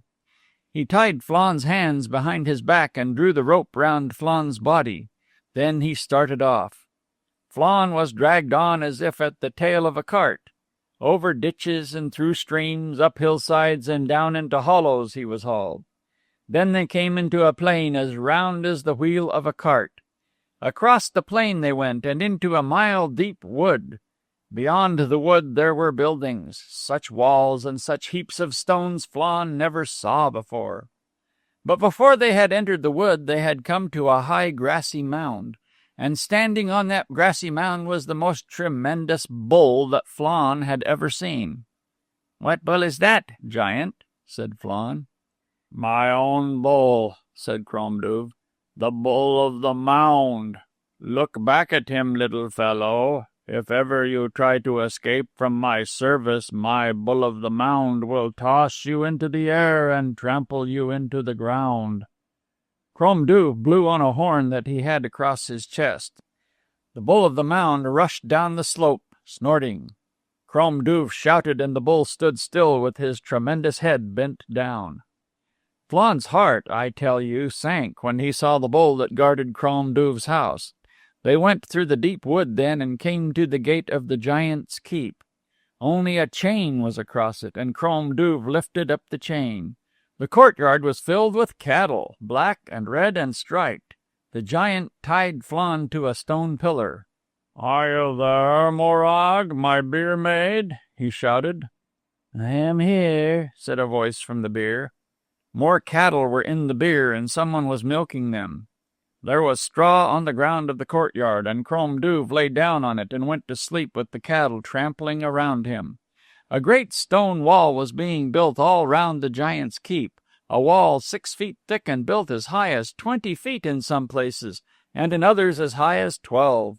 The wall was still being built, for heaps of stones and great mixing pans were about. And just before the door of the keep was a rowan tree that grew to a great height. At the very top of the tree were bunches of red berries. Cats were lying around the stems of the tree, and cats were in its branches, great yellow cats. More yellow cats stepped out of the house and came over to him. They looked Flann all over and went back, mewing to each other. The cattle that were in the courtyard went into the byre, one by one, as they were called by the voice of the byre maid. Crom Duv still slept. By and by a little red hen that was picking about the courtyard came near him, and holding up her head looked Flann all over. When the last cow had gone in and the last stream of milk had sounded in the milking vessel, the byre maid came into the courtyard. Flann thought he would see a long-armed creature like Crom Duv himself. Instead he saw a girl with good and kind eyes. whose disfigurements were that her face was pitted and her hair was bushy. "I am Morag, Crom Duv's beer maid," said she. "Will Crom Duv kill me?" said Flann. "No, he'll make you serve him," said the beer maid. "And what will he make me do for him?" "He will make you help to build his wall. Crom Duv goes out every morning to bring his cattle to pasture on the plain, and when he comes back he builds the wall round his house. He will make you mix mortar and carry it to him, for I heard him say he wants a servant to do that." "I'll escape from this," said Flann, "and I'll bring you with me." "Hush," said Morag, and she pointed to 7 yellow cats that were standing at Crom Duv's door watching them. "The cats," said she, "are Crom Duv's watchers here, and the bull of the mound is his watcher outside." "And is this little red hen a watcher too?" said Flann, for the little red hen was watching them sideways.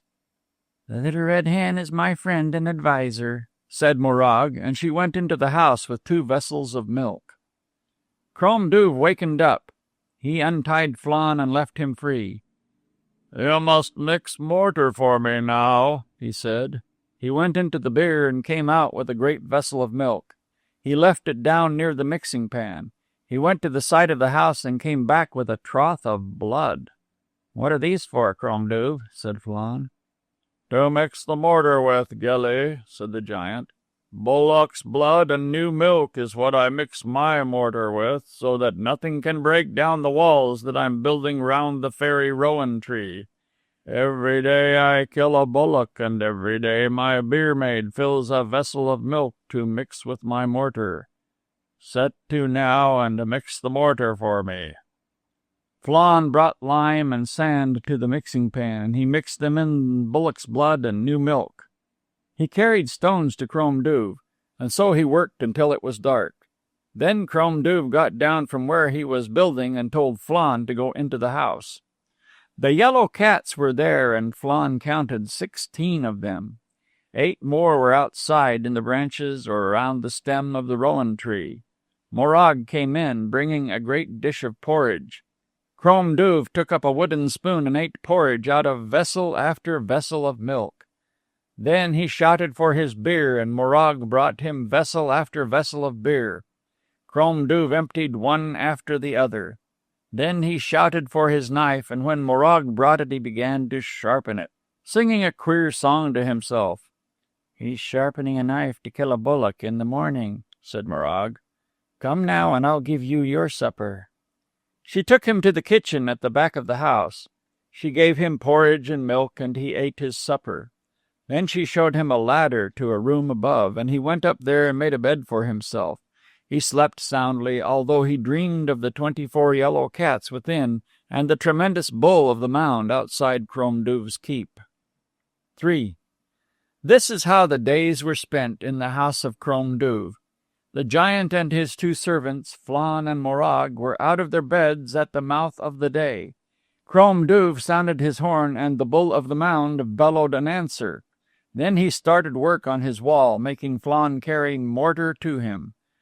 Morag put down the fire and boiled the pots. Pots of porridge, plates of butter, and pans of milk were on the table when Crom Duv and Flann came in to their breakfasts. Then, when the giant had driven out his cattle to the pasture, Flann cleaned the beer and made the mortar, mixing lime and sand with bullock's blood and new milk.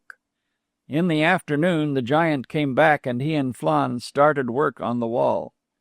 All the time the 24 yellow cats lay on the branches of the rowan tree or walked about the courtyard or lapped up great crocks of milk. Morag's little red hen went hopping round the courtyard. She seemed to be sleepy or to be always considering something. If one of the 24 yellow cats looked at her, the little red hen would waken up, murmur something, and hop away. One day the cattle came home without Crom Duv. "He has gone on one of his journeys," said Morag, "and will not be back for a night and a day." "Then it is time for me to make my escape," said Flann. "How can you make your escape, my dear," said Morag.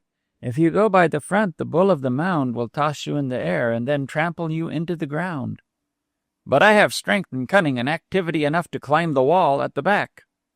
"But if you climb the wall at the back," said Morag, You will only come to the moat of poisoned water." "The moat of poisoned water?" "The moat of poisoned water," said Morag. "The water poisons the skin of any creature that tries to swim across the moat." Flann was downcast when he heard of the moat of poisoned water, but his mind was fixed on climbing the wall. "I may find some way of crossing the poisoned water," he said, "so bake my cake and give me provision for my journey." Morag baked a cake and put it on the griddle, and when it was baked she wrapped it in a napkin and gave it to him. "Take my blessing with it," said she, "and if you escape, may you meet someone who will be a better help to you than I was. I must keep the 24 cats from watching you while you are climbing the wall." "And how will you do that?" said Flann. She showed him what she would do.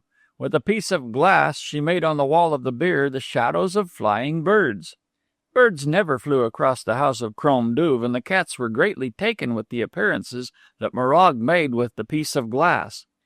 6 cats watched, and then another 6 came, and after them 6 more, and after them the 6 that watched in the rowan tree. And the 24 yellow cats sat round and watched with burning eyes the appearances of birds that Morag made on the byre wall. Flann looked back and saw her seated on a stone, and he thought the byre maid looked lonesome. He tried with all his activity, all his cunning, and all his strength, and at last he climbed the wall at the back of Crom Duv's house. He gave a whistle to let Morag know he was over. Then he went through a little wood and came to the moat of poisoned water. Very ugly the dead water looked.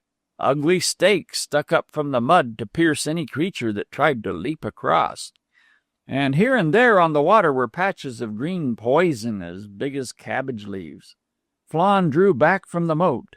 Leap it he could not, and swim it he dare not. And just as he drew back, he saw a creature he knew come down to the bank opposite to him. It was Rory the fox.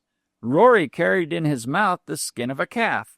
He dropped the skin into the water and pushed it out before him. Then he got into the water and swam very cautiously, always pushing the calf's skin before him. Then Rory climbed up on the bank where Flann was, and the skin, all green and wrinkled, sank down into the water. Rory was going to turn tail, but then he recognized Flann. "Master," said he, and licked the dust on the ground. "What are you doing here, Rory?" said Flann. "I don't mind telling you if you promise to tell no other creature," said Rory. "I won't tell," said Flann. "Well then," said Rory, "I have moved my little family over here. I was being chased about a good deal, and my little family wasn't safe, so I moved them over here." The fox turned and looked around at the country behind him. "It suits me very well," said he. "No creature would think of crossing this moat after me." "Well," said Flann, "tell me how you are able to cross it." "I will," said the fox, "if you promise never to hunt me nor any of my little family." "I promise," said Flann. "Well," said Rory, "the water poisons every skin. Now the reason that I pushed the calf's skin across was that it might take the poison out of the water. The water poisons every skin, but where the skin goes, the poison is taken out of the water for a while, and a living creature can cross behind it if he is cautious." "I thank you for showing me the way to cross the moat," said Flann. "I don't mind showing you," said Rory the fox, and he went off to his burrow. There were deerskins and calfskins both sides of the moat. Flann took a calf's skin. He pushed it into the water with a stick. He swam cautiously behind it. When he reached the other side of the moat, the skin, all green and wrinkled, sank in the water. Flann jumped and laughed and shouted when he found himself in the forest and clear of Crom Duv's house. He went on. It was grand to see the woodpecker hammering on the branch, and to see him stop, busy as he was, to say, "Pass, friend." 2 young deer came out of the depths of the wood. They were too young and too innocent to have anything to tell him, but they bounded alongside of him as he raced along the hunter's path. He jumped and he shouted again when he saw the river before him, the river that was called the Daybreak River on the right bank, and the river of the Morning Star on the left. He said to himself, "This time, in troth, I will go the whole way with the river. A moving thing is my delight. The river is the most wonderful of all things I have seen on my travels." Then he thought he would eat some of the cake that Morag had baked for him. He sat down and broke it. Then as he ate it, the thought of Morag came into his mind. He thought he was looking at her putting the cake on the griddle. He went a little way along the river, and then he began to feel lonesome. He turned back. "I'll go to Crom Dubh's house," said he, "and show Morag the way to escape. Then she and I will follow the river, and I won't be lonesome while she's with me." So back along the hunter's path Flann went. He came to the moat of poisoned water. He found a deer skin and pushed it into the water, and then swam cautiously across the moat. He climbed the wall then, and when he put his head above it, he saw Morag. She was watching for him. "Crom Dubh has not come back yet," said she. "But oh, my dear, I can't prevent the yellow cats from watching you come over the wall." First 6 cats came, and then another 6, and they sat round and watched Flann come down the wall. They did nothing to him, but when he came down on the ground, they followed him wherever he went. "You crossed the moat," said Morag. "Then why did you come back?" "I came back," said Flann, "to bring you with me." "But," said she, "I cannot leave Crom Dubh's house." "I'll show you how to cross the moat," said he, "and we'll both be glad to be going by the moving river." Tears came into Morag's eyes. "I'd go with you, my dear," said she, "but I cannot leave Crom Dubh's house until I get what I came for." "And what did you come for, Morag?" said he. "I came," said she, "for 2 of the rowan berries that grow in the fairy rowan tree in Crom Dubh's courtyard. I know now that to get these berries is the hardest task in the world. Come within," said she, "and if we sit long enough at the supper board, I will tell you my story." They sat at the supper board long, and Morag told the story of Morag. 4. I was reared in the Spey woman's house with 2 other girls, Baun and Deelish, my foster sisters. The Spey woman's house is on the top of a knowe, away from every place, and few ever came that way. One morning I went to the well for water. When I looked into it, I saw not my image, but the image of a young man. I drew up my pitcher, filled with water, and went back to the Spey woman's house. At noontide, Baun went to the well for water. She came back, and her pitcher was only half filled. Before dark, Deelish went to the well. She came back without a pitcher, for it fell and broke on the flags of the well. The next day, Baun and Deelish each plaited their hair, and they said to her who was foster mother for the 3 of us, "No one will come to marry us in this faraway place. We will go into the world to seek our fortunes. So," said they, "bake a cake for each of us before the fall of the night." The Spey woman put 3 cakes on the griddle and baked them, and when they were baked, she said to Baun and Deelish, "Will you each take the half of the cake and my blessing, or the whole of the cake without my blessing?" And Baun and Deelish each said, "The whole of the cake will be little enough for our journey." Each then took her cake under her arm and went the path down the knoll. Then said I to myself, it would be well to go after my foster sisters, for they might meet misfortune on the road. So I said to my foster mother, "Give me the 3rd cake on the griddle until I go after my foster sisters." "Will you have half of the cake and my blessing, or the whole of the cake without my blessing?" said she to me. "The half of the cake and your blessing, mother," said I. She cut the cake in 2 with a black-handled knife and gave me the even half of it. Then said she, "May the old sea's 7 daughters, they who spin life's longest threads, protect and guard you." She put salt in my hand then, and put the little red hen under my arm, and I went off. I went on then until I came in sight of Baun and Deelish. Just as I caught up on them, I heard one say to the other, "This ugly freckled girl will disgrace us if she comes with us." They tied my hands and feet with a rope they found on the road and left me in a wood. I got the rope off my hands and feet and ran until I came in sight of them again. And when I was coming on them, I heard one say to the other, "This ugly freckled girl will claim relationship with us wherever we go, and we will get no good man to marry us." They laid hold of me again and put me in a lime kiln, and put beams across it, and put heavy stones on the beams. But my little red hen showed me how to get out of the lime kiln. Then I ran until I caught up with Baun and Deelish again. "Let her come with us this evening," said one to the other, "and tomorrow we'll find some way of getting rid of her." The night was drawing down now, and we had to look for a house that would give us shelter. We saw a hut far off the road, and we went to the broken door. It was the house of the hags of the long teeth. We asked for shelter. They showed us a big bed in the dormer room, and they told us we could have supper when the porridge was boiled. The 3 hags sat round the fire with their heads together. Boun and Delish were in a corner plaiting their hair, but the little red hen murmured that I was to listen to what the hags said. "We will give them to Crom Dubh in the morning," one said, and another said, "I have put a sleeping pin in the pillow that will be under each, and they will not waken." When I heard what they said, I wanted to think of what we could do to make our escape. I asked Boun to sing to me. She said she would if I washed her feet. I got a basin of water and washed Boun's feet, and while she sang, and while the hags thought we were not minding them, I considered what we might do to escape. The hags hung a pot over the fire, and the 3 of them sat around it once more. When I had washed my foster sister's feet, I took a besom and began to sweep the floor of the house.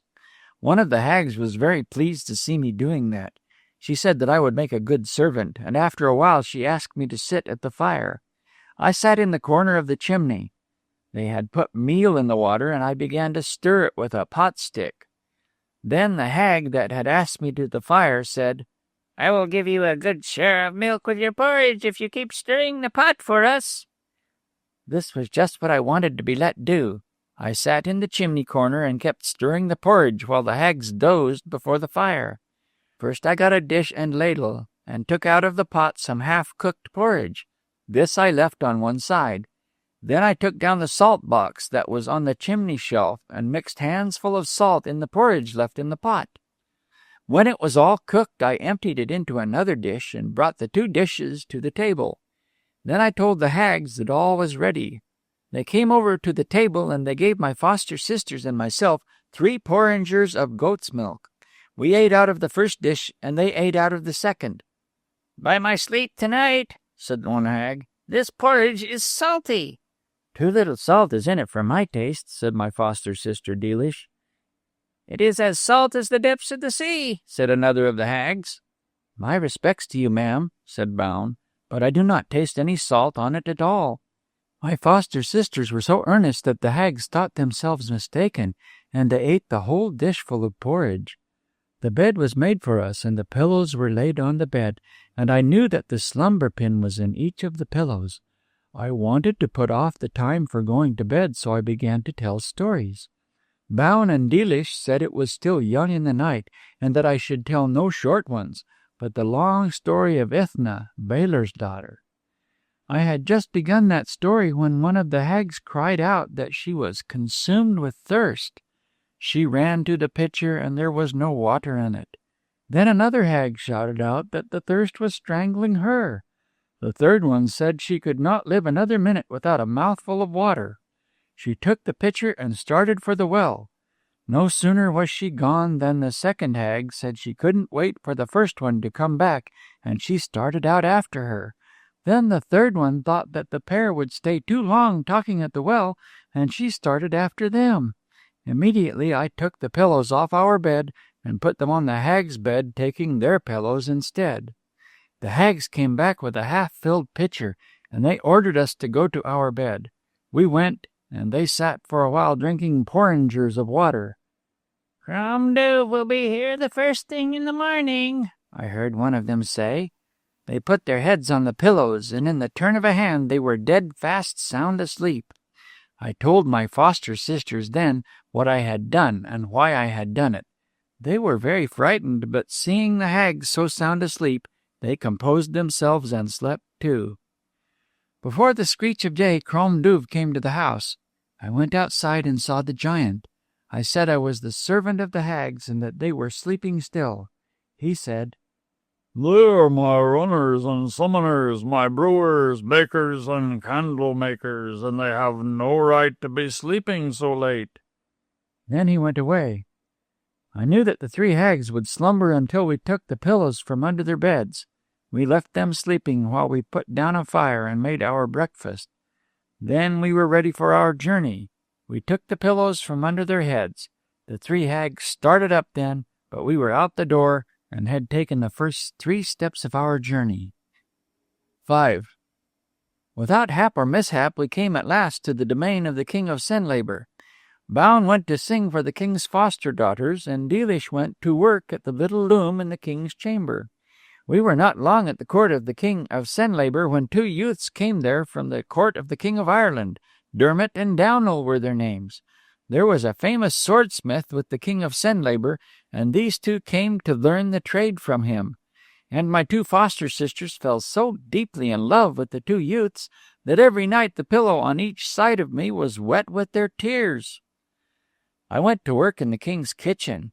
Now the king had a dish of such fine earthenware, and with such beautiful patterns upon it, that he never let it be carried from the kitchen to the feast hall, nor from the feast hall to the kitchen without going himself behind the servant who carried it.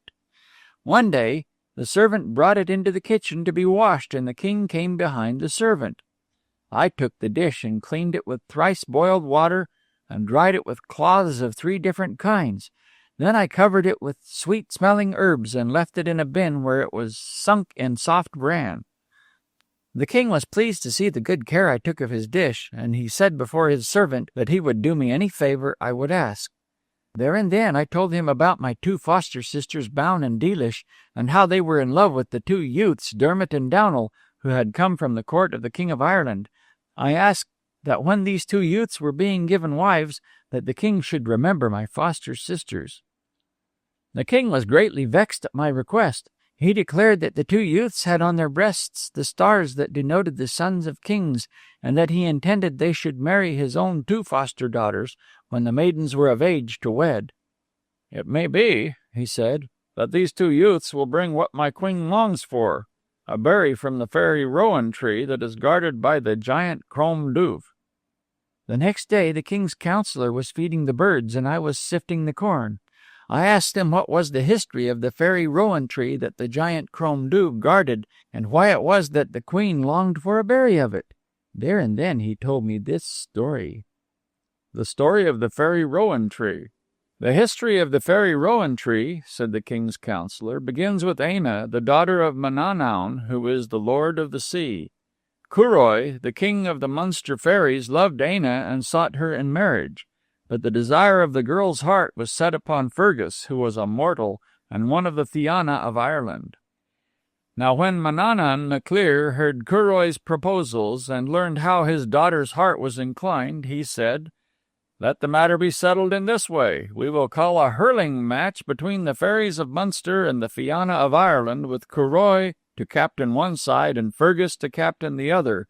And if the fairies win, Aina will marry Curoi, and if the Fianna have the victory, she will have my leave to marry this mortal Fergus.' So a hurling match was called for the first day of the Nasa, and it was to be played along the strand of the sea. Manannán himself set the goal marks, and Aina was there to watch the game. It was played from the rising of the sun until the high tide of noon, and neither side won a goal. Then the players stopped to eat the refreshment that Manannán had provided. This is what Manannán had brought from his own country, Silver Cloud Plain, a branch of bright red rowan berries. Whoever ate one of these rowan berries, his hunger and his weariness left him in a moment. The berries were to be eaten by the players, Manannán said, and not one of them was to be taken into the world of the mortals or the world of the fairies. When they stopped playing at the high tide of noon, the mortal Fergus saw Aina, and saw her for the first time. A spirit that he had never felt before flowed into him at the sight of Manannán's daughter. He forgot to eat the berry he was given, and held it in his mouth by the stalk. He went into the hurling match again, and now he was like a hawk amongst small birds. Curoi defended the goal and drove the ball back. Fergus drove it to the goal again. The 2 champions met, and Curoi's hurl, made out of rhinoceros horn, did not beat down Fergus's hurl made out of the ash of the wood. The hosts stood aside and left the game to Fergus and Curoi. Curoi's hurl jerked the ball upward. Then Fergus gave it the double stroke, first with the handle and then with the weighted end of the hurl, and drove it, beautifully as a flying bird, between the goal marks that Manannán had set up. The match was won by the goal that Fergus had gained. The Fianna then invited the fairies of Munster to a feast that they were giving to Fergus and his bride. The fairies went, and Manannán and Aina went before them all. Fergus marched at the head of his troop with the rowan berry still hanging from his mouth, and as he went he bit the stalk and the berry fell to the ground. Fergus never heeded that. When the feast was over he went to where Manannan stood with his daughter. Ina gave him her hand. "And it is well," said Conan, the fool of the Fianna, "that this thick-witted Fergus has at last dropped the berry out of his mouth." "What berry?" said Curoi, who was standing by. "The rowan berry," said Conan, "that he carried across 2 townlands, the same as if he were a bird." When Manannan heard this, he asked about the berry that Fergus had carried. It was not to be found. Then the Fianna and the fairies of Munster started back to look for a trace of it. What they found was a wonderful rowan tree. It had grown out of the berry that Fergus had let fall, but as yet there were no berries on its branches. Manannan, when he saw the tree, said, "No mortal may take a berry that grows on it. Hear my sentence now. Fergus will have to guard this tree until he gets one who will guard it for him, and he may not see nor keep company with Ina his bride until he finds one who will guard it better than he can guard it himself." Then Manannan wrapped his daughter in his cloak and strode away in a mist. The fairy host went in one direction and the Fianna in another, and Fergus was left standing sorrowfully by the fairy rowan tree. "Next day," said Morag, "when the king's counselor was feeding the birds and I was sifting the corn, he told me the rest of the history of the fairy rowan tree. Fergus thought and thought how he might leave off watching it and be with Ina his bride. At last he bethought him of a giant who lived on a rocky island with only a flock of goats for his possessions. This giant had begged Finn, the chief of the Fianna, for a strip of land of Ireland, even if it were only the breadth of a bull's hide. Finn had refused him. But now Fergus sent to Finn and asked him to bring the giant to be the guardian of the fairy rowan tree, and to give him the land around it. "I mislike letting this giant Crom Duv have any portion of the land of Ireland," said Finn. "Nevertheless, we cannot refuse Fergus." So Finn sent some of the Fianna to the giant, and they found him living on a bare rock of an island, with only a flock of goats for his possessions. Crom Duv lay on his back and laughed when he heard what message the men of the Fianna brought him.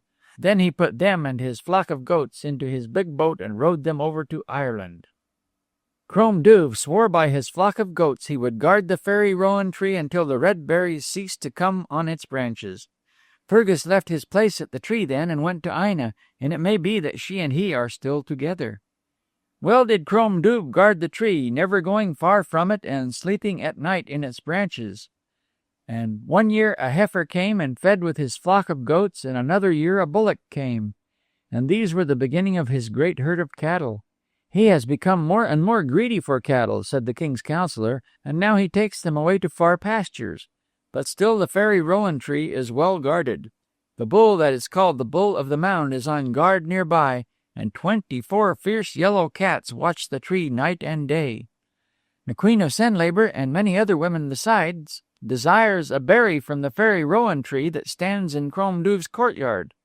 For the woman who is old and who eats a berry from that tree becomes young again, and the maid who is young and who eats a berry gets all the beauty that should be hers of right. And now, my maid," said the king's counselor to me, "I have told you the history of the fairy rowan tree." "When I heard all this," said Morag, "I made up my mind to get a berry for the queen, and maybe another berry besides from the fairy rowan tree in Crom Duv's courtyard. When the king came into the kitchen again, I asked him would he permit my foster sisters to marry Downall and Dermot if I brought to his queen a berry from the fairy rowan tree. He said he would give permission heartily. That night when I felt the tears of Baun and Dealish, I told them I was going to search for such a dowry for them that when they had it the king would let them marry the youths they had set their hearts on. They did not believe I could do anything to help them, but they gave me leave to go. The next day I told the queen I was going to seek for a berry from the fairy rowan tree. She told me that if I could bring back one berry to her, she would give me all the things she possessed. I said good-bye to my foster sisters, and with the little red hen under my arm, I went towards the house of the hags of the long teeth. I built a shelter and waited till Crom Duv came that way. One early morning he came by. I stood before him, and I told him that I wanted to take service in his house. Crom Duv had never had a servant in his house, but I told him that he should have a beer maid and that I was well fitted to look after his cattle. He told me to follow him. I saw the bull of the mound, and I was made wonder how I could get away with the berry from the fairy rowan tree. Then I saw the 24 fierce yellow cats, and I was made wonder how I could get the berry from the tree. And after that I found out about the moat of poisoned water that is behind the high wall at the back of Crom Duv's house. And so now, said Morag, you know why I have come here, and how hard the task is I have taken on myself. 6. Now that he had heard the history of the fairy rowan tree, Flann often looked at the clusters of scarlet berries that were high up on its branches. The tree could be climbed, Flann knew, but on the top of the tree and along its branches were the fierce yellow cats, the cats that the hags of the long teeth had reared for Crom Duv, thinking that he would sometime give each of them the berry that would make them young again. And at the butt of the tree were more cats, and all about the courtyard the hag's fierce cats paraded themselves. The walls round the giant's keep were being built higher by Crom Duv, helped by his servant Flann. The giant's herd was now increased by many calves, and Morag the beer maid had much to do to keep all the cows milked. And day and night Morag and Flann heard the bellowing of the bull of the mound. Now one day, while Crom Duv was away with his herd, Flann and Morag were in the courtyard. They saw the little red hen rouse herself up, shake her wings, and turn a bright eye on them. "What dost thou say, my little red hen?" said Morag. "The Pooka," murmured the little red hen. "The Pooka rides a fierce horse, but the Pooka himself is a timid fellow." Then the little red hen drooped her wings again and went on picking in the courtyard. "The Pooka rides a fierce horse," said Morag. "If the Pooka rides a fierce horse, he might carry us past the bull of the mound." "And if the Pooka himself is a timid fellow, we might take the fierce horse from him," said Flann. "But this does not tell us how to get the berries off the fairy rowan tree," said Morag. "No," said Flann, "it does not tell us how to get the berries off the tree the cats guard." The next day Morag gave grains to the little red hen and begged for words. After a while the little red hen murmured, "There are things I know and things I don't know, but I do know what grows near the ground. And if you pull a certain herb and put it round the necks of the cats, they will not be able to see in the light nor in the dark. And tomorrow is the day of Samhain," said the little red hen. She said no more words. She had become sleepy, and now she flew down and roosted under the table. There she went on murmuring to herself, as all hens murmur, where the children of Dana hid their treasures. They know, for it was the children of Dana who brought the hens to Ireland. "Tomorrow," said Morag to Flann, "follow the little red hen, and if she makes any sign when she touches an herb that grows near the ground, pluck that herb and bring it to me." That night Morag and Flann talked about the Pooka and his fierce horse. On Samhain night, the night before the real short days begin, the Pooka rides through the countryside touching any fruit that remains, so that it may bring no taste into winter.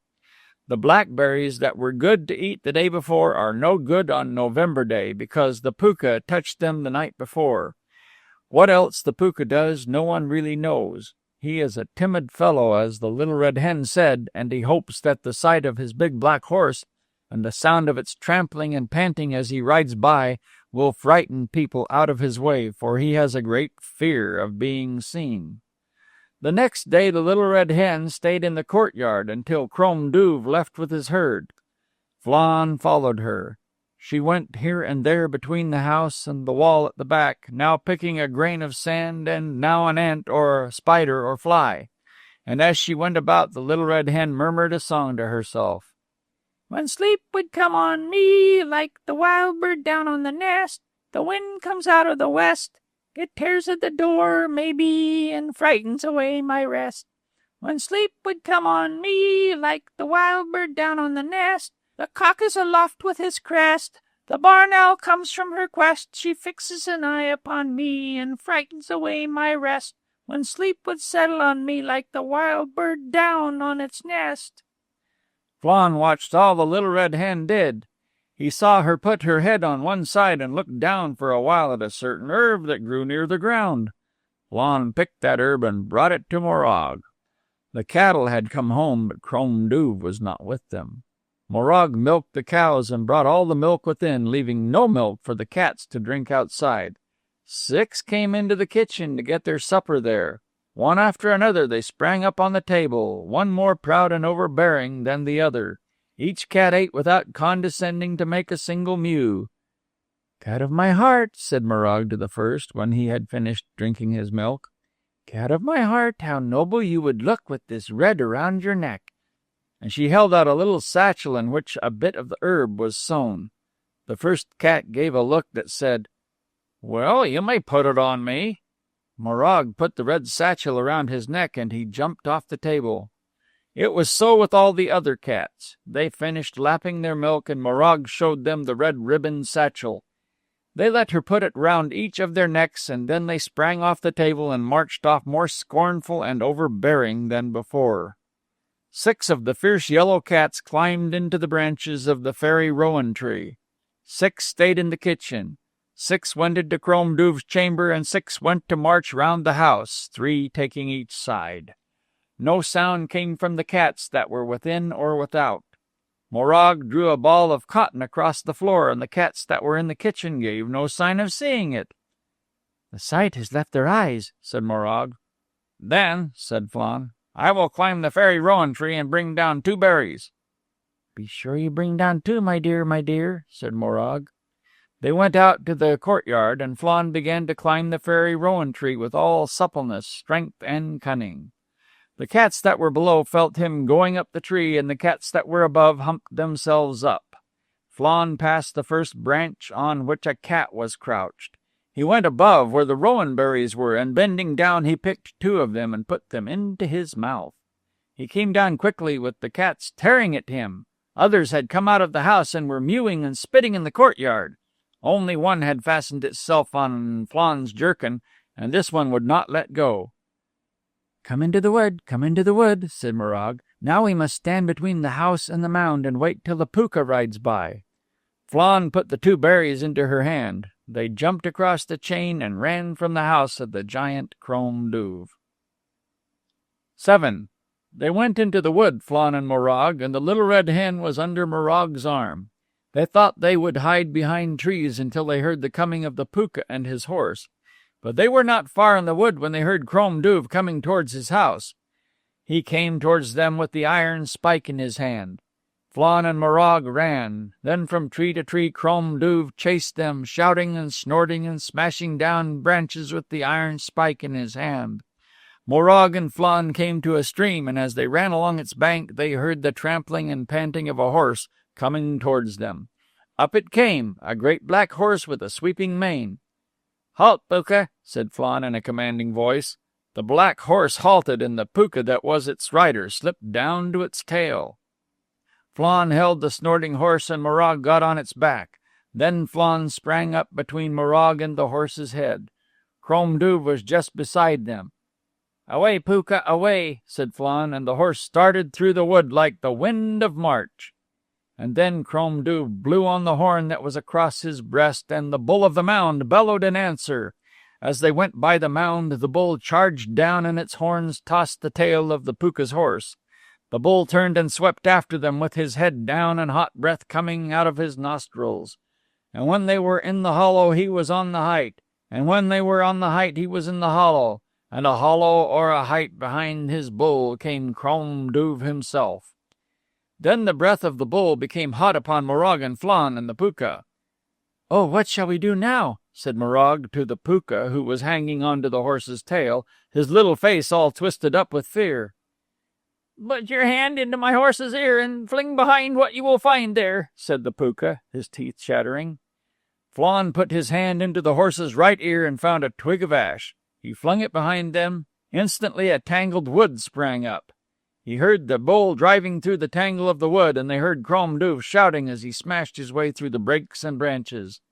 But the bull and the man got through the wood, and again they began to gain on the Pooka's horse. Again the breath of the bull became hot upon them. "Oh, Pooka, what shall we do now?" said Morag. "Put your hand into my horse's ear and fling behind you what you will find there," said the Pooka, his teeth chattering with fear as he held on to his horse's tail. Flann put his hand into the horse's left ear, and he found a bubble of water. He flung it behind them. Instantly it spread out as a lake, and as they rode on, the lake's waters spread behind them. Morag and Flann never knew whether the giant and the bull went into that lake, or if they did, whether they ever came out of it. They crossed the river that marked the bounds of Crom Duv's domain, and they were safe. Flann pulled up the horse and jumped onto the ground. Morag sprang down with the little red hen. Then the puka swung forward and whispered into his horse's ear. Instantly it struck fire out of its hooves and sprang down the side of a hill. From that day to this, Morag nor Flann ever saw sight of the puka and his big black snorting and foaming horse.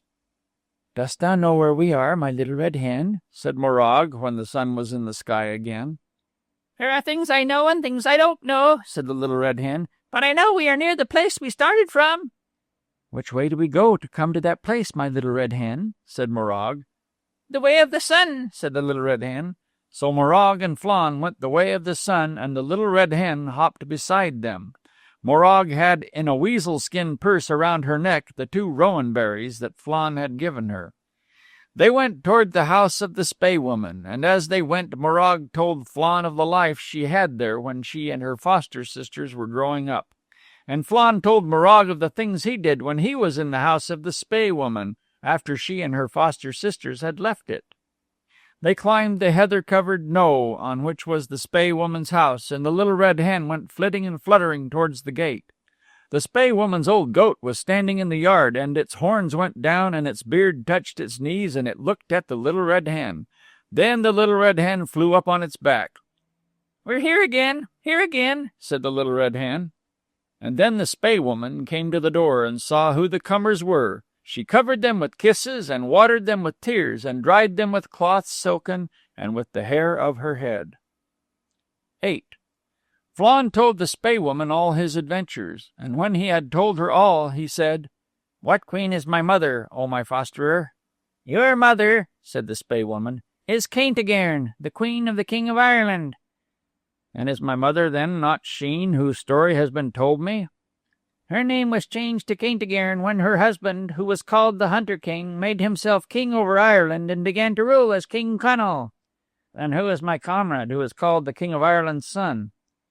"He too is King Conall's son, born of a queen who died at his birth, and who was wife to King Conall before he went on his wanderings and met Sheen, your mother." And as the Spey Woman said this, someone came and stood at the doorway. A girl she was, and wherever the sun was, it shone on her, and wherever the breeze was, it rippled over her. White as the snow upon a lake frozen over was the girl, and as beautiful as flowers and as alive as birds were her eyes, while her cheeks had the red of foxgloves, and her hair was the blending of 5 bright, soft colors. She looked at Flann happily, and her eyes had the kind look that was always in Morag's eyes. And she came and knelt down, putting her hands on his knees. "I am Morag, Flann," she said. "Morag indeed," said he. "But how have you become so fair?"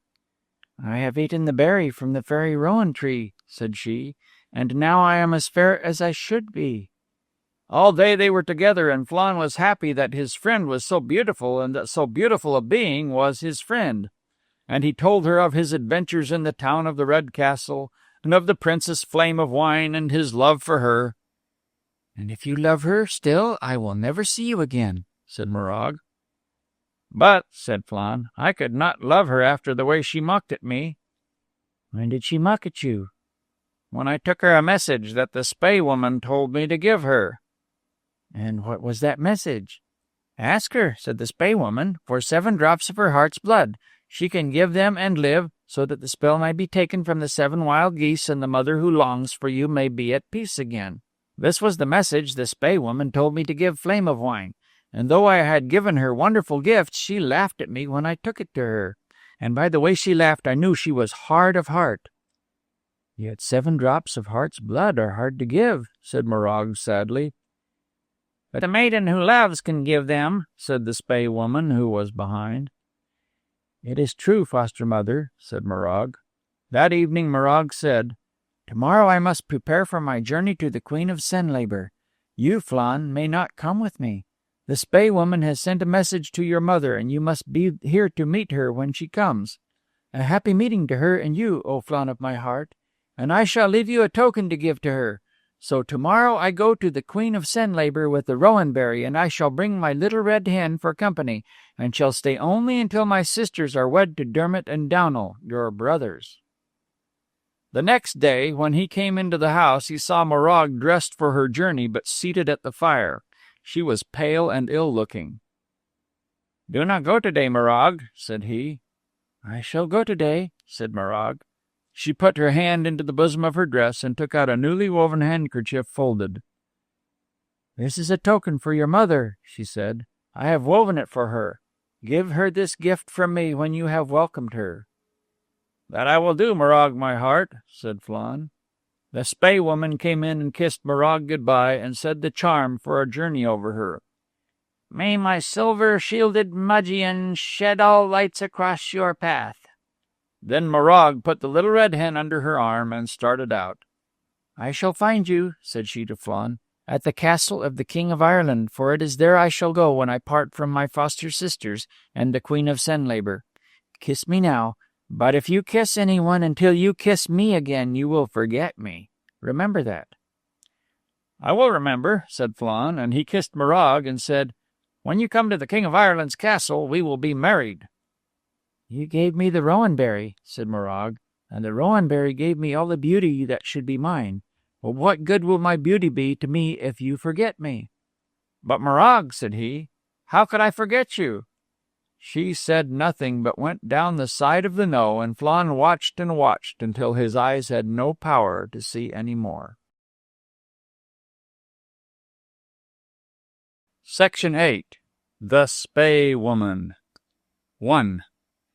There are many things to tell you still, my kind foster child, but little time have I to tell you them, for the barnacle geese are flying over the house, and when they have all flown by I shall have no more to say. And I have to tell you yet how the King of Ireland's son won home with Fedelma, the enchanter's daughter, and how it came to pass that the 7 wild geese that were Kentigern's brothers were disenchanted and became men again. But above all, I have to tell you the end of that story that was begun in the house of the giant Crom Duv, the story of Flann and Morag.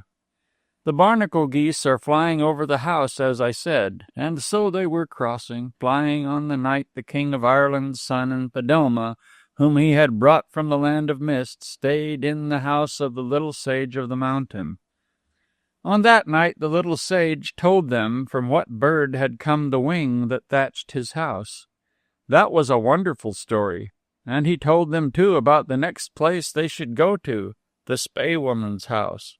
There, he said he would find people that they knew, Flann, the king's son's comrade, and Kentigern, the wife of the King of Ireland, and Fedelma's sister, Gilvine. In the morning the little sage of the mountain took them down the hillside to the place where Fedelma and the king's son would get a horse to ride to the Spey woman's house. The little sage told them from what people the Spey woman came, and why she lived amongst the poor and foolish, without name or splendor or riches. And that, too, was a wonderful story. Now, as the 3 went along the riverside, they saw a girl on the other side of the river, and she was walking from the place towards which they were going. The girl sang to herself as she went along, and the king's son and Fedelma and the little sage of the mountain heard what she sang.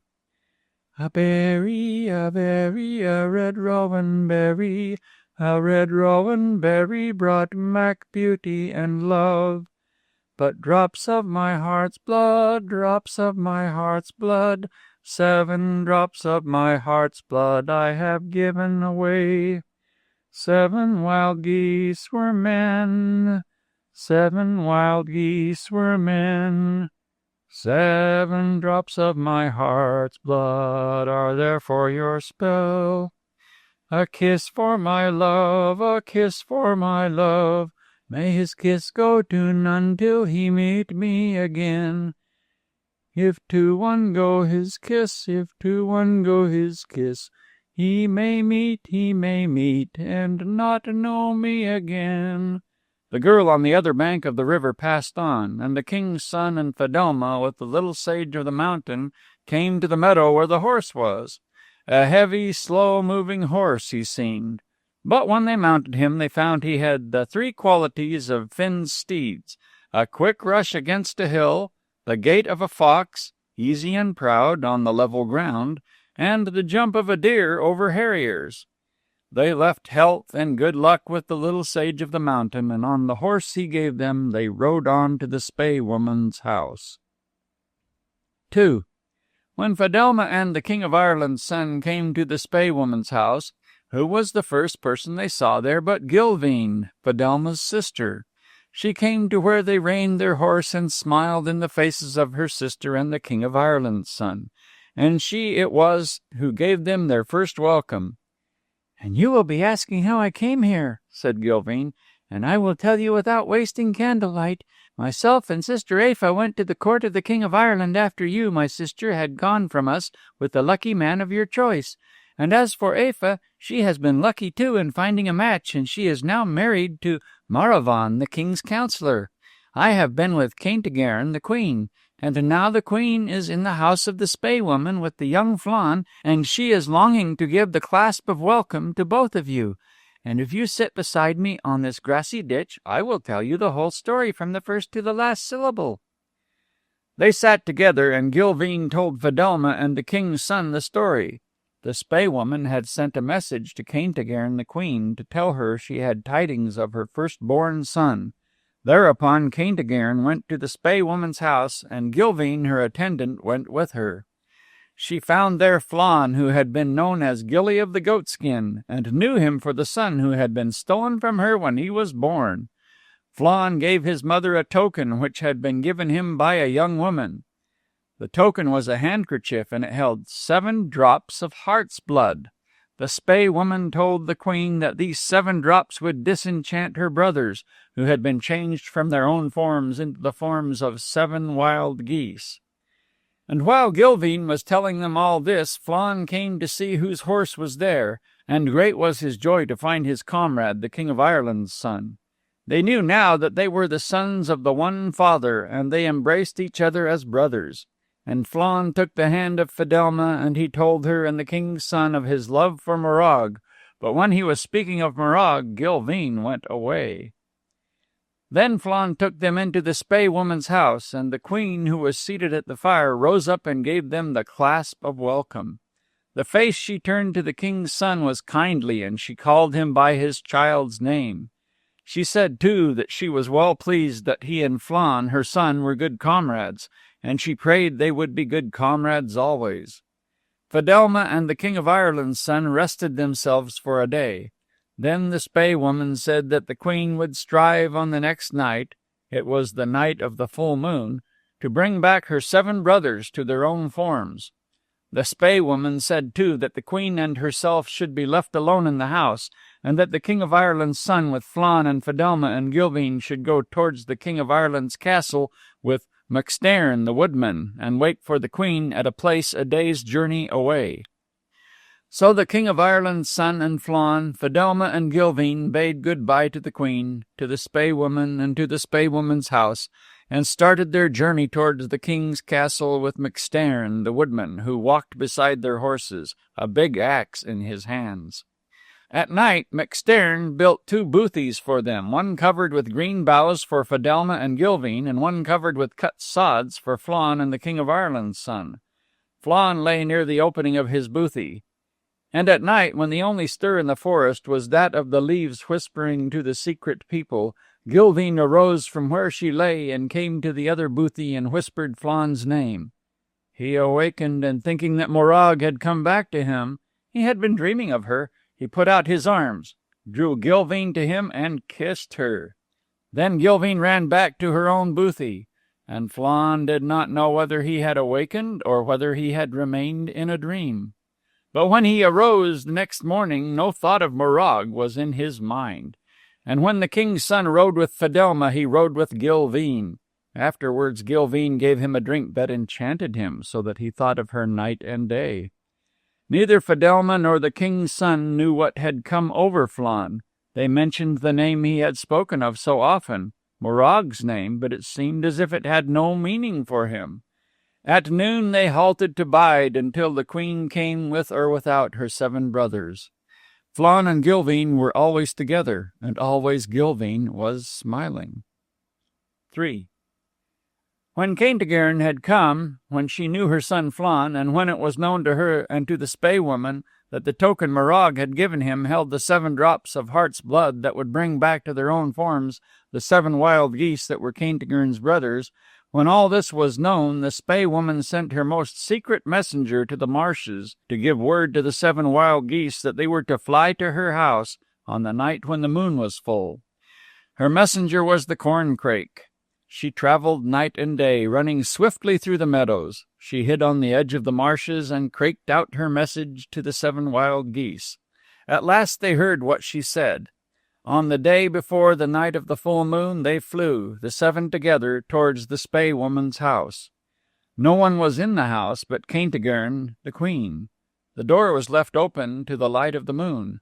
The 7 wild geese flew down and stayed outside the door, moving their heads and wings in the full moonlight. Then Kentigern arose and took the bread that the Spae-woman had made. She moistened it in her mouth, and into each bit of moistened bread she put a piece of the handkerchief that had a drop of blood. She held out her hand, giving each the moistened bread. The first that ate it fell forward on the floor of the Spae-woman's house, his head down on the ground. His sister saw him then as a kneeling man with his arms held behind him as if they were bound. And when she looked outside, she saw the others like kneeling men with their heads bent and their arms held behind them. Then Kentigern said, giving the Spae-woman her secret name, "O Grania Oi, let it be that my brothers be changed back to men."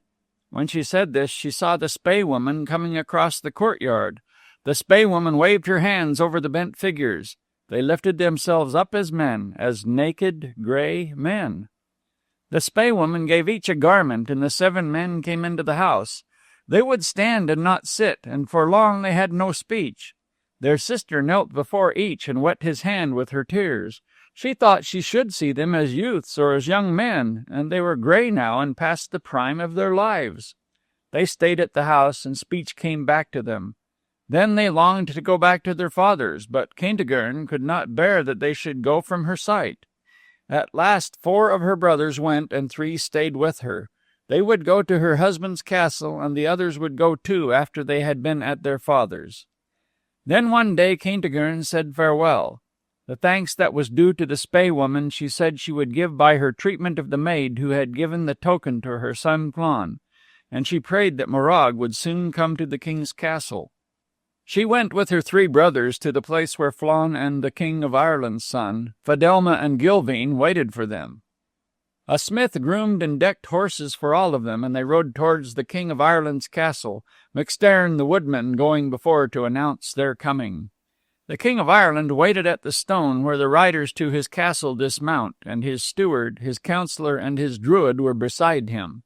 He lifted his wife off her horse, and she brought him to Flann. And when the king looked into Flann's eyes, he knew he was his son, and the son of Sheen, now known as Kentigern. He gave Flann a father's grasp of welcome, and the queen brought him to her own 3 brothers who had been estranged from human companionship from before he knew her. And she brought him to the youth who was always known as the King of Ireland's son, and him his father welcomed from the path of danger. And then the king's son took Fidelma to his father and told him she was his love and his wife-to-be. And the king welcomed Fidelma to the castle.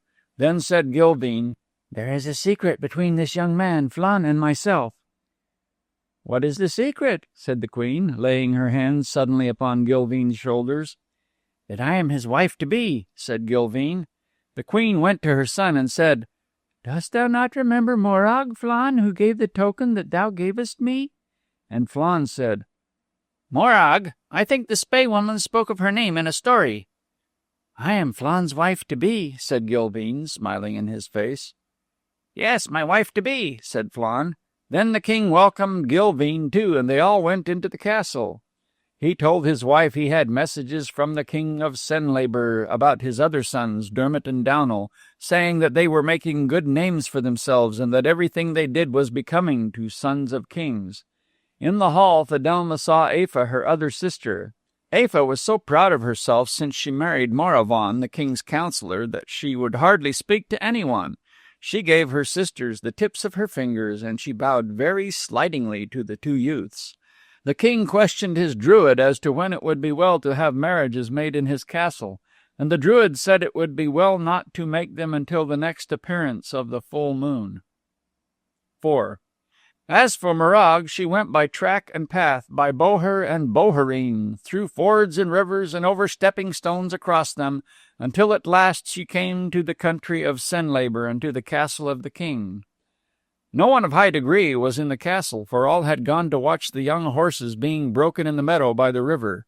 The king and queen had gone, and the king's foster daughters, and of the maids in the castle, Baun and Delish had gone too. The king's counselor also had gone from the castle.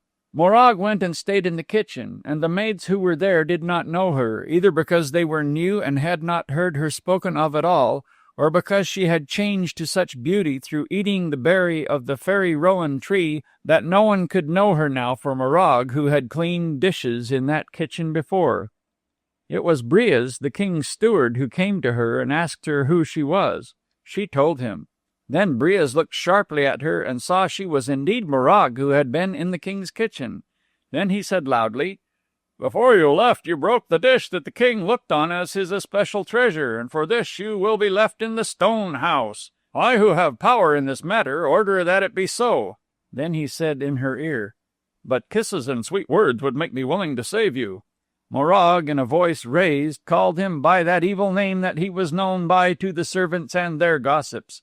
But the servants, hearing that name said in the hearing of Breas, pretended to be scandalized. They went to Morag and struck her with the besoms they had for sweeping the floor. Just then her foster sisters, Baun and Delish, came into the kitchen. Seeing her there, they knew her. They spoke to her quietly, but with anger, saying they had not wanted her to go on the journey she had taken, but as she had gone, it was a pity she had come back, for now she had behaved in an ill-mannered way, and they who were her foster sisters would be thought to be as ill-mannered. They told her, too, that before she came back they were well liked by all, and that Breas had even ordered a shady place to be given them at the horse-breaking sports, and they had been able to see the two youths who had broken the horses, Dermot and Downall. "It was for a benefit to you that I came back," said Morag. "I shall ask one of you to do a thing for me. You, Baun, sing for the foster daughters of the king. Before they sleep tonight, ask them to tell the queen that Morag has returned and has a thing to give her." "I shall try to remember that, Morag," said Baun. Morag was taken to the stone house by strong-armed bondswomen, and Baun and Delish sat in corners and cried and did not go near her.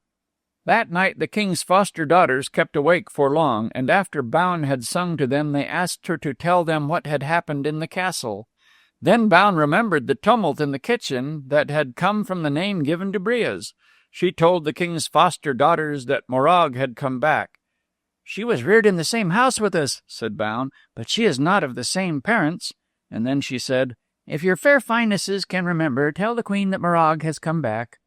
The next day, when they were walking with the queen, one of the king's foster daughters said, "Did you know of a maid named Morag? I have heard that she has been away and has come back." "How did she fare?" said the queen. "We have not heard that," said the maiden who spoke. The queen went to where Baun and Delish were, and from them she heard that Morag had been put into the stone house on the charge that she had broken the king's dish when she had been in the castle before. Now the queen knew that the dish had been safe after Morag had left. She went to the king's steward and accused him of having broken it, and Breas admitted that it was so. Thereupon he lost his rank and became the meanest and most despised servant in the castle. The queen went to the stone house and took Morag out. She asked her how she had fared, and thereupon Morag put the rowan berry in the queen's hand. She hastened to her own chamber and ate it, and her youth and beauty came back to her, and the king, who had grown solitary, loved the queen again. Then Morag came to great honor in the castle, and the queen asked her to name the greatest favor she could think of. And the favor that Morag named was marriages for her foster sisters with the two youths they loved, Downall and Dermot, from the court of the King of Ireland. The queen, when she heard this, brought fine clothes out of her chests and gave them to Baun and Delish. When they had dressed in these clothes, the queen made them known to the two youths. Donal and Dermot fell in love with Morag's foster sisters, and the king named a day for the pairs to marry. Morag waited to see the marriages, and the king and queen made it a grand affair. There were 700 guests at the short table, 800 at the long table, 900 at the round table, and 1,000 in the great hall. I was there, and I heard the whole story. But I got no present save shoes of paper and stockings of buttermilk, and these a herdsman stole from me as I crossed the mountains. But Morag got better presents, for the queen gave her 3 gifts: a scissors that cut cloth of itself, a ball of thread that went into the needle of itself, and a needle that sewed of itself. 5. Morag, with the 3 gifts that the Queen of Senlaber gave her, came again to the spae-woman's house. Her little red hen was in the courtyard, and she fluttered up to meet her. But there was no sign of any other life about the place. Then, below at the washing stream, she found the spae-woman rinsing clothes. She was standing on the middle stones, clapping her hands as if in great trouble. "Oh, Morag, my daughter Morag," cried the spae-woman, "there are signs on the clothes! There are signs on the clothes!" After a while she ceased crying and clapping her hands and came up from the stream. She showed Morag that in all the shifts and dimities she washed for her, a hole came just above where her heart would be. Morag grew pale when she saw that, but she stood steadily, and she did not wail. "Should I go to the king's castle, fosterer?" said she. "No," said the spae-woman, "but to the woodman's hut that is near the king's castle, and take your little red hen with you, my daughter," said she, "and do not forget the 3 presents that the Queen of Senlaber gave you." Then the spae-woman stood up and said the blessing of the journey over Morag. "May the Olden One, whom fairy women nurtured through 7 ages, bring you 7 waves of fortune." Morag gave her the clasp of farewell then, and went on her way with the little red hen under her arm and the 3 presents that the Queen of Senlaber gave her in her pouch. Morag was going and ever going from the blink of day to the mouth of dark, and that for 3 crossings of the sun, and at last she came within sight of the castle of the King of Ireland. She asked the dog-boy for the hut of MacStairn, the woodman, and the hut was shown to her. She went to it and saw the wife of MacStairn. She told her she was a girl traveling alone, and she asked for shelter. "I can give you shelter," said MacStairn's wife, "and I can get you earnings, too, for there is much sewing work to be done at this time." Morag asked her what reason there was for that, and the woodsman's wife told her there were 2 couples in the castle to be married soon. "One is the youth whom we have always called the King of Ireland's son. He is to be married to a maiden called Fidelma. The other is a youth who is the king's son too, but who has been away for a long time. Flann is his name, and he is to be married to a damsel called Gilveen." When she heard that, it was as if a knife had been put into and turned in her heart. She let the little red hen drop from her arm. "I would sew the garments that the damsel Gilveen is to wear," said she, and she sat down on the stone outside the woodman's hut. MacStairn's wife then sent to the castle to say that there was one in her hut who could sew all the garments that Gilveen would send her. The next day, with a servant walking behind, Gilveen came to the woodman's hut with a basket of cloths and patterns. The basket was left down, and Gilveen began to tell MacStairn's wife how she wanted them cut, stitched, and embroidered. Morag took up the crimson cloth and let her scissors, the scissors that the Queen of Senlaber gave her, run through it. It cut the pattern exactly.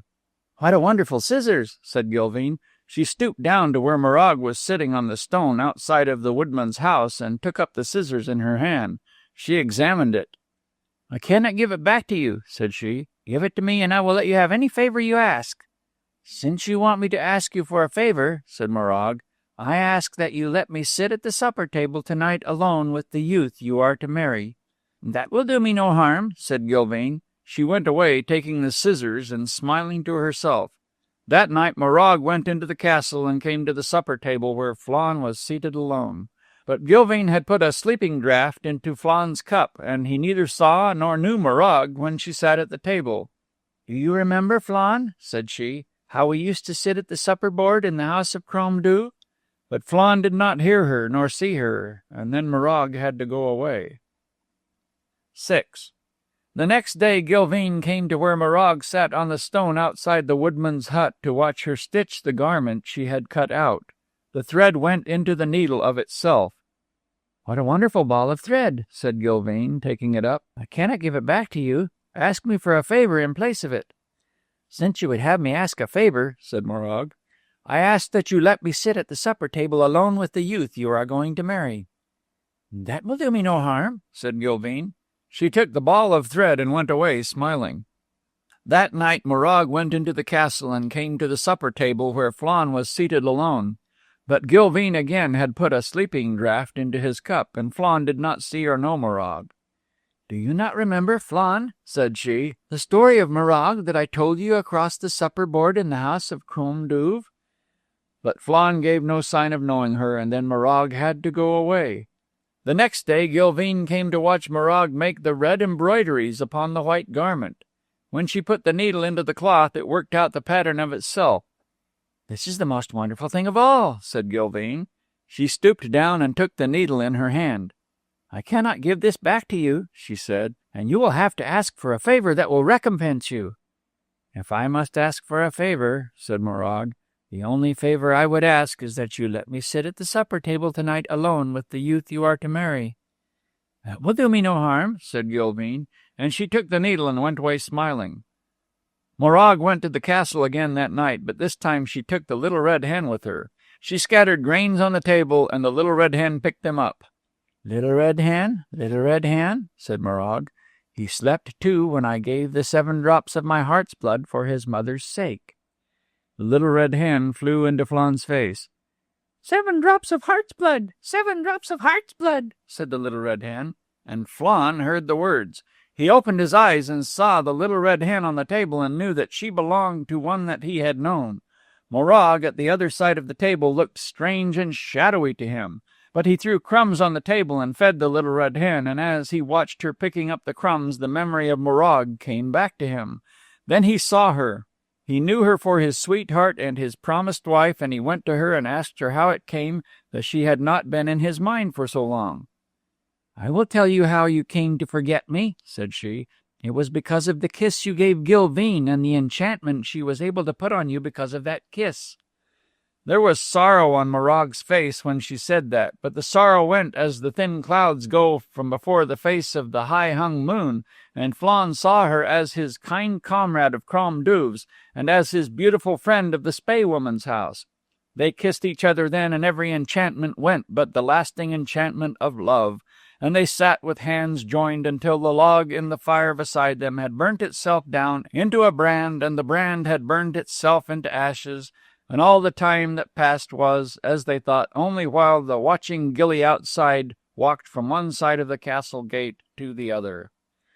Gilvain had come into the room, and she saw Flann and Morag give each other a true lover's kiss.